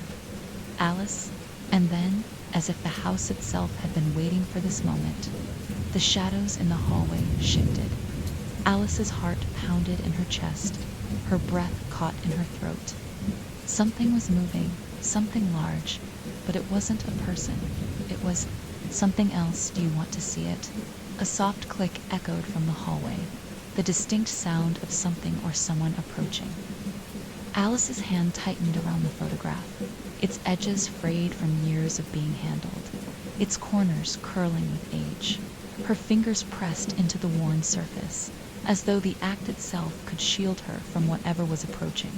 But the room felt suffocating now, the shadows deepening, stretching toward her as if reaching out to claim her. Her breath came in shallow, rapid bursts. The whispers, no longer just a faint murmurs, seemed to echo through her mind, reverberating. Off the walls of her skull, Alice ... Do you want to see it? The words felt cold, like ice crawling beneath her skin, spreading from her chest to her limbs, numbing her entire body. She shook her head, her thoughts scattered like fragments of broken glass. The hallway, the shadows, the voice. It was impossible. It had to be. She had to be dreaming. She had to be. Her Minda, weary mind, sleep-deprived from the grief of losing her family, was playing tricks on her. She had read about it, after all, about how grief could distort your senses, make you see things that weren't there, hear things that didn't exist. But even as she tried to convince herself, even as she struggled to rationalize it, the air in the room grew colder. The shadows, once mere pockets of darkness, now seemed to pulse, to breathe. Something in the very fabric of the house had changed, had shifted, and it wasn't in her head. It was in the walls. It was in the floorboards, in the windows, in the very foundation of this place that she had called home for the last few days. The whispering, if you could even call it a whisper, grew louder, sharper, more insistent. Alice, ... come closer, you have to see, ... Alice wanted to scream, to run, to bolt out of this suffocating house and never look back. But her body wouldn't obey. Her feet, frozen to the floor, refused to move. And as much as she tried to rationalize, the madness of it all, the gnawing pull of curiosity, of dread drove her forward. She couldn't ignore the voice anymore. It had taken root inside her. It had planted itself in her bones. The light from the living room lamp flickered, casting long, distorted shadows across the room. They seemed to twitch as though alive. A hollow, creaking sound like the groan of a door being pushed open came. From the hallway, Alice snapped her head toward it, her heart hammering in her chest, her throat dry. It was then that she saw it, at the end of the hallway.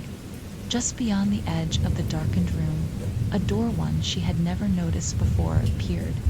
Its wood was weathered, ancient-looking, its surface darkened by age and neglect. The door was framed by a dim light that didn't come from anywhere, casting the edges of the doorway in a sickly yellow glow.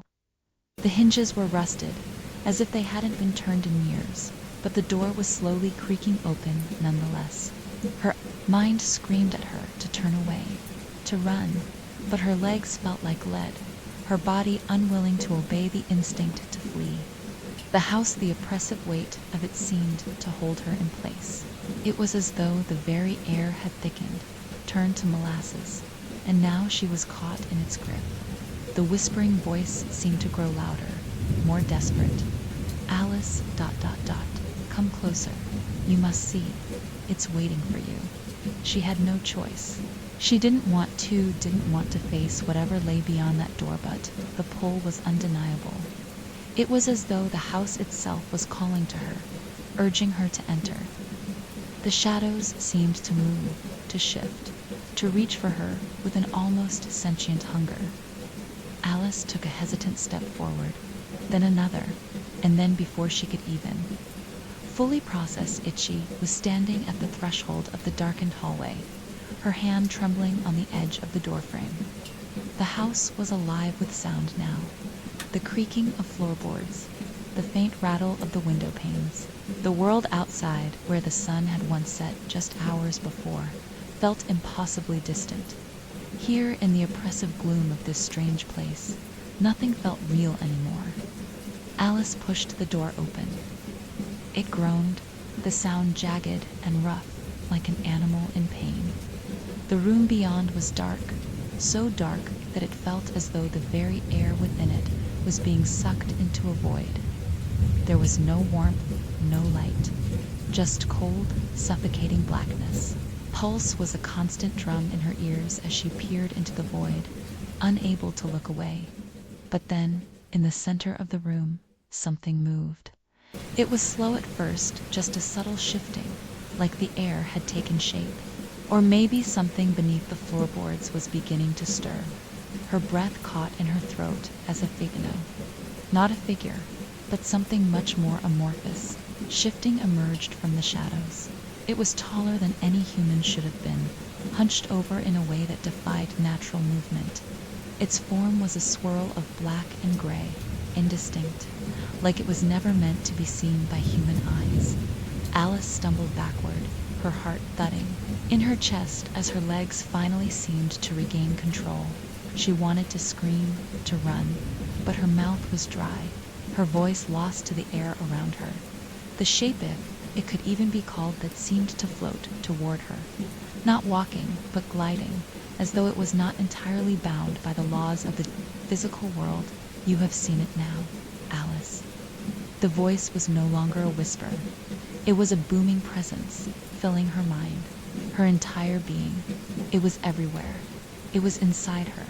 Her head spun, and her legs gave way beneath her.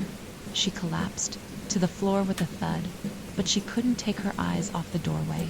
The shape was moving closer, its twisted, ragged form bending in ways that made her stomach churn. You have seen it, and now it sees you, it said again. The words had weight. They weren't just sounds, they were a command. The house seemed to groan in response, the walls around her shifting, pressing inward. Her vision blurred, but she could still see that figure, impossibly tall, its form now more distinct, more solid. The shadows that had been just flickers in the corner of her mind now had substance. A deep, unearthly growl rumbled from the darkness. Alice's skin prickled with cold dread, and her chest constricted with a panic so overwhelming she couldn't breathe. This thing, it wasn't just a ghost, a shadow, an illusion, and it was ancient. But her body was betraying her, locked in place, her breath shallow and ragged as she fought to move. The shape moved closer still, its form becoming more defined, its eyes glowing faintly to pinpricks of yellow light. It stopped just in front of her, looming over her, its presence so overwhelming that she couldn't think, couldn't speak. The darkness in the room closed in tighter, suffocating her. And then, in a voice that sent ice through her veins, it whispered one final command. Come inside, Alice. You cannot leave until you understand. The words "you cannot leave until you understand" echoed in Alice's mind, each syllable like a hammer striking her skull. She couldn't breathe. The air had turned to liquid cold, pressing against her chest, squeezing the life out of her. Her heart hammered in her ears, but her body remained frozen, unable to tear itself away from the grotesque form standing before her. The creature, or whatever it was, loomed over her, its shadow stretching across the room like a living thing. It was not entirely corporeal, not entirely real in the way a human figure would be. Its shape flickered at the edges, like a mist that refused to be seen clearly. But there was no denying the presence of its darkness. It was ancient, older than anything Alice could fathom, and it was watching her, its glowing eyes boring into her soul. Her hands numb, trembling, pressed against the floor as she tried to push herself upright, but her limbs felt like stone, each movement heavy, sluggish. She felt as though she were trapped in a waking nightmare, where time moved in slow motion and every second seemed to stretch into eternity. And then there was the voice again. It wasn't spoken aloud. It wasn't a voice at all, not in the traditional sense. It was something far deeper, something that vibrated within her very bones, inside her chest, rattling her skull. You will understand, it said, and the words weren't words at all. They were an inevitability. Her throat went dry, but she somehow found the strength to speak. Her voice was weak, a mere rasp, barely more than a whisper. What do you want from me? The creature didn't answer immediately. Instead, it seemed to move closer, its shadow curling around her, its presence seeping into her skin like an invasive poison. She could feel its weight pressing down on her, filling the room with its malevolent energy. What do you want from me? She repeated, louder this time, trying to summon some strength, some clarity, to understand what was happening, to fight against the suffocating dread that clung to her skin.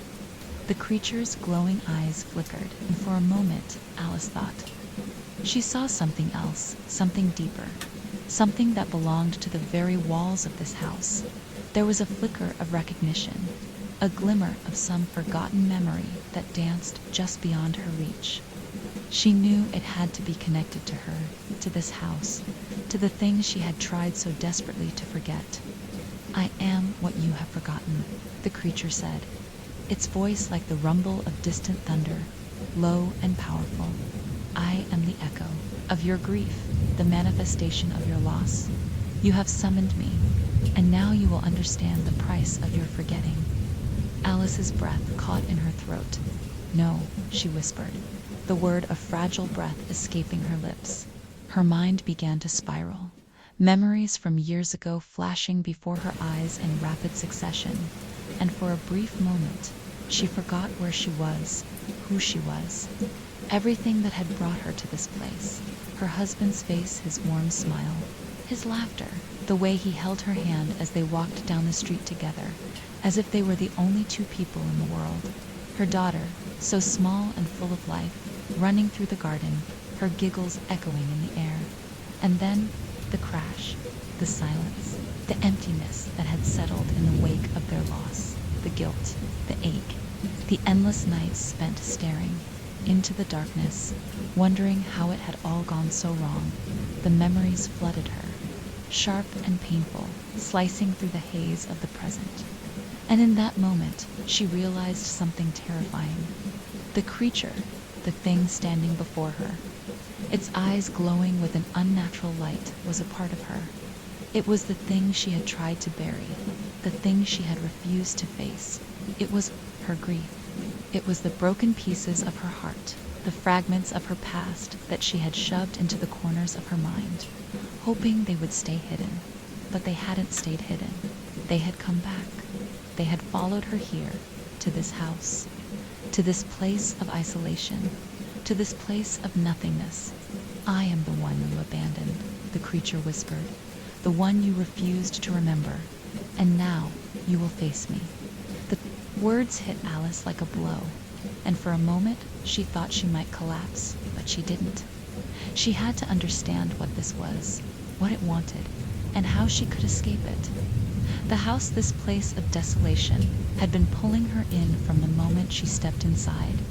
It had been calling to her like a siren song, drawing her deeper into the darkness. "Why here?" Alice gasped, her voice trembling. "Why me?" The creature's form seemed to swell with a malevolent satisfaction, as though it were feeding off her fear, her confusion. Because you could not leave it behind. You could not forget. And now you will be mine, as you always have been. Alice's chest tightened. She couldn't breathe, couldn't think. She had lost so much, and now it felt as though she was losing herself as well. The house, the creature, the whispers. Everything she had tried to outrun, everything she had hoped would fade away, was now closing in on her. The room felt smaller, the shadows longer, as though the very walls were folding in on themselves. That had drawn her into this nightmare. It was still open, beckoning her forward, but she didn't know if it was a way out or a path deeper into the void. Alice asked again, her voice barely audible, her fear growing. The creature tilted its head, its form shifting, as though it were made of smoke. "I want you to see the truth. I want you to understand what you have done. You thought you could escape. You thought you could leave behind the pain, the loss, but you cannot. It is a part of you, and it always will be." Alice felt her chest constricting, the walls closing in, her mind swirling. The creature's words twisted around her, pulling her deeper into the depths of her grief, her guilt, her sorrow. She had tried so hard to move on, to build a new life, to bury the past, but it had never truly left her. The house, the shadows, the whispers, and no matter how far she ran, she would never escape them. Her hands shook as she clutched at the floor, trying to steady herself. Her fingers scraped against the wood, feeling the rough texture. Beneath her fingertips, the air around her seemed to vibrate with a strange energy, as though the house itself was alive, reacting to her every thought, every emotion. And then something in the darkness shifted. A flicker, a movement. She turned her head, her heart racing, her breath coming in short, shallow gasps. A figure stood in the doorway. It was human, or at least it looked like one, but its face was obscured, hidden in shadow. Alice's blood ran cold as she realized what it was. It was her husband, double quotes, no, ... she whispered, her voice cracking. The figure didn't move, didn't speak, but it was there watching her, waiting. "You can't run from the past, Alice," the creature said. "It will always find you." And as the figure in the doorway stepped forward, the shadows seemed to rise up around her, swallowing the light, consuming the air. The figure in the doorway didn't speak. It didn't need to. Alice knew who it was, even before it stepped forward from the shadows. The stillness of the room thickened, pressing in around her like an unspoken curse. The temperature dropped, again sinking into her bones, sending shivers down her spine. She wanted to scream, to run, but her legs refused to obey, as though they too had been consumed by the weight of the moment. Her heart raced, thudding against her ribs as her mind struggled to reconcile the impossibility of what she was seeing. The man who stood before her, was it him? The man she had once known so well, the one who had held her through dark nights and shared in the light moments of their life together? Or was this something else, something darker? Something that had taken on his form only to torment her? "Alice," the figure said, and the voice, low and distant, was unmistakable. It was his voice. But it was hollow now, an echo of a man, long gone, and the words carried with them a weight of sorrow she could hardly bear. The air thickened with a sense of inevitability, like the sky just before a storm. Alice's chest tightened as she tried to make sense of it, but she could feel it, deep within her, the gnawing certainty that this was no mere illusion. This wasn't a dream. It wasn't just her mind playing tricks on her.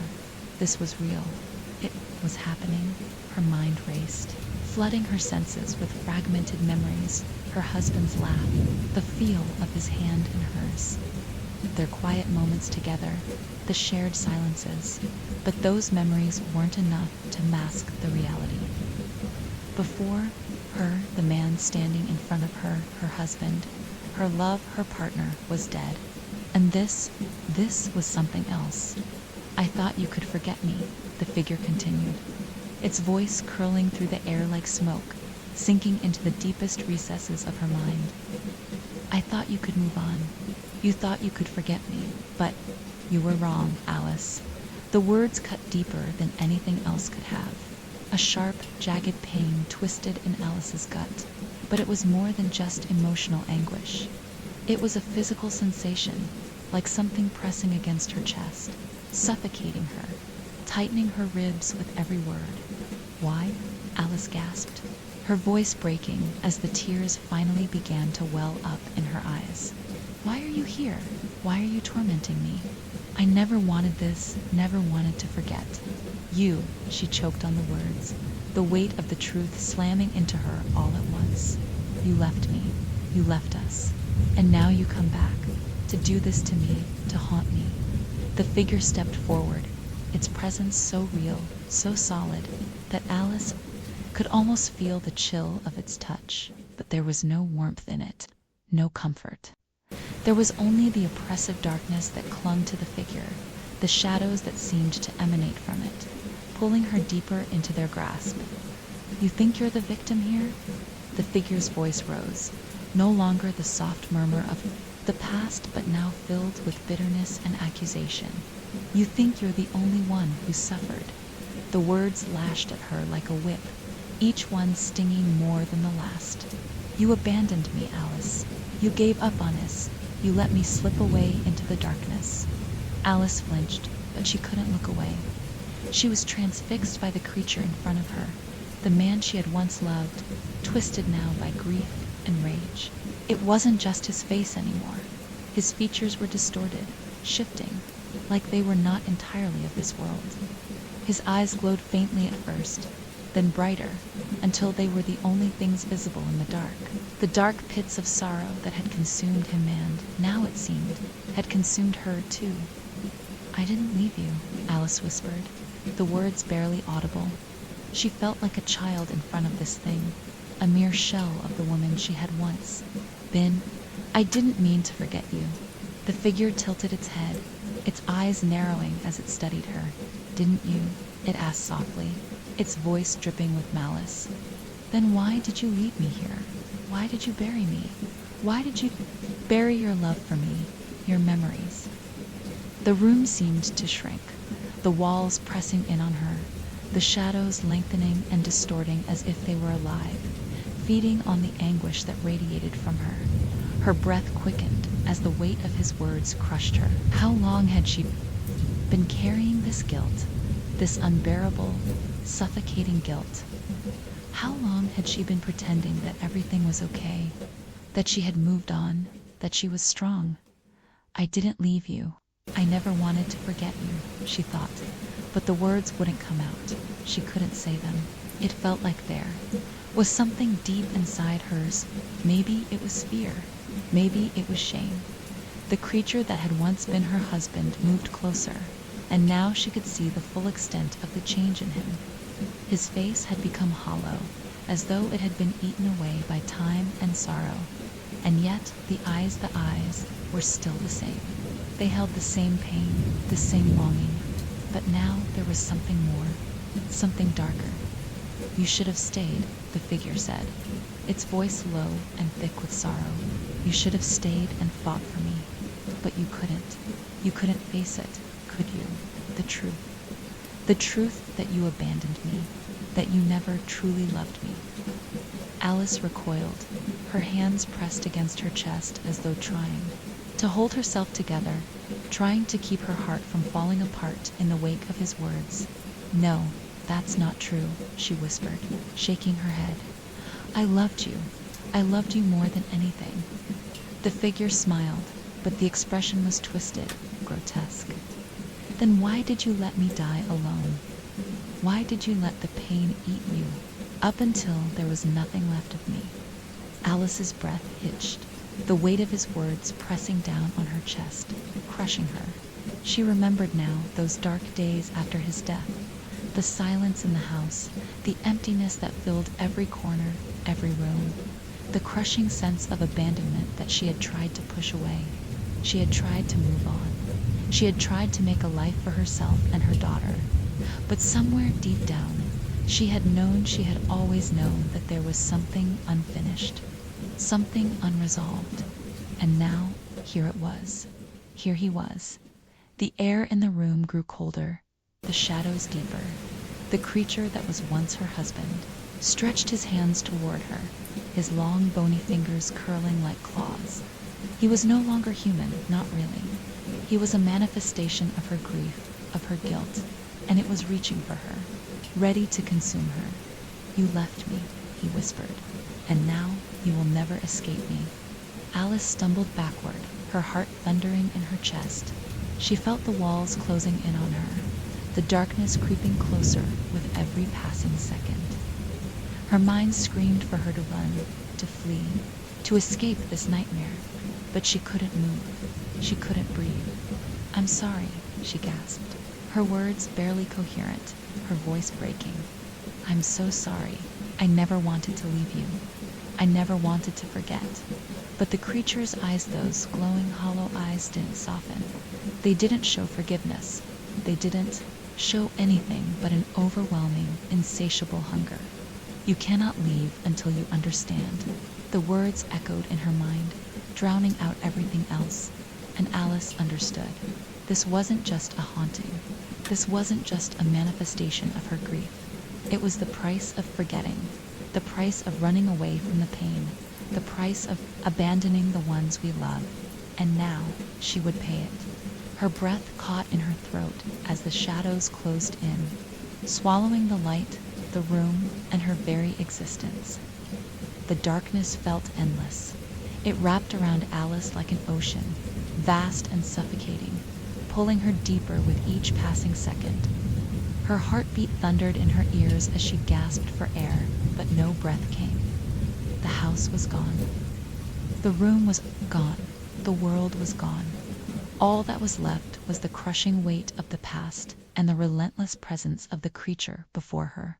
But even in the deep, suffocating dark, she could still hear him, his voice a whisper that curled into the very marrow of her bones, reverberating through the air like a forgotten song. You thought you could escape, but you never did, Alice. You never truly left me. Her head spun. She wanted to scream, to tear herself free from this endless spiral of memory and grief, but her body refused to obey. She was trapped in this place, this inescapable space between the present and the past, unable to move, closer now, looming like a shadow in the corner of her vision.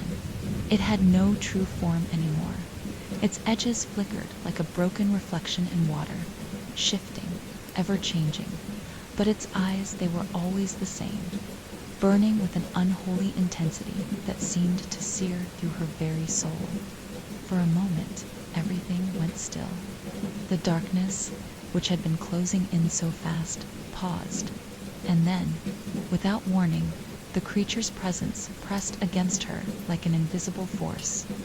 She felt it in her chest, like a weight too heavy to bear. It was pulling her down, not physically, but in ways that made her feel small, insignificant. The question pierced through the haze of panic that gripped her, forcing her to focus. The word remember hung in the air like a tether, pulling her towards something, a memory, a time long gone, a truth that she had buried deep within herself. She whispered, though she wasn't sure who was speaking. Was it her, or was it the creature using her voice, twisting her memories to fit its design? In the next instant, the darkness fragmented, and Alice was no longer in the room, no longer trapped in the inescapable weight of the present. She was somewhere else, somewhere familiar and forgotten all at once. She stood at the edge of a small, quiet graveyard, the ground slick with dew, the first whispers of dawn creeping over the horizon. The air smelled like earth and rain, fresh and damp, and she felt a strange, bitter warmth in her chest as she glanced around. The graveyard was quiet, too quiet. There were no sounds of birds, no distant hum of cars, no rustling of leaves. It was as though the world had stopped turning just for her. Then she saw it, the grave. It was small, simple, unadorned. The name on the stone was familiar, William Foster, etched in simple letters, now worn with age. It was his grave, her husband's grave. The memory was vivid, more real than anything she had experienced in years. She could see herself standing there, tears streaming down her face, her hands shaking as she placed the small bouquet of flowers on the earth. Her heart ached with the memory of that moment, the finality of it, the raw, burning pain that had threatened to consume her. But it was more than just pain. There was something else, something deeper, something that gnawed at her even now, pulling at the edges of her memory. She could feel it, but she couldn't quite grasp it. The sensation was slipping through her fingers like water, just out of reach. "Do you remember what you did next?" the voice asked, low and insistent. Alice turned her head, looking around. In confusion, the voice wasn't coming from anywhere nearby, was everywhere, in her mind. It was inside of her, curling through her thoughts, tightening its grip with each passing moment. She remembered how she had stood there for a long time, staring down at the grave, wondering if she could ever come to terms with the loss. And then, at some point, she had turned away. She had walked back to her car, her hands numb, her chest tight, and as she drove away, she had thought no, believed that she had left him behind. Left him behind. A chill passed through her, and she realized in that instant what she had done.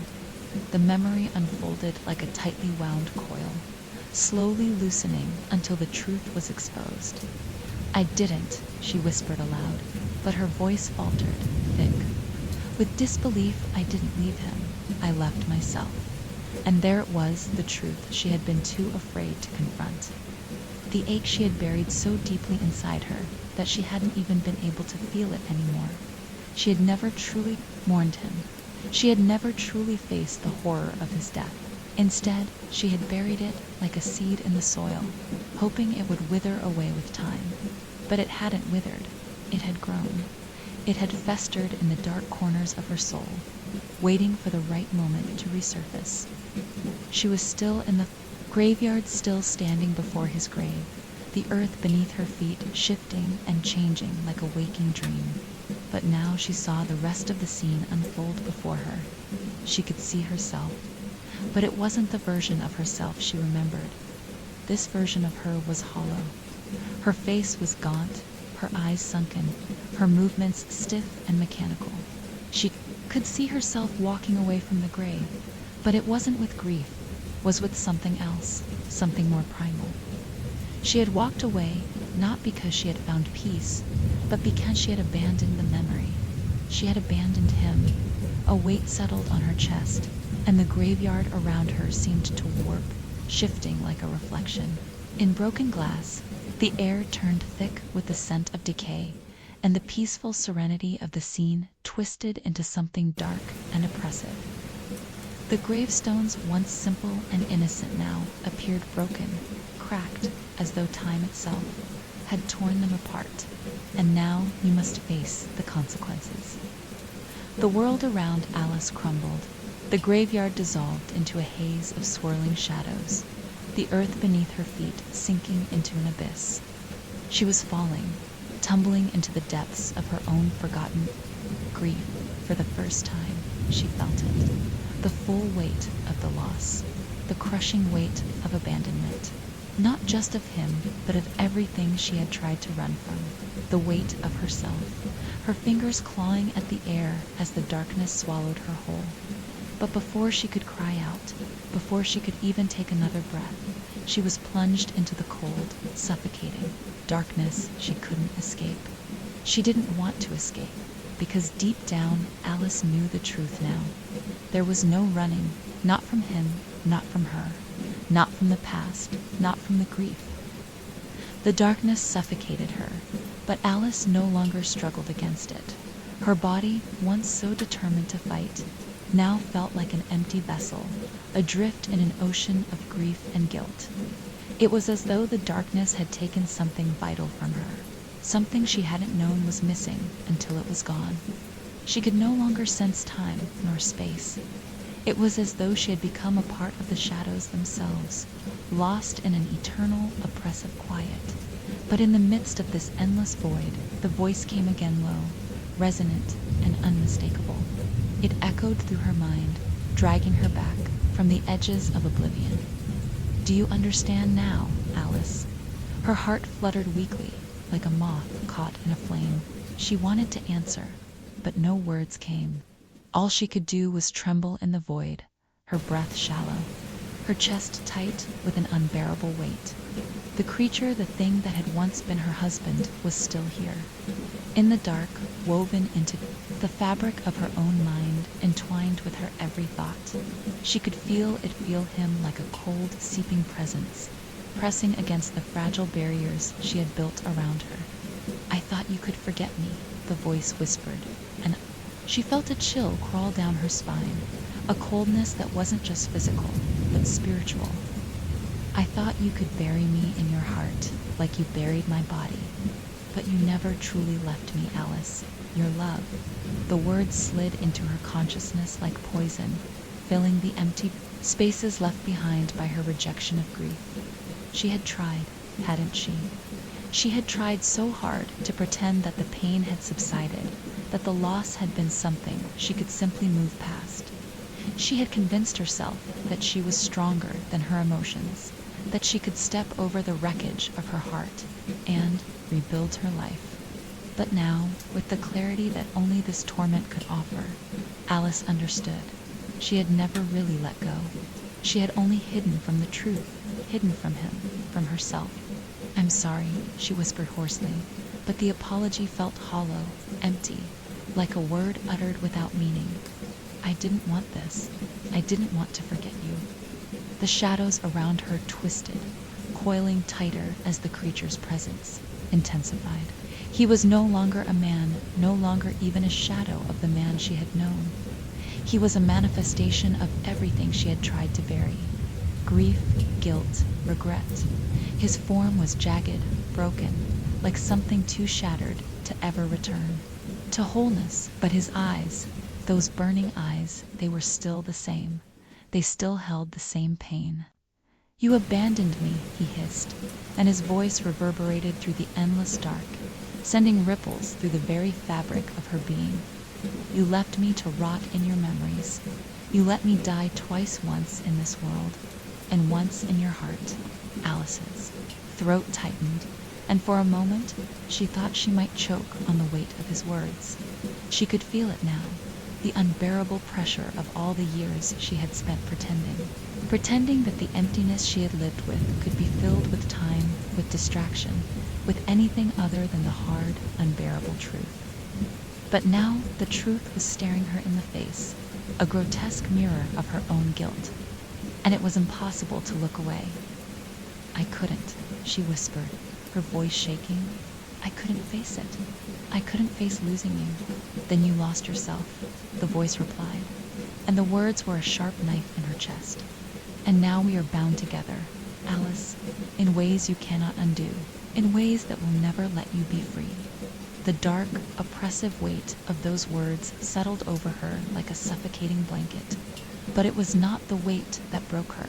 It was the realization that she had been so blind to her own heartache, so determined to escape it, that she had never once allowed herself to feel what was necessary to grieve, to remember, to acknowledge the loss. And now she was trapped in this endless cycle of grief and guilt, bound to a ghost of her own making. The world around her shifted again, the shadows warping and twisting into shapes that were no longer recognizable. The walls of the endless void cracked and splintered, revealing glimpses of her past scenes that had been buried in the deepest recesses of her mind.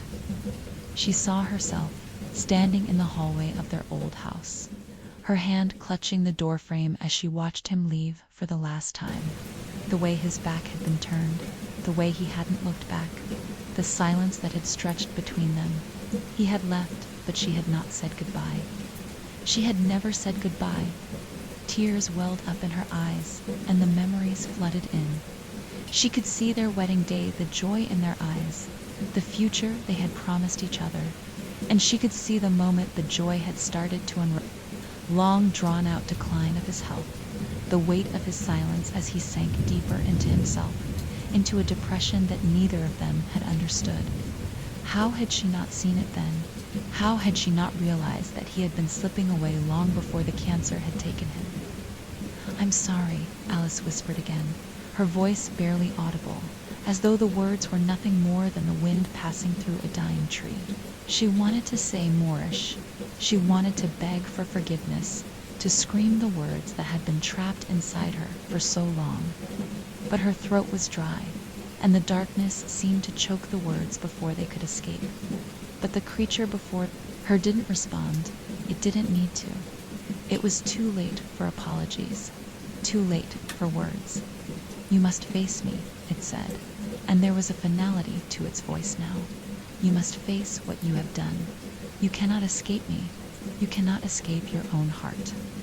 The ground beneath her feet cracked open, and Alice fell, tumbling into an abyss of memory, of regret. She plummeted into a deep well of despair, spiraling downward, each moment of her past flashing before her eyes every missed opportunity.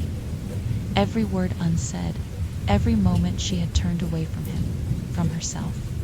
She hit the bottom with a jarring thud, and the world around her shattered into 1,000 fragments. The pieces of her past, of his past, scattered like glass, each shard cutting through her heart with painful clarity. There was no escaping it now. The voice was louder now, rising like a storm. "You will face it, Alice. You will face everything. You tried to bury," and in that moment Alice understood. This wasn't just about him. This wasn't about the creature who had once been her husband. This was about her. About the ways she had failed herself. The ways she had tried to outrun the darkness instead of confronting it. The darkness wasn't a place. It wasn't a ghost. It was her. The reckoning had come, and it was more than she could bear. The abyss stretched before Alice, infinite and all-encompassing. A vast, swirling vortex of darkness that seemed to defy all comprehension. She had fallen, but there was no sensation of landing, no solid ground beneath her feet. The air was thick, almost tangible, as though it itself were made of sorrow and regret. The oppressive weight of the world pressed in on her from every direction, suffocating her, pushing her deeper into herself. The voice of the creature, her husband, had faded, but it had left a lingering echo, like a whisper carried on the wind, rattling the walls of her mind. The air around her hummed with an unnatural stillness. There were no sounds, no movement, save for the dull beating of her own heart. Alice shuddered, trying to focus, trying to find some sense of control in the vast emptiness. But her mind was a jumbled mess, fragments of memories, emotions, and sensations all colliding into each other, forming a chaotic web of guilt, sorrow, and desperation. She closed her eyes, breathing in shallow, ragged breaths. She could feel the presence of the creature, the dark figure that haunted her, still lingering in the depths of her thoughts. But it was different now. It wasn't just an entity or a shadow, it was a part of her, a manifestation of everything she had ever tried to deny. The grief, the guilt, the sorrow, all of it, swirling around her like a dark storm, threatening to consume her completely. But as she sank deeper into this hellish place, a strange thing began to happen. The darkness, once all-encompassing, began to recede, ever so slightly. It was as though something was shifting, breaking apart, unraveling at the very core of her being. The feeling was subtle at first, like a crack in the foundation of a house, too small to notice at first, but growing with each passing moment. The air itself began to change, cooling and lightening, as though the weight of the darkness was lifting, piece by piece. The shadows around her wavered, flickering like candle flames caught in a breeze.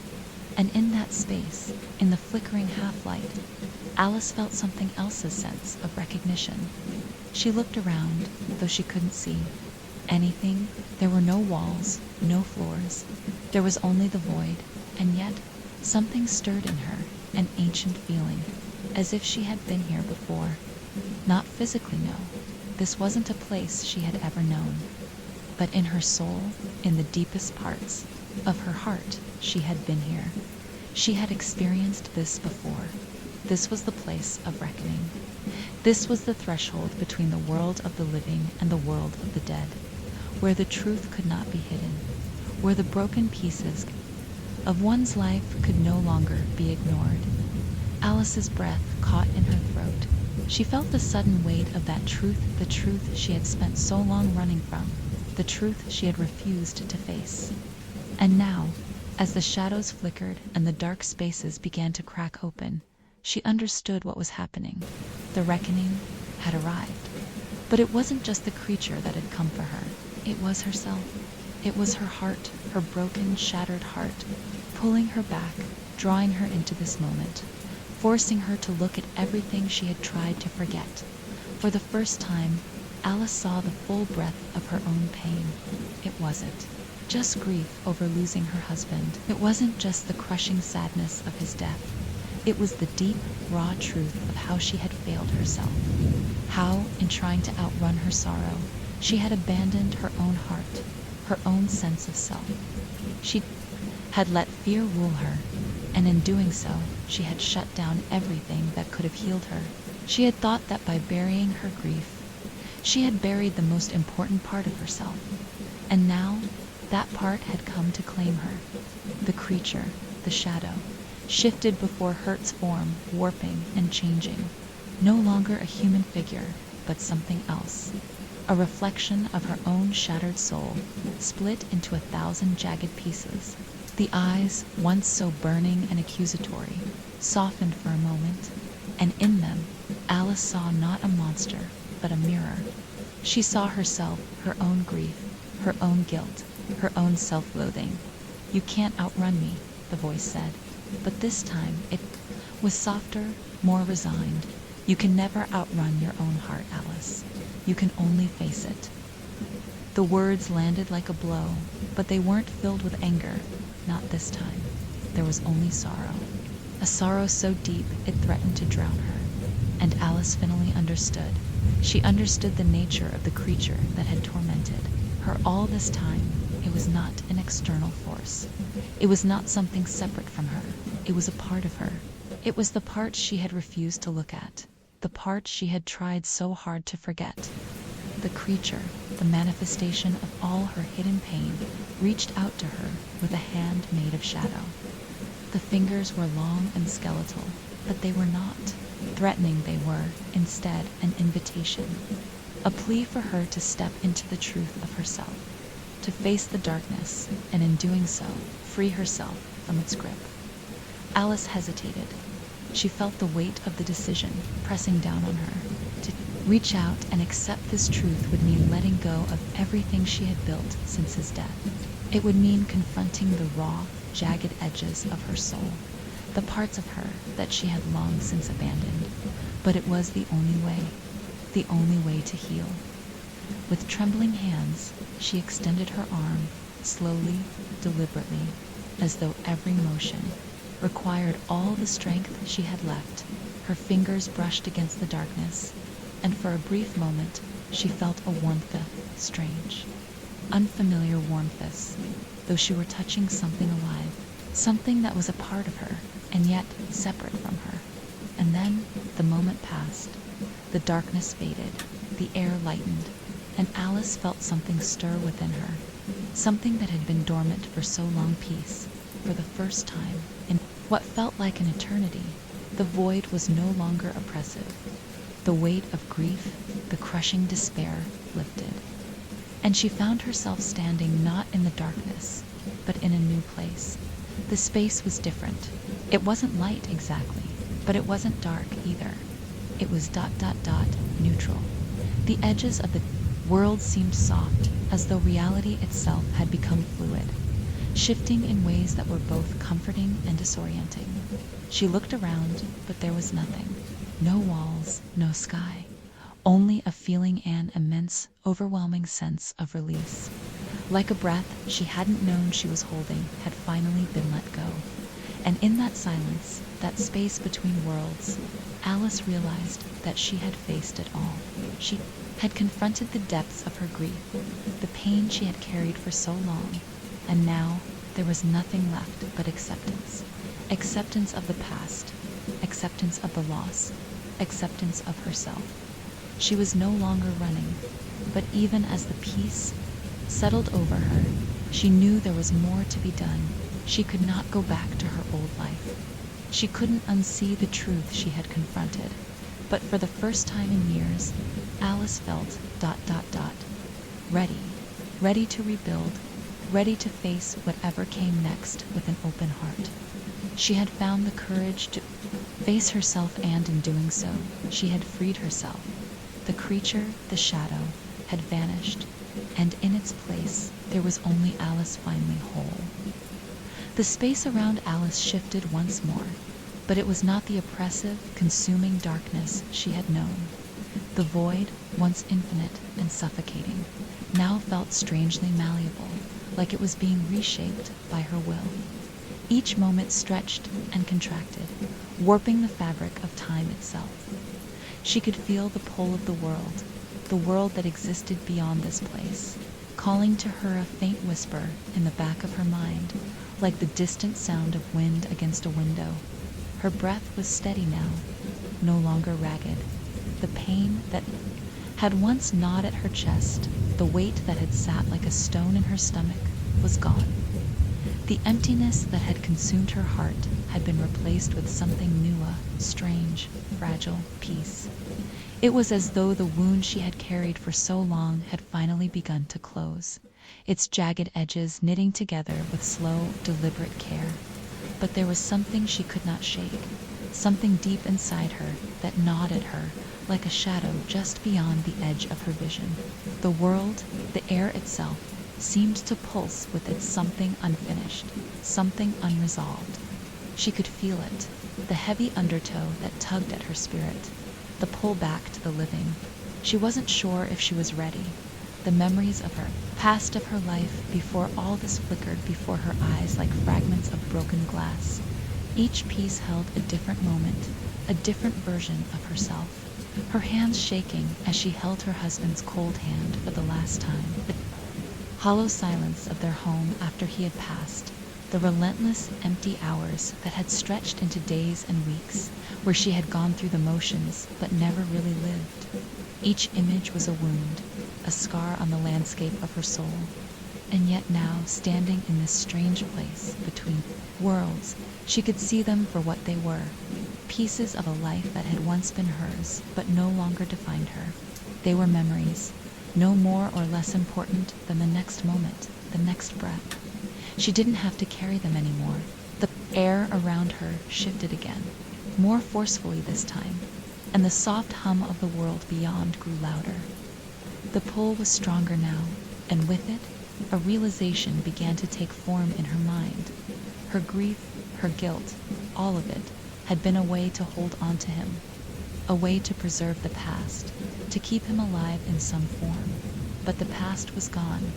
He was gone. There was no bringing him back, no matter how many times she turned over the moments they had shared, no matter how many times she had tried to relive those memories. The truth was that he was not coming back, and in that truth lay the deepest kind of freedom from the suffocating weight of her grief. Freedom from the constant fear that she would forget him, that she would betray his memory by moving on. She had been wrong all this time. She had thought that holding on to him, holding on to her pain, was the only way to honor him. But now she saw it clearly. The best way to honor him, the only way to keep his memory alive, was to live. To step back into the world, to face the living again, to face herself again. The warmth around her intensified. It was no longer a gentle pull, it was a force, a tide, rushing in to sweep her away. She felt her body shift, as though the very essence of her being was being reshaped, the contours of her spirit stretching and bending toward something else. "It's time," came a voice. Though Alice could not tell where it came from, or who it belonged to, it was not the creature, not her husband, but something else, something older, something timeless. "You have faced what needed to be faced. You have let go of what needed to be let go." Alice didn't need to respond. She knew. She felt it deep in her chest, the finality of it, the weight of it. The time had come for her to return to the living. She was not the same woman who had entered this space, lost in the shadows of her grief. She was someone else now, someone who had faced her deepest fears and emerged on the other side, scarred but whole. She took a deep breath, and for the first time in a long time, she felt the sensation of air filling her lungs, not the stifling, suffocating darkness, but the crisp, living breath of the world outside. The space around her dissolved, crumbling like ashes in the wind. The void shattered into 1,000 fragments, and she was pulled through the cracks, spiraling through a kaleidoscope of memories, of sensations, of fleeting moments. She saw flashes of the world she had left behind, the flicker of candlelight in their old home, the smell of his cologne still lingering on his coat. She saw his face, pale and still, as she had last seen it, but this time there was no horror. In her heart, no dread of what was lost. There was only acceptance. And then, with a single, sharp exhale, the world around her solidified. She was standing again, but not in the void. She was standing in her living room, her living room. The walls were the same, the furniture just as she had left it. The quiet hum of the outside world reached her ears, the sound of cars passing, the rustling of trees in the wind. It was all so normal, so painfully ordinary. But Alice, standing there in the center of the room, felt the enormity of it all. She was back for a moment. She didn't move. She simply stood there, taking it all in. The feeling of solid ground beneath her feet, the air on her skin, the colors of the world. She didn't want to rush it, didn't want to move too quickly and risk shattering this fragile moment. But time, relentless as ever, kept moving forward. Her gaze wandered to the window. The sun was setting, casting the room in a warm, golden light. The shadows stretched across the floor like long, dark fingers, but they didn't feel threatening now. They felt familiar, like an old friend. She understood them now. They were not something to be feared, not something to run from. The soft chime of the clock on the wall interrupted her reverie. It was a comforting sound, one she had almost forgotten, but it reminded her of something she had lost touch with: the passage of time. The world was still turning, life was still moving forward, and so must she. She took a step, then another. Each movement felt both heavy and light, like she was learning how to move again, how to live again. It wasn't easy. She knew that. It would take time to rebuild, time to heal. There were still so many things left unresolved, so many questions lingering in the air, but she no longer felt the weight of them pressing on her. They were simply part of the journey now, just like everything else. Alice moved toward the door, her hand hovering over the knob for a moment. It was a small gesture, but in it there was something profound. She was choosing to step into the world again, to embrace it, to face the living. She opened the door. Outside, the world was waiting. The door swung open, creaking on its hinges, the sound reverberating through Alice's bones like a signal. A final declaration that she was no longer trapped in the shadows of her past. The world beyond the threshold lay bathed in the gentle twilight, soft hues of orange and lavender washing over the streets, painting them with a sense of quiet peace. The wind stirred the leaves on the trees, their rustling like whispers from a long-forgotten past, coaxing her into the world she had once known and feared. For a moment, Alice hesitated on the threshold, her body feeling almost alien to itself.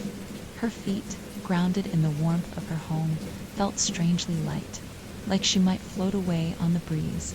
She closed her eyes, taking a deep, steadying breath, letting the air fill her lungs and the familiar smells of the outside world.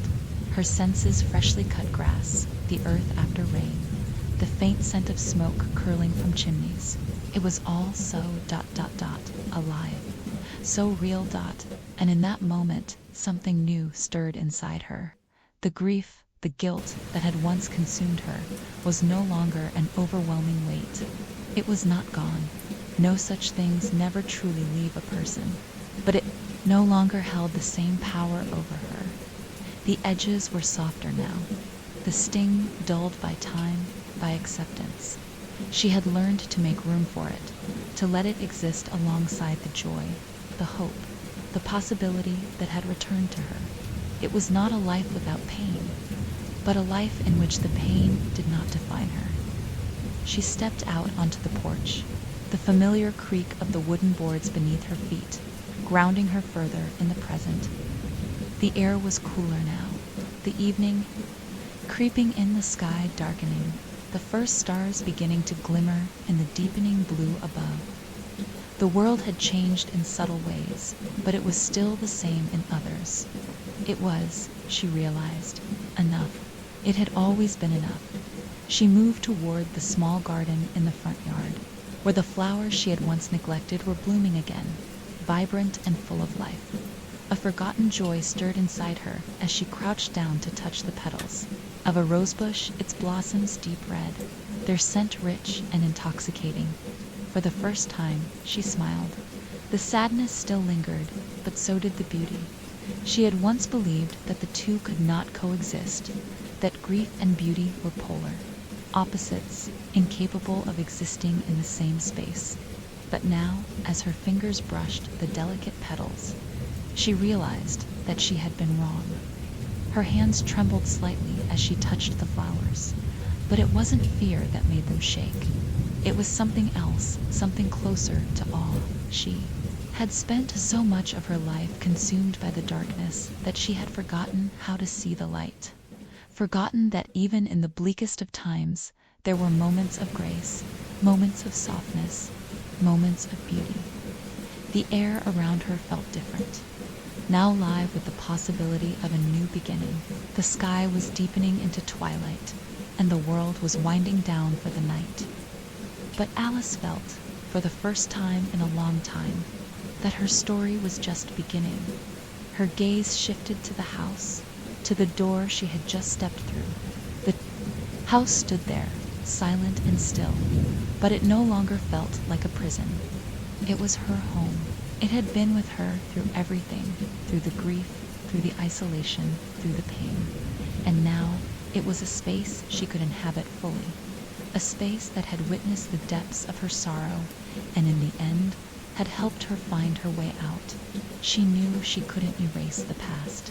She knew that the grief she carried would always be a part of her. But she had learned something profound during her time in the void, something that had taken her far too long to understand. Grief was not something to be conquered or vanquished. It was something to be carried, something to be lived with. There was no point in trying to run from it anymore. She had run for so long, thinking that if she could outrun it, she could find peace. But now she knew that peace didn't come from avoiding pain. Peace came from accepting it, from making room for it, from allowing it to coexist with the moments of joy and love and growth the garden stretched before her, still and calm in the early evening light. And Alice felt a connection to it, something deep, something primal, like she was in tune with the rhythm of the earth itself. The flowers bloomed, the trees swayed in the breeze, and the distant murmur of traffic filled the background like a reminder that life was moving, that life would continue to move. She stood there for a long while, rooted to the spot, feeling the gentle tug of the universe at her soul, like a silent invitation to join in the dance of the world, to engage with it, to live it. A soft rustle behind her broke her reverie. She turned, startled, but found only the empty doorway, the familiar entrance to her home. Her heart fluttered in her chest, but it wasn't fear this time, it was curiosity. Was it him? Was it a trick of the wind? She couldn't tell. The shadows of the porch deepened, and she took a tentative step toward the door. Inside, she could feel the weight of the silence that had once smothered her, the silence that had echoed through the house during those long months of mourning. But it wasn't the same now. Now, the silence was different. It was a silence of potential, of possibility. She moved into the house, closing the door behind her with a soft click. She could almost hear the house sighing in relief. The walls that had once felt like prison bars seemed to breathe with her now, welcoming her back in a way that was both comforting and humbling. The room was bathed in the soft glow of the dying light outside. The shadows had grown longer, but they didn't feel as menacing anymore. They were simply shadows, and they would fade just as the night would fade into dawn. Life, after all, was nothing more than a series of moments, a dance between the light and the dark, between joy and sorrow, between hope and despair. And in this moment, Alice had finally found a balance. She didn't know what the future held. She didn't know where her journey would take her, what paths she would walk, but she was no longer afraid to walk them, no longer afraid to embrace the life that was still waiting for her. For the first time in a long time, Alice felt free. She had faced the shadows, faced the grief that had once consumed her, and emerged on the other side, scarred but whole. And now the world lay before her, wide open and full of possibility. It was a new beginning, and this time she was ready. The days that followed were a quiet unfolding. The world, once so overwhelming, now seemed manageable, as though Alice had learned to breathe with it, to pace herself with its rhythm. Every small action felt significant. Every detail, once overlooked, became meaningful. The sound of birds chirping outside her window in the early morning, the scent of coffee brewing in the kitchen, the soft rustle of leaves in the trees as the wind moved through them. Each of these moments, once mundane, were now treasures to her. It was as though the veil that had once separated her from life had been lifted, and she could see everything anew. She began to take walks every day, around the neighborhood, through the park, to the small grocery store down the street. The sun seemed brighter now, even when the clouds covered it. There was something comforting about the way the world carried on. Indifferent to the storms inside of her, to the grief she had carried for so long. Life had a momentum all its own, a steady pulse, and she could feel herself slipping back into that current, no longer fighting it, but moving with it. She no longer felt like an outsider looking in. It was not as easy as it sounded, of course. There were days when the weight of the past pressed against her chest, threatening to collapse, her back into the depths of sorrow. On those days, she would retreat into the small sanctuary of her home, the place that had borne witness to all her pain, but also to her healing. The house had become a place of solace, a space where she could sit quietly, feel the stillness, and let the memories wash over her without drowning in them. She had come to understand that healing was not a linear process. It came in waves, sometimes slow, sometimes sudden, but always forward. It was during one of those quiet moments, as Alice sat in the living room, sipping her tea and watching the sunlight fade outside, that the thought first occurred to her. She hadn't visited his grave in months. The guilt she had once felt for not keeping that connection, for avoiding the place where his body lay, had been a constant companion. She had told herself that she was letting go, moving on, that it wasn't necessary. But now, in this new chapter of her life, the thought of the grave of, the place where he was buried, felt strangely like an unfinished story, an unresolved chapter in the book of her life. She stood, her hand shaking just slightly as she set her cup down on the table. There had been a time, long ago, when she had avoided thinking about the finality of it all. She had closed her eyes to the truth of what had happened, hiding herself behind the curtains of denial. But now, the finality no longer frightened her. It was just another truth, another part of the story, a part that she now realized she needed to honor. The day was waning, the sky turning a dusky purple as Alice left her house and stepped into the cool evening air. The neighborhood was quiet, the streets empty, save for the occasional car that rumbled by. The cemetery was not far, just a few blocks away, nestled on the outskirts of town. She hadn't walked there in ages. The last time had been so long ago, before her world had fractured, before grief had taken root in her soul. As she walked, the familiar buildings, the familiar sights of her small town seemed distant. Not distant in a way that was foreign, but distant as in the way a dream feels when you wake up present, but unreachable, slipping through your fingers like sand. She had lived here for years, and yet now, the streets seemed unfamiliar, as though they had changed somehow. Perhaps it was the way she saw them now, or perhaps it was because she had changed. When she arrived at the cemetery, the gate creaked, opened slowly, the rusted hinges complaining at the movement. She stepped inside, her shoes crunching on the gravel path that wound through the rows of gravestones. The cemetery was peaceful, its silence broken only by the occasional rustle of leaves or the distant sound of wind against the tall stone markers. The air was cooler here, a softness that seemed to settle over everything. The gravestones stretched out before her, each one marking a life, a story, now finished. She walked slowly, her eyes scanning the names, the dates, the small epitaphs, etched into the stone. She had never been particularly religious, never one to cling to rituals, but in this place, there was something sacred about it, something deeply rooted in the earth, in the memory of those who had come before. And then, just ahead, she saw it as stone, the name she had once clung to like a lifeline. She stopped in front of it, her breath catching in her throat. The name was still fresh, the words still clear, but they no longer held the same weight they once had. She stood there for a moment, simply looking at the stone, at the dates that marked the beginning and end of his life. His death had been a wound, a sharp, jagged tear in the fabric of her existence. But now, standing here, she didn't feel the sharpness of it. There was no pain, no aching hole in her chest. There was only a sense of completion. she knelt. Down, her fingers lightly tracing the edges of the stone, the letters carved into the cold granite.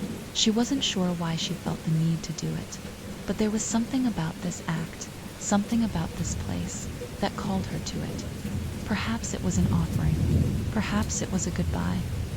"I'm sorry," she whispered softly, the words almost lost in the wind, but they felt right, necessary even. The silence that followed was different from the one she had known. This silence was not oppressive. It was not empty. It was the silence of understanding. Alice stood, her legs slightly unsteady beneath her, but there was no fear in her heart. No dread. She had faced the grief. She could move forward as she turned to leave. The wind rustled the leaves around her. A soft sound, almost like a voice, a final whisper, carried on the breeze. And as Alice stepped out of the cemetery, walking back into the world she had once feared, she realized that she was no longer the woman who had walked in. She was different now, stronger perhaps, at peace in her own quiet way. The sun had set, the last remnants of daylight fading into night, but Alice was no longer afraid of the darkness. She had learned to see the light, even in the shadows, and with that realization, she took another step forward into the unknown, but no longer alone. The days turned into weeks, and Alice found herself embracing the strange rhythm of life she had never known before. It was a rhythm she could feel in her bones, now one that was quiet but steady, like the gentle pulse of the earth beneath her feet. But now, with each passing day, the world began to regain its clarity. The sharp edges of grief softened. The weight of loss no longer bent her spine. It was a subtle shift, but it was there. Every morning she woke to the same stillness that had once paralyzed her, but this stillness no longer felt oppressive. It was a peaceful kind of silence, the kind you find in the spaces between moments where the world breathes without hurry. Her house was quieter now. The heavy emptiness that had hung over it, like a dark cloud, had dissipated with time, leaving behind a space that felt full in its own way, a space that now contained her, not just her body, but her presence, her soul. It was a quiet sort of victory, one she didn't boast of, but rather held with reverence. The house had changed to NHL, where once every room had echoed with the ghosts of the past. Now each corner was alive with her small personal touches. A book on the windowsill, a candle burning softly on the mantel, fresh flowers from her walks resting in a vase on the dining table. Each thing was a declaration. I am here. I have returned. It was a gentle, almost imperceptible rebellion against the silence that had dominated the space before. The absence of his presence, the weight of the grief that had once consumed her, was still there, but it no longer occupied the center of her world. It had become just one part of the landscape, no longer the landscape itself. She still went to the cemetery regularly, every Sunday without fail. The place had become sacred, not just because of what it symbolized, but because it was where she had learned the art of letting go. She didn't go there seeking answers anymore, nor did she expect any kind of closure. She simply went because it was a place where she could remember him without the need to fix anything. It was a place of peace that didn't require forgiveness or understanding or anything else. It was a place of acceptance. But as the weeks passed, something changed. It wasn't the grave, nor the house, nor even the world outside. It was her dreams. At first, the dreams were soft, like whispers at the edge of her consciousness. She would awaken in the middle of the night, heart pounding, only to realize that the dream had been a fleeting shadow half-formed like a mist retreating at dawn. In these dreams, she would see him sometimes as he had been in life, tall and strong, his eyes warm with affection. Other times, he was distant, almost a figure in the periphery, a silhouette in the haze. The dreams were never frightening, but they were ... present. They lingered in her mind long after she had woken, and Alice found herself thinking about them more and more. wondering why they had returned. It was one night, just before the full moon rose, when the dream began to change. She was walking through the woods behind her house, a place she had never ventured in years, though it had always been there silent. The air was cold, and the moonlight seemed to filter through the branches, casting long, tangled shadows across the ground. She walked without purpose, her footsteps muffled by the damp earth beneath her feet. But she was not afraid. She had never been afraid here. The woods were a place of peace, as old and constant as the earth itself. Then she heard it, a voice, a soft whisper, barely audible, like the rustling of leaves. She turned, but there was no one there. The woods were still, too still, as though holding their breath. Alice. The voice was familiar, his voice, but it was not as it had once been when. It was distant, disembodied, echoing through the trees like a lost memory. Her heart skipped a beat, and she called out his name. But her voice was swallowed by the vastness of the woods. And then she saw him.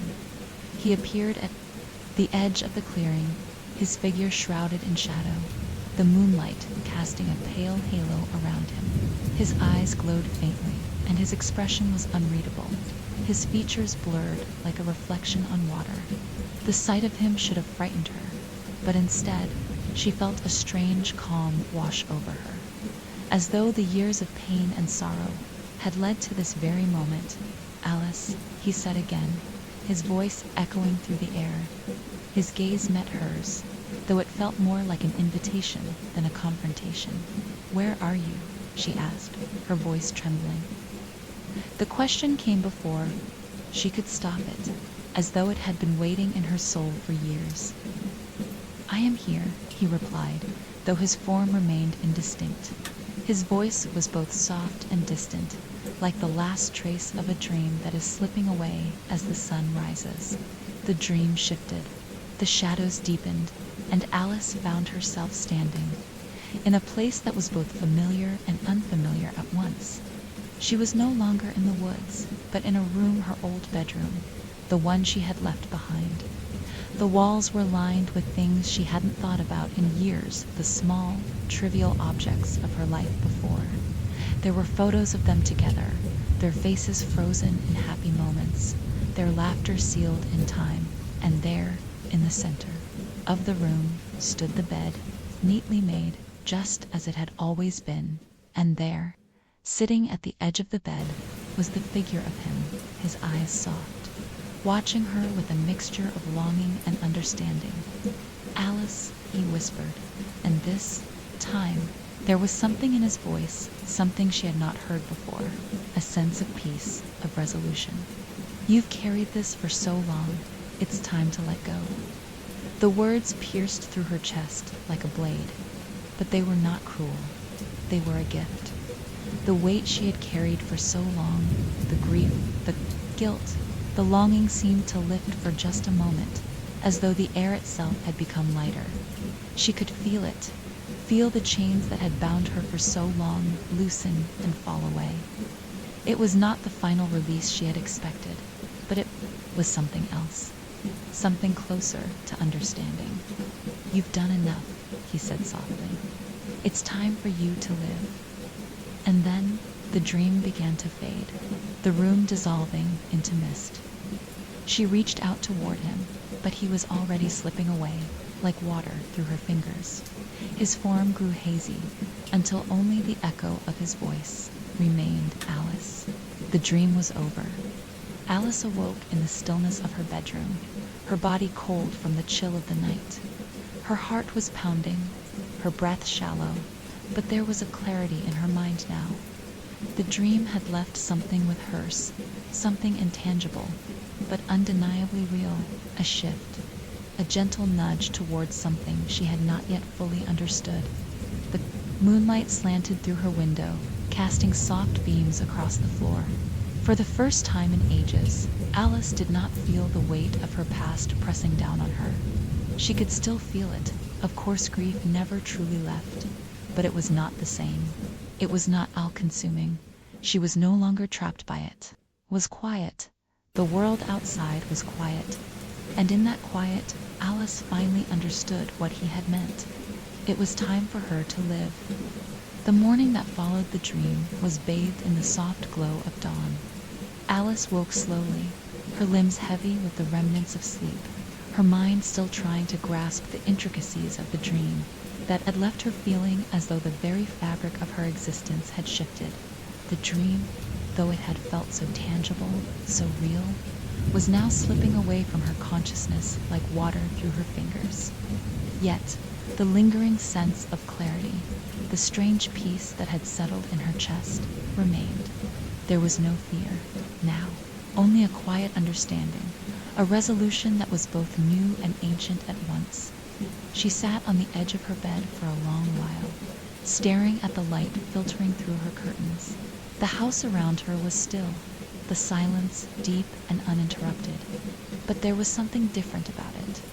It wasn't the heavy, oppressive silence she had grown used to, the one that had felt suffocating and endless. This silence was different.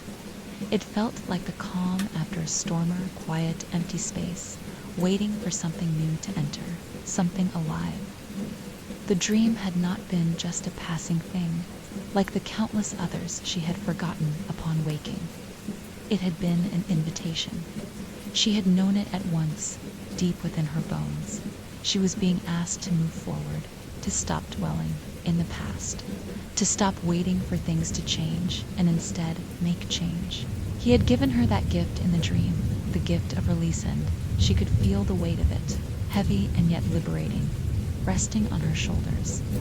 Her thoughts wandered back to the cemetery, to the place where the physical remnants of him were buried, where his body had been laid to rest. It was a place she had come to understand as a shrine, not just to the past, but to the transition from grief to acceptance, from loss to remembrance. And yet, her to return there, he had not demanded anything of her. He had simply asked her to live. Perhaps that was the true meaning of the farewell he had offered her in that strange, dreamlike space. Perhaps, in his own way, he had known that the time for physical closeness had long passed. It had been years since his death, and though the pain of his absence had been all-consuming, it had also been transformative. It had shaped her into the woman who stood here now, gazing out at the world as though for the first time, not as a prisoner of grief, but as someone free. Alice knew then, with a deep and certain knowing, that she did not need to return to the grave. She didn't need to hold on to the physical reminders of the past anymore, because those memories, those pieces of him, were no longer just symbols of her loss. They had become part of who she was. The love, the anger, the confusion, the pain to it was all inside her now, woven into her very being, like threads in the tapestry of her life. She would carry it with her always. She stood, pushing the covers off her body and swinging her legs over the side of the bed. The world outside the window was slowly coming to life, the sky pale and clear, the promise of a new day beginning to unfold. She moved through her house with a purpose now. The stillness had not been oppressive the way it once had been. Instead, it was comforting.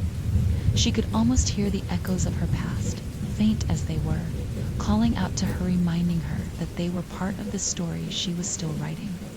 The story wasn't over. She wasn't finished. The kitchen was quiet when she entered. The familiar hum of the refrigerator and the soft clink of cups on the counter, the only sounds breaking the stillness. She made herself a cup of tea, the warm steam rising into the air, filling the room with the earthy, comforting scent of chamomile. The ritual of it was grounding, something she could hold on to as the days unfolded before her. There was a strange sense of anticipation in the air as she sipped her tea, the steam warming her hands, the soft scent of the herbs easing the tightness in her chest. She had made it through the hardest part, but she wasn't finished yet. The hardest part wasn't the grieving, it was what came after. The emptiness, the loneliness, the quiet absence of a life that had been intertwined with hers for so long. What did it mean to keep going when the person you had loved most in the world was gone? Her hand stilled on the cup as the question reverberated in her mind. It wasn't just a question of moving on, of continuing with her life as though nothing had changed. The dream had given her the answer, though she hadn't recognized it at first. It is not about erasing the past, or pretending it didn't hurt, or moving on in a way that made you feel like you were betraying everything that had come before. It was about making room for life to happen. Again, it was about opening herself to new experiences, to new people, to new emotions. It was about understanding that she could carry the past with her, but it didn't have to define her. The grief didn't have to hold her hostage forever. As the day stretched on, Alice found herself walking once more through her neighborhood, her steps lighter than they had been in a long time. The street was the same, the houses the same, but it all felt different, more alive. The air tasted fresher, the sun shone warmer. She breathed in deeply, feeling the pulse of life around her. It had always been there, but now she could see it, in a way she had never seen before. The world was open to her in ways it hadn't been before, and it was not a world of ghosts, but a world of possibilities.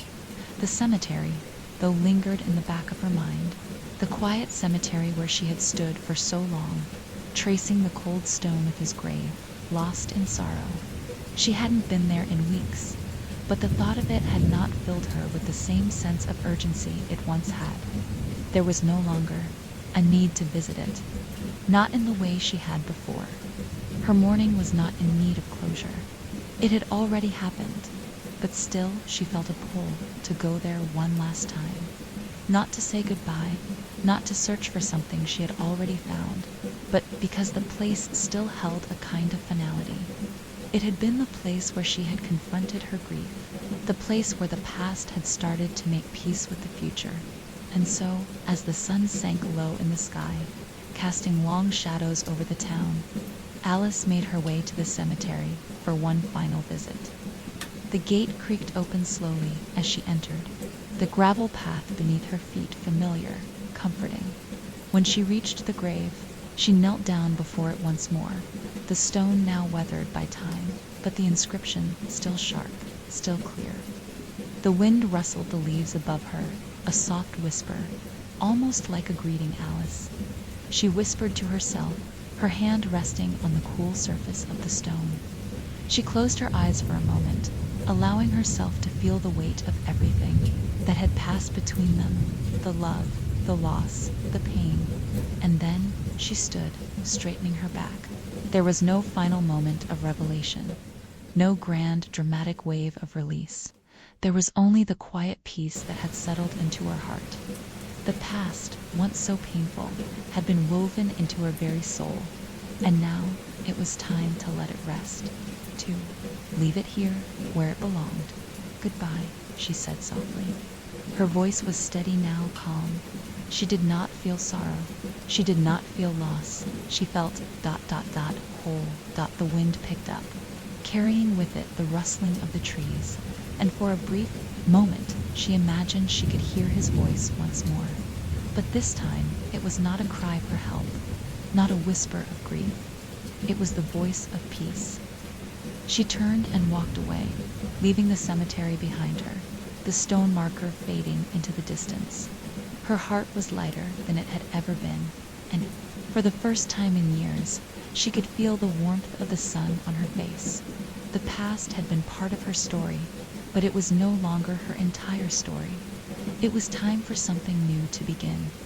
As Alice walked away from the cemetery, the sun sinking low on the horizon behind her, the world seemed to breathe again. The weight that had been so constant in her chest, the suffocating grief that had lived within her for what felt like a lifetime, was gone. She felt lighter, like a woman who had shed the very skin of her past and stood, for the first time in years, in the open air of possibility. The world stretched out before her, wide and vast, and for the first time in so long she felt she could inhale it, take it in deeply into her lungs. She was not just existing anymore. She was alive. Her footsteps quickened as she walked down the winding path that led through the outskirts of town. The streets were empty, save for the occasional car passing in the distance, the hum of life. Barely audible over the soft rustling of the wind through the trees, the air smelled of damp earth and grass, mixed with the faint scent of pine that clung to the leaves. It was the kind of scent that made Alice feel both grounded and expansive, as though she were part of something far larger than herself. For years, the world around her had been ablurtented by sorrow, shaded by loss. Every step she had taken felt heavy, every breath like a battle against the crushing weight of her grief. But now, she felt every detail around her, the touch of the cool breeze on her skin, the scent of the earth, the sound of birds calling from the trees. The world was real again, vivid and sharp, and Alice marveled at how it felt to simply be in it. The road she walked wound through the hills, taking her away from the cemetery and the house she had called home for so long, and out toward the woods. That had long intrigued her, but which she had always been too afraid to enter. The trees on either side of the road stood tall and silent, their branches outstretched like ancient arms, creating a canopy that filtered the fading sunlight into a soft, dappled glow. Alice felt a strange urge to step off the path, to follow the dirt trail that led deeper into the woods, as though it were pulling her in. She paused for a moment, her feet still on the road, but her gaze drawn toward the darkened shadows beneath. The trees. It was not fear she felt, but a sense of curiosity, a longing to uncover something she had long ignored. The past had been a barrier, and now that it had loosened its grip on her, she realized there were places in her life she had never explored, places, both literal and metaphorical. She had spent so many years tethered to the past, to the memories of him, that she had never allowed herself to discover what lay beyond. Without thinking, her feet took her off the main road and onto the narrow path that snaked its way into the woods. The air grew cooler as she entered the forest, the sunlight dimming beneath the thick canopy of leaves. The sound of the wind through the trees was softer here, the murmurs of nature muted, as if the woods themselves were holding their breath. It was quiet, but not oppressive. It was the kind of silence that invited contemplation, that allowed for the weight of everything she had been through to settle into its rightful place. She walked deeper into the woods, her steps sure and steady.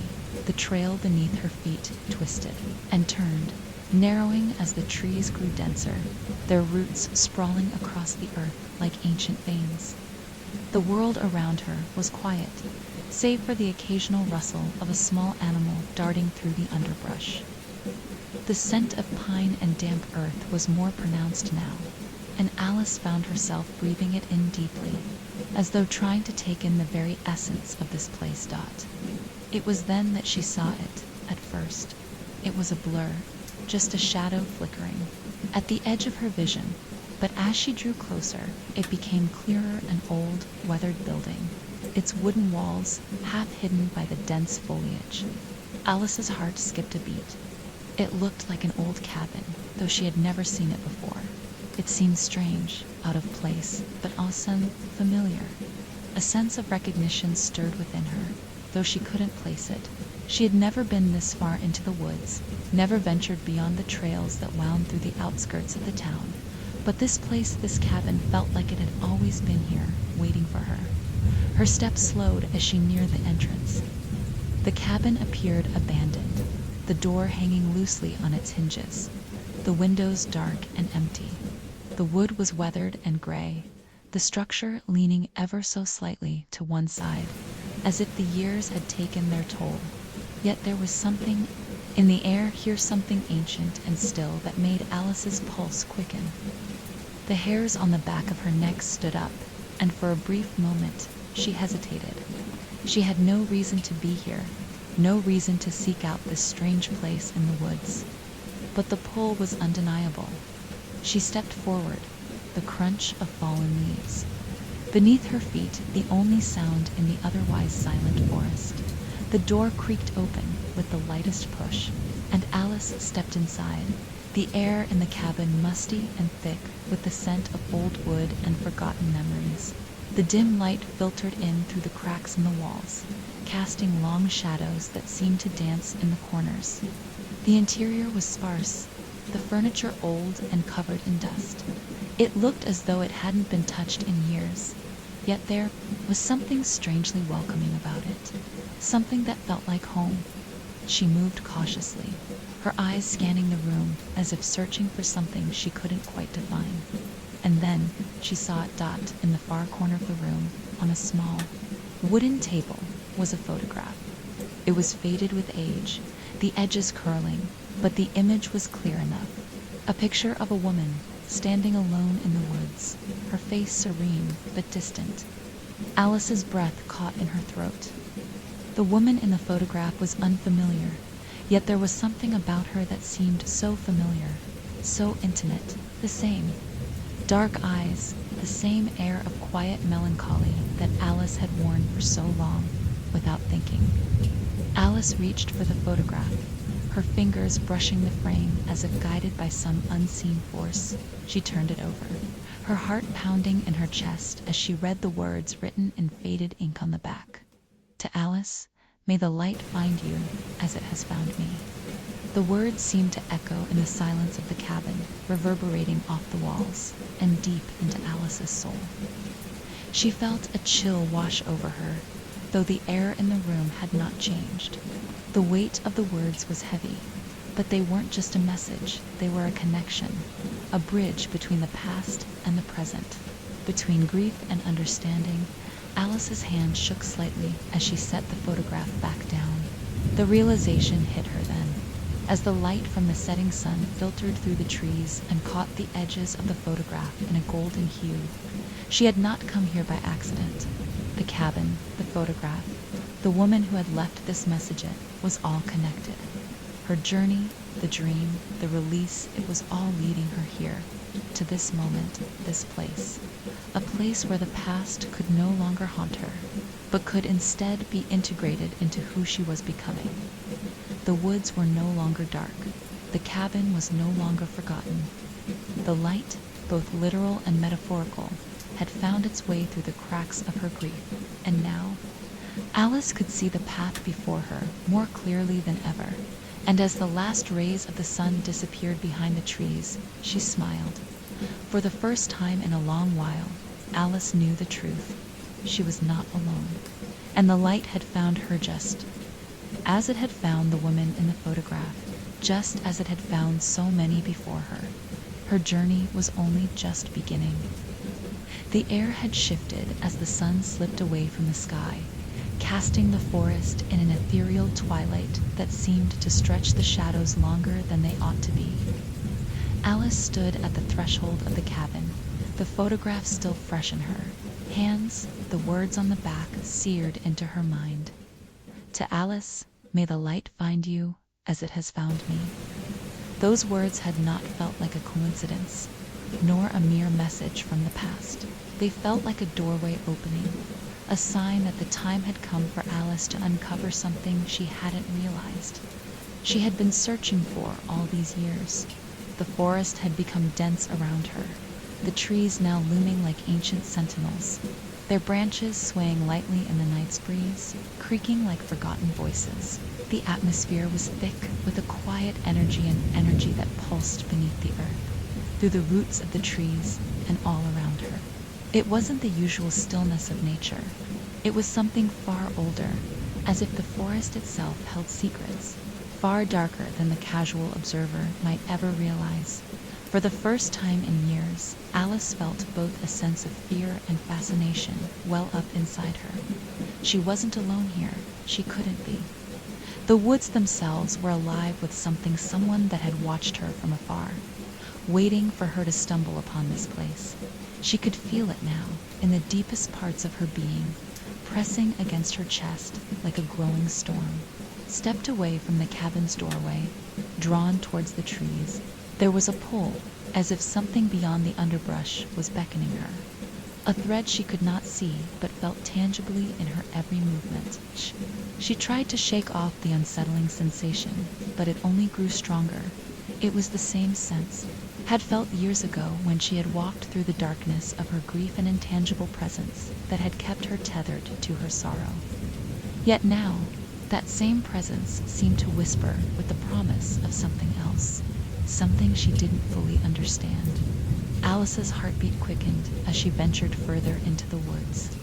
The path beneath her feet barely discernible beneath the thick carpet of moss and fallen leaves. The air around her thickened with an eerie stillness, broken only by the occasional whisper of wind or the distant sound of rustling creatures. The photograph burned in her pocket, its presence as heavy as the darkening night. It was as though she could feel the gaze of the woman from the picture upon her, urging her forward. She walked deeper, her steps now more uncertain, her senses heightened, every rustling leaf, every crack of a branch, every movement in the shadows setting her nerves on edge. It wasn't long before the woods began to change. The once uniform trees now grew taller, their trunks more gnarled and twisted. The air became cooler, heavier, with a strange electric charge that clung to the skin, making Alice's hairs stand on end. And though she tried to remain calm, she knew, deep down, that she was not alone. A faint, almost imperceptible sound reached her ears, a soft whisper, as though someone were calling her name. It came from the direction of the trees up ahead, and though it was barely audible, it had the distinct tone of something beckoning her, urging her to come closer. Her stomach twisted with uncertainty, yet she found herself moving toward it, as if guided by a force she could not resist. The forest seemed to close in around her, the air becoming thick with shadows that crept closer, pressing in from all sides. Alice's steps faltered, but she couldn't turn back. Her mind, clouded with both fear and curiosity, propelled her forward. Then, out of the darkening woods, a figure appeared. A woman, the same woman from the photograph, standing in the clearing ahead, her back to Alice. She was tall, her figure cloaked in an old-fashioned dress that billowed out slightly at the hem, the edges of it dark with the dirt of the forest floor. Her hair was long and wild, cascading down her back in waves of dark brown, just like the woman Alice had seen before. The only difference was that now the woman was alive in the way that Alice could feel, in the way she was standing, still waiting for her. Alice's breath caught in her throat. For a moment, she simply stood there, rooted to the ground, staring at this apparition in front of her. It didn't make sense. This couldn't be happening. She couldn't have walked through the woods and stumbled upon this person, this being who mirrored the photograph so exactly. But it was real. She was real. The woman turned slowly, her eyes meeting Alice's. They were the same dark eyes that had haunted Alice's dreams, the same eyes that had stared out from the photograph. But there was something different now. They were not filled with sorrow or distance. Instead, they shimmered with something else, something Alice could not name. "You've found me," the woman said softly, her voice like a gentle breeze, like the rustling of leaves. "I've been waiting for you." Alice's heart hammered in her chest as she took a hesitant step forward. Who are you?" Her voice trembled, but the question was not one of confusion alone, was a question of desperate need, as if this woman held the key to all the mysteries that had plagued Alice's heart. "I am the one who walked this path before you," the woman replied, her lips curving into a sad, knowing smile. "I was lost, just as you were, and I too searched for answers. But answers are never simple. They are buried deep beneath the surface, and only those who are willing to face the darkness can uncover them." Alice stepped closer, her eyes not leaving the woman's face. "On the photograph." "Why?" The woman nodded slowly, her expression soft. "I left it for you because you were ready. You needed to understand the truth, Alice. The truth of the light and the truth of the darkness." Alice felt her breath catch. She had always known that the struggle between light and darkness, grief and peace, had been at the core of her journey. But there was something unsettling about the way the woman spoke now. It felt as though there was something deeper and far older than Alice had ever anticipated. "What do you mean?" Alice asked, her voice barely above a whisper. The woman's eyes darkened slightly, and the breeze picked up around them, the leaves rustling more forcefully now. She reached out and touched Alice's arm, her fingers cold against the warmth of her skin. "The light does not come without the dark. There must be balance. There must be sacrifice." Alice recoiled slightly, her heart racing. She didn't understand. This wasn't what she had expected. This wasn't a message of peace. It was a warning, a riddle wrapped in uncertainty. Sacrifice. The woman's gaze deepened, as if seeing straight through Alice. "There are still things you must release, and there are those who will try to pull you back into the darkness." Alice felt her chest tighten. The air seemed to grow colder, the shadows deeper, and the weight of the woman's words hung over her like a thick fog. "Who are they?" Alice asked, her voice shaking. "What do you want from me?" The woman didn't answer directly. Instead, she smiled once more. But it was not a comforting smile. It was a smile filled with the sorrow of 1,000 lost souls. "I want you to know that you have the strength to walk forward. The light you seek is within you, but you must be willing to let go of all that you have held onto.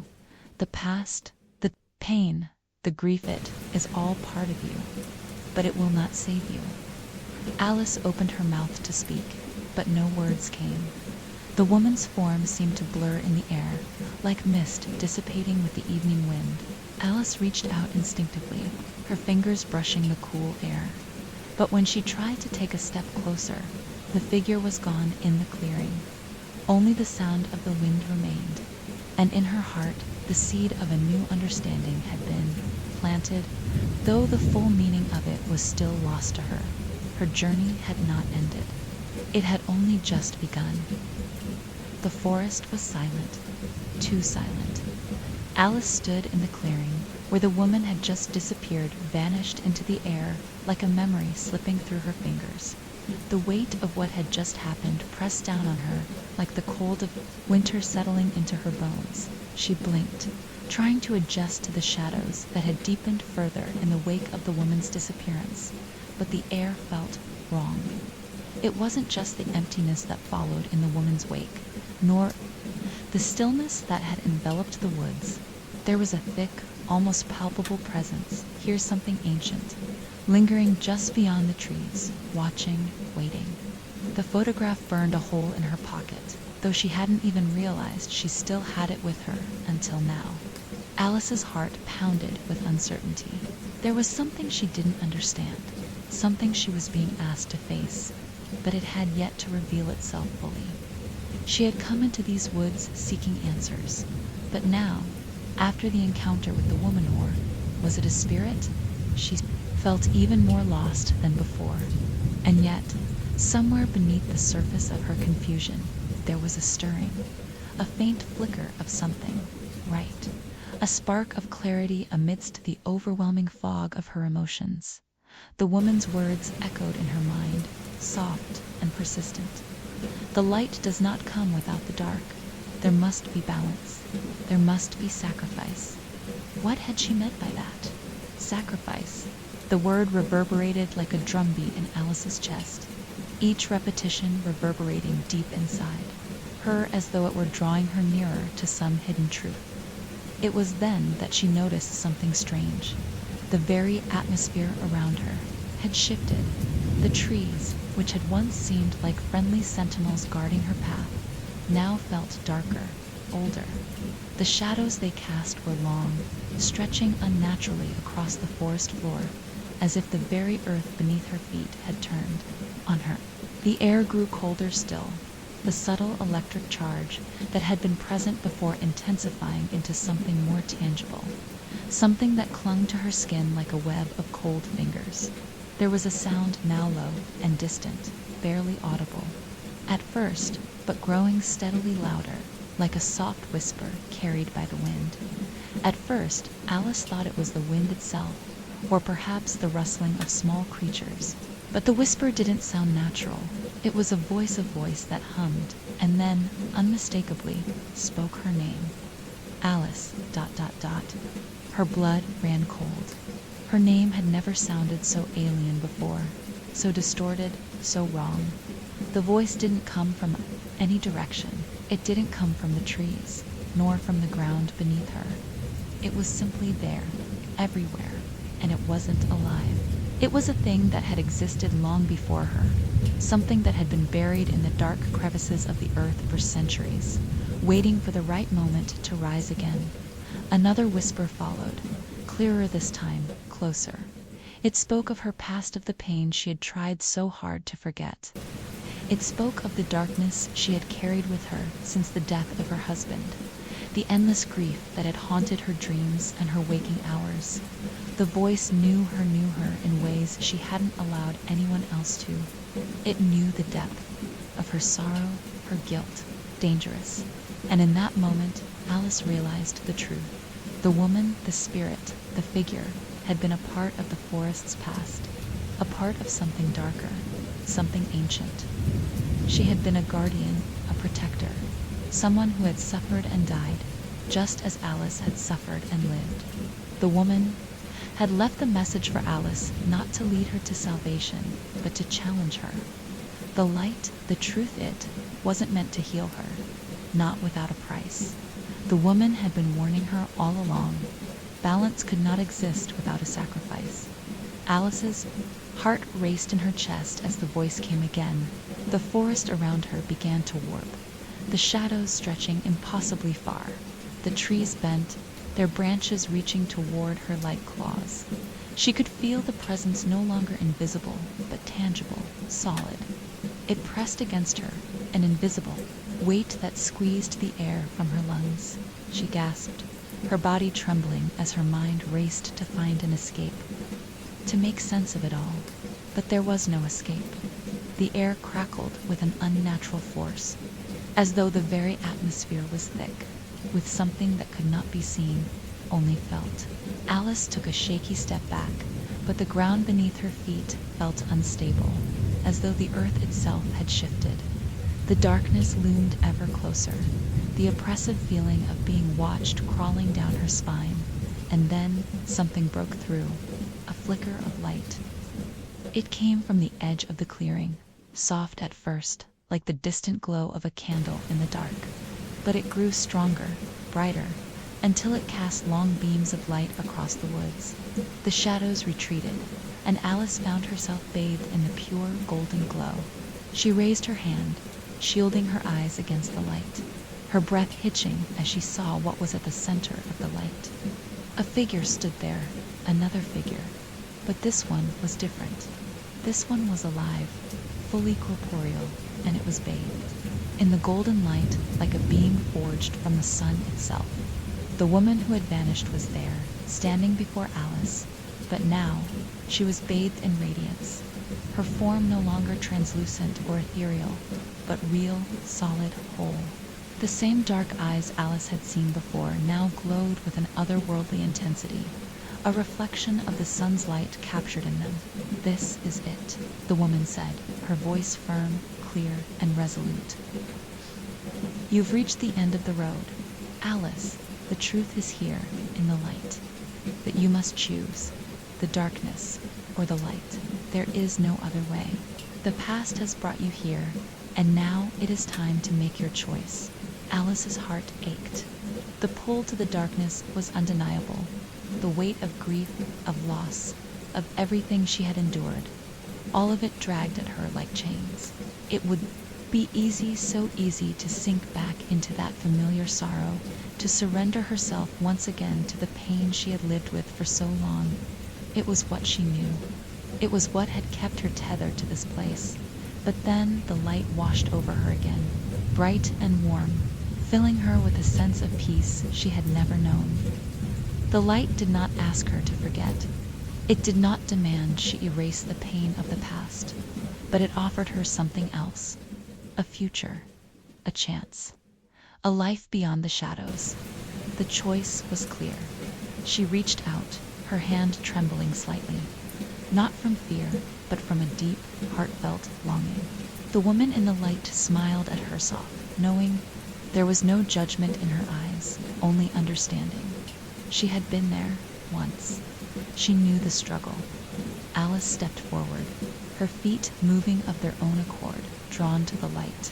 As her hand touched the woman's outstretched palm, the forest around them seemed to sigh, as though it too had been waiting for this moment. And in that moment, the darkness that had clung to Alice for so long began to dissipate. The weight lifted.